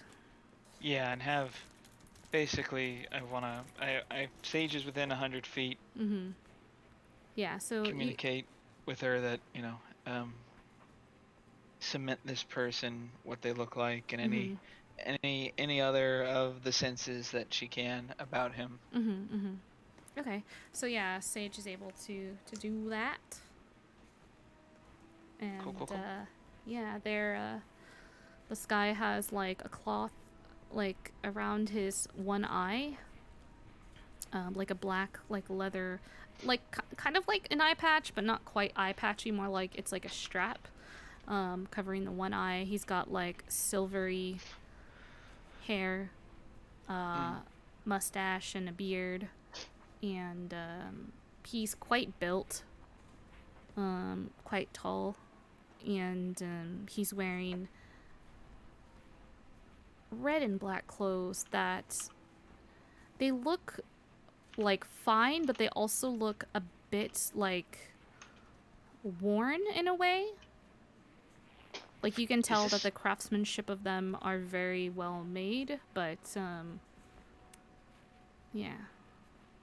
The ravens were wearing red and black clothes as well, right? Are they similar, or they were wearing purple and black? Oh, okay. And their clothes looked kind of shoddy. Honestly, much prefer the purple and black. Very cool, very chic. Those are well worn, but look well made. Yeah. Like you can tell like quality materials were used for this guy's fit. His fit. Yeah. You can also tell that he's got 2 rapiers on his side, one on each side. He also has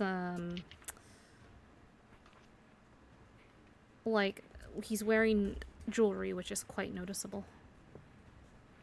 Like a necklace. You can see that he's got his eyebrow pierced. He's got rings on. Has got nice boots. You know, this guy has money, basically. You can infer from this. And he didn't give us a name or anything like that, right? No, and the whole vibe of this guy is like rich, but like rough. Like you wouldn't want to fuck around. If you fucked around, you would find out with this guy, basically. You would certainly find out. Yes, you would most definitely find out. And he's like vibing up in the rafters. Like he's up in like what's like kind of like a balcony. It's kind of like there's stairs going up to where he's at, and it's like a little like overhang balcony kind of area. It's like a big large like warehouse. He's like on the 2nd floor, but it's not really a full floor. It's just like a half like overlook balcony, kind of like a loft. Kind of like a loft situation. Yeah. Hey, now, buddy, how much do you recommend the bathhouse next door?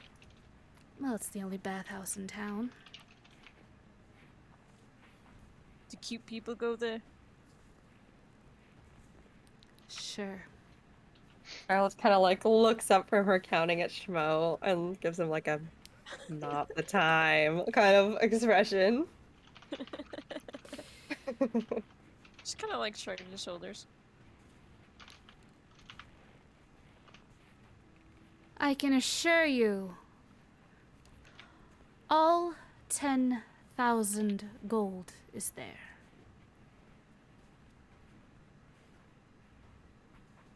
All right.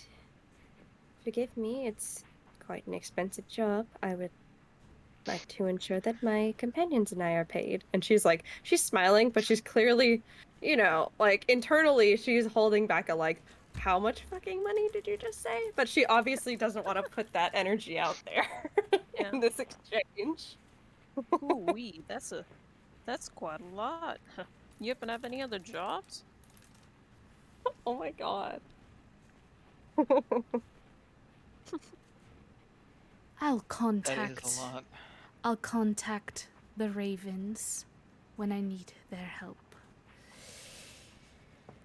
I have places to go, things to do. I'm a very busy man, so. Well, and she like scoops the rest of the gold into the pouch. The ravens send their regards, and she's going to put that shit away. She'll put it in her chest for now. Fuck. Yikes. Okay. And she will move to leave and kind of like look over at like Shmo and Zarius and Terpsichore like, we should probably get out of here.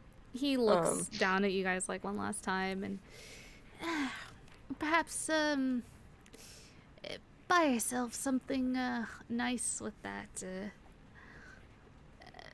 Have they not enough uniforms for the lot of you? Sometimes a uniform can be detrimental. We prefer to move discreetly. She gives him a smile. Have a wonderful night.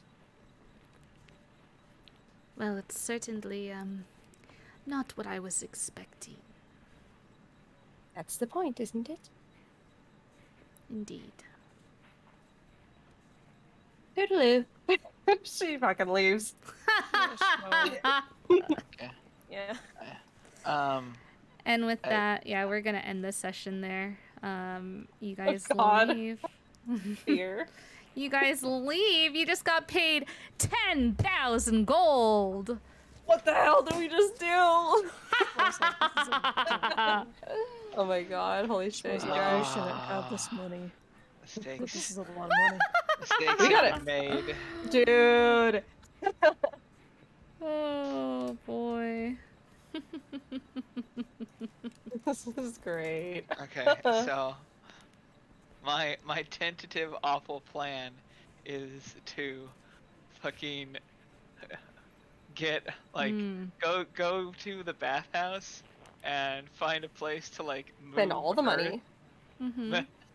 I don't know how you would spend all the money at a bathhouse. That would be I impressive. am gonna make Or, this recommendation to not All make in. any plans until you get to the Luskin Arms, which I think is where you guys are going next.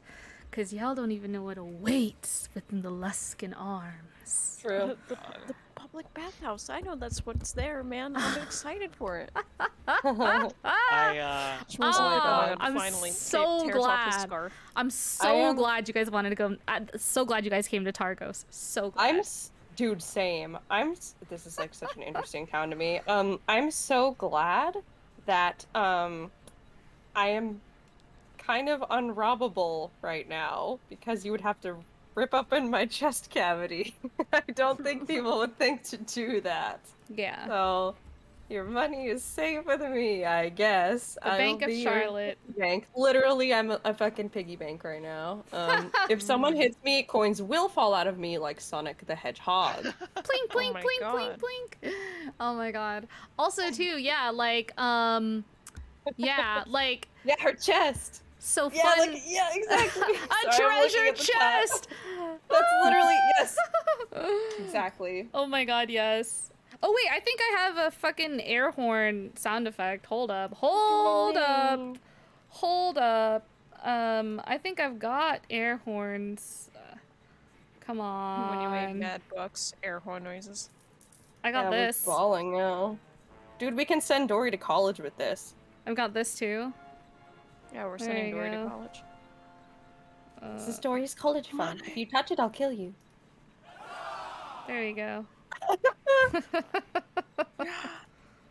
So good. Yeah. So yeah, I don't have air horns, but whatever. We got other sounds. Thank you to That's pretty Sirenscape good. for the sounds. Yeah, fun fact.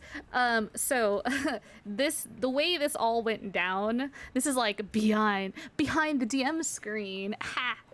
Behind the DM screen, what really went down here. Don't worry, it's not gonna be spoilers. But you guys basically with the campfire system, you guys came upon a hardship instead of a windfall is what happened. And the 8 that was rolled by Terpsy was a detestable meeting. Listen, So- I think they're cute. I know you do. They're just a fun little crime family. So basically, it says the party meets with a hostile NPC who demands something of them. Perhaps a local king demands a favor, or a thieves' guild demands an audience. The game master determines what they desire. And so then I had to pull a quest out of my asshole, and this is what we got. Don't say that. Out of my asshole. Yeah, that's how it happened. I was just like, you know what? I was like, bandits or something, roguish ruffians, rapscallions, we're doing it. I rolled a d6 to see how many. Bam, 6. And well, I love this, so. And I was just, just pulling out stuff as we went. I was just like, ooh, trickery, deity, Char, let's go. Like, bam, let's go. Name's that done. wizard guy is gonna die. We're never leaving her. Who's gonna die? The crazy the wizard? Yeah, Oh. he's gonna die. We're never leaving. I was rolling for like, so I was like, ooh, what's gonna be here? I rolled to see what was gonna be there, and I was like, ooh, Charlatan, how much? Ooh, fuck, that's a lot. Oh my god. Who the fuck would be able to afford a lot of Charlatan? Someone really fucking scary. Pimp daddy, apparently.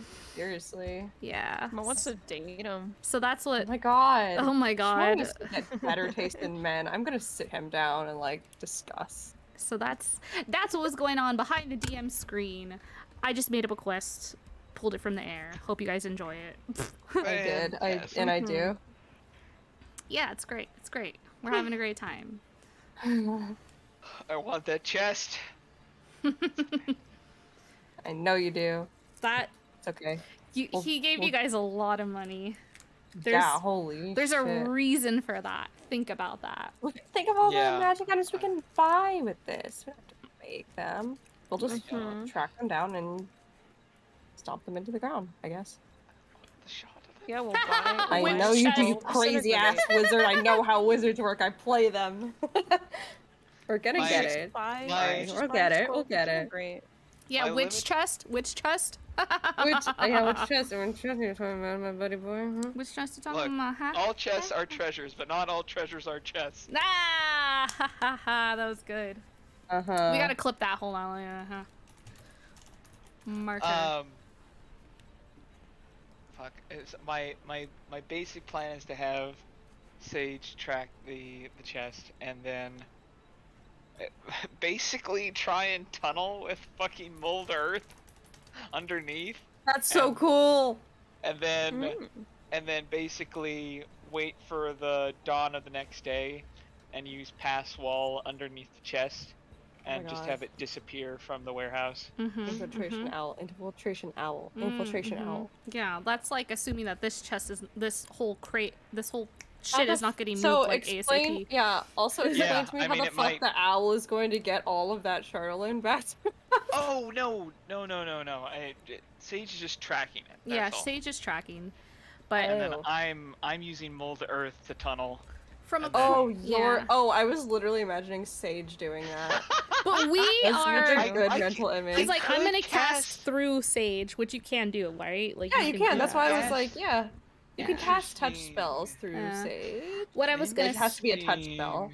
I was gonna say this though, like, guys, keep in mind that you're dealing with a very sophisticated, rich criminal right now. This is true. This guy is not an idiot. This guy is Charlotte was like an idiot. A measly 10k. Internally, he's like, what the fuck? Internally, she's like makes teapot noise when it's on the stove. Yeah, and it's literally. Yeah, that's her. Like, oh my god.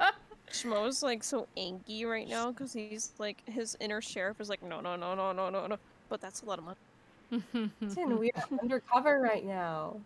I know, and then he's also like, he's also like bathhouse. Yeah, I know. He's got a lot of I got that part. right now. I got that part. You guys don't know anything about Targos, too. That's another thing that I love. The fact that you guys don't know shit about Targos and you're here in Targos. I love that for you. I love that for you. We are fucking around, so I assume we're going to find out. Yeah. Oh, yeah. I'm so excited. Like, I am so excited that you guys are in Targos right now. Thanks. I love I hate it here. Thief town. I love it. It's so good. Like, it is. I love that this extremely kind, very nice party is like in this town of just absolute criminals right now. There's so many things I want to say. Like, there's so many things I want to say. Like, next session is gonna be so just fucking chef's kiss. It's gonna be great. I am so glad for Dory. If we had to deal with this with fucking Dory with us, oh no. It would be a fucking nightmare. I think We you would've- wouldn't have made it to Targos tonight. I'm just gonna say, like, maybe probably would have. I don't know. or maybe wouldn't have taken the job. Maybe If Dory had been here, we would have taken the Charlatan. I think we would have taken the job. Yeah. If Dory was here, he would have taken the Charlatan. Oh, Dory puts Jesus. Charlatan in the ring. If Dory was here, Dory would be questioning that That's guy in the pretty warehouse smart. for an hour. Yeah, Oh, literally. God. That's what I was imagining. Like, Dory would ask so many inappropriate questions. Be like, why are you up there? Do you think it makes you look cool? Like, Yeah, color. This guy is a Hey, bad friends. guy. This guy is a bad guy. I know that, but Dory is everybody's friend. Bad guy. This guy would not think twice on killing a child. Like, he is a bad fucking Cracks guy. knuckles. Time Bad to become guy. a puddle on the floor. He is a Idiot. bad man. Yeah. Why do you think he paid you so much money? Because he's like, fuck it, whatever. Money, easy peasy, done. I'm a bad man. I get money. He's a bad guy. God, we are in so much trouble. Fine. Deep shit. It's so good. Oh, it's so good. Oh, it's so. Oh, I can hear it in Fine. the cart now. Bam. No more alright, cart. You guys are. I need to like fix the thing on the map. I need to fix the like. I had like completely forgot we had axe beats for a second, so like when we got the cart, I'm like, oh, is Schmo just gonna fucking pull this thing around? Oh my gosh. Attached to the nearest hooved creature. There he goes. It's just a workout for him. It's tough. I lad. think he'd like to do it. If he'd be like, okay, I'm gonna get some muscles, I'm gonna do some workout. He's gonna. Yeah. You Charlotte will sit in the guys. cart for an extra challenge. He'd like it. Also, just so you guys know, Mistral did not go inside of there. Uh-huh. She did not go inside of that Mistral's- building. She stayed the Turned fuck shady as outside. fuck all of a sudden. She All of stayed a sudden? outside. She stayed outside, and Sefik also stayed outside. He kind of like, because you guys went to an alleyway. Sefik, yeah. Oh, sorry, thank you. Sefik was like on the outside of the alleyway, like leaned up against the fucking thing, like keeping watch inconspicuously. Mistral did not go inside. She stayed outside. Yeah. She's a very well-known bard, so. I mean, yeah, kind of hard to mistake her for anyone else. Yeah, she's. No one else looks like her. She's just like she's like, I gotta be fucking careful. And she's like, this job is so high profile. She's just like, who boy? Has anyone seen a gigantic blue woman? Yeah, exactly. Like, fuck. Who's shredded? Yeah, who's like the most beautiful woman you've ever seen? Who sings the most beautifully you've ever seen? Like, oh my god. That's what she would say. Beautiful woman you've ever seen. Charlotte's right there, but okay, go off. I enjoy that Mistral thinks everyone describes her the way she thinks of herself. Oh yeah, Oh my totally. God. She totally does. She's just like, yeah, hell yeah, like she thinks so highly of herself. She's got like a foolish amount of confidence. That's why she's able to do a lot of the things she's able to do. It's literally like her foolish confidence that gets her by. Yeah. That and her borderline god powers dad. Oh, but she doesn't know that, and that's also where her confidence comes from, because her dumbass literally is just like, I'm just so lucky, like, just so lucky, you know, like, she's. Anytime there's a problem, I just black out, and it's totally fine. She's like, snap my fingers, bam, everything's great, no problems. Yeah, like literally, she's. Because she just doesn't have a grasp or a good grasp on some things. So, like, Yeah, she's... Yeah. How do you like the music here, guys? Love it. I love it. Yeah. Very atmospheric. Excellent session. I'm so immersed. Immersion. Yeah. I'm excited. I'm excited because now we've got this whole new crew of people in the world. And, yeah, it's exciting. I really liked this campfire thing. It's really fucking great. Yeah. It's really, it makes traveling like so much more than just, well, you went from A to B. You did it. Yeah, I like Yeah, you want fun random encounters where Yeah. when people are still low enough level that traveling is a problem. Yeah, oh for sure. Speaking of, like, Michaels was selling some D&D book, which shocked me. It's not official, but we have like a little part where there's books, and I was doing the books, and I saw that there was a book, and I saw like, you know, keywords, encounters, and I was like, and I, and for like a couple minutes, I was like flipping through this book while I was supposed to be doing my job, and then I was like, no, you're coming home with me, and I bought it. It was like $22, but I love it. It's got really fun encounters in there. Nice. Oh, fun fact, I did, like, take a peek-see into my random encounters book tonight, so that was fun. Nice. Yeah. Random encounters. Yeah. Books. I was like, I wonder if people can hear me flipping pages right now. I used to on your old microphone, but not anymore. I can't now. Okay, nice. Nice. Devious page flipping. Yeah. Even if we don't get the Charlotte and stuff, I'm so happy or excited for what comes next. Same. New town, baby. Same. Yeah, and we New have town, new me. we have like 3 weeks to get to East Haven still. Yeah. We haven't even been. There's like the capital of 10 towns is between us and East Haven. There's a capital of 10 towns? I thought it was just 10 towns and they were all vibing. Bryn Shander's the largest town. Some in towns are 10 more towns. equal than others? That's where you get the gun. You get it from Bryn Shander. Oh, you're right. Mo's quest for gun. Gun. Bryn Shander's like Mo's gun quest. It's where everyone goes to trade from the Sword Coast and stuff like that. Yeah. I see. Yeah, it's really cool. Like, honestly, I did not think that I was going to enjoy Rime of the Frostmaiden like I have, but like, there's a lot of cool lore and there's a lot of cool stuff going on with it, and I've really enjoyed it a lot. I didn't think I was gonna like this little like icy 10 towns area stuff. It's a really interesting area. It really is. It's really cool, and it's each one is like super different. and But it's nice that I'm like able to add to stuff too, which is so far working out pretty well. There's not a ton of stuff in the era where 5e is run, so you're able to really inject your own creativity into the different like baseline stuff they provide. Well, this adventure takes place in the winter of 1489 DR. Oh, wow.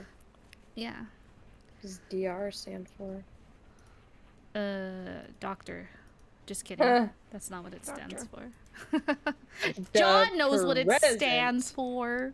I only know, I think it's something after the Reckoning, but I'm not sure, because It the stands for Reckoning is when all the gods basically like die and then are reborn, and you had all kinds of changes to the pantheon. stands I'm for curious, though. the right now. Yeah, it's the Dale Reckoning.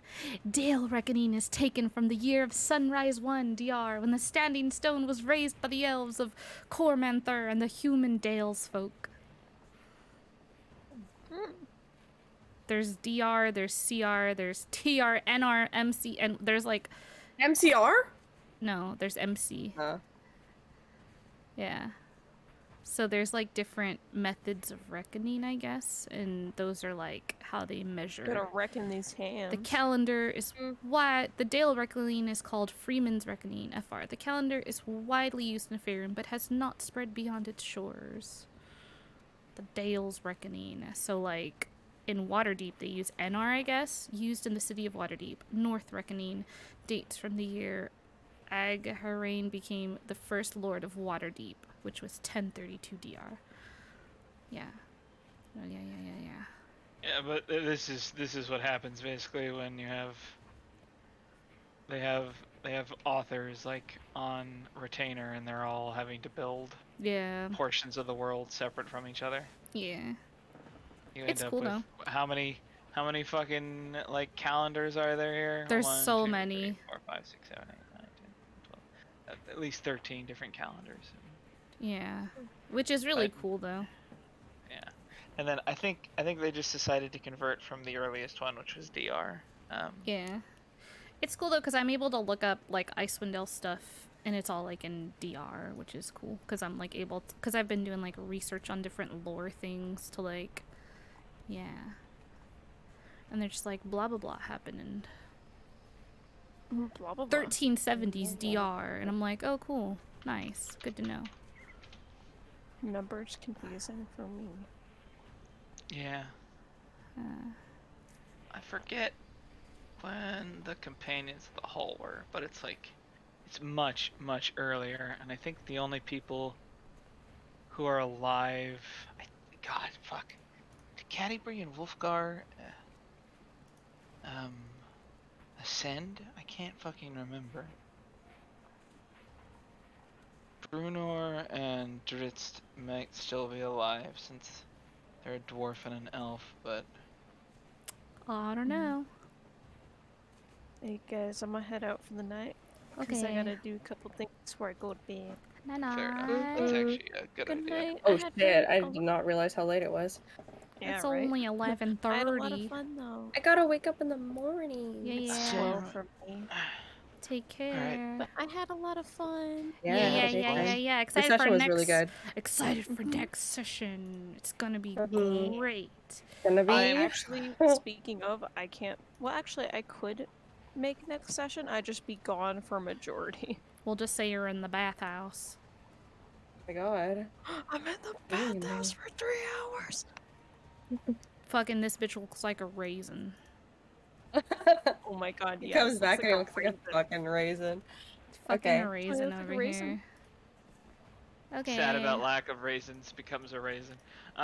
Cries in the Becomes a fucking raisin to Coke. bathhouse. Oh my god. Cries so hard, pops into a raisin. Utterly dehydrates yourself. What a mess. What a mess. So yeah, we are gonna go ahead and end for the night. And yeah, thank you all for joining us. We will see you next Saturday, 6 p.m. Pacific time here at Minstrel's Tale. And yeah, thanks. Thanks. Oh yes, raid! Oh my god! Let's do a raid. nice, Oh my god. nice. Nice catch. Thank you for the catch. Let's see who we're gonna raid. Let's see. Who? Oh, you know what? Let's raid Dreamy. Let's raid Dreamy. Okay. Hold on. We are gonna do a raid of Dreamy. Dreamy is a variety streamer. Pretty cool. She plays a kazoo. Enjoy her streams quite a bit. Positive, great vibes over there at Dreamy's channel. So we'll get over there and we will raid Dreamy. We'll go in just a couple of moments. Hey, Dreamy Streamy, please. Yeah, Dreamy Streamy. Alright, let's go.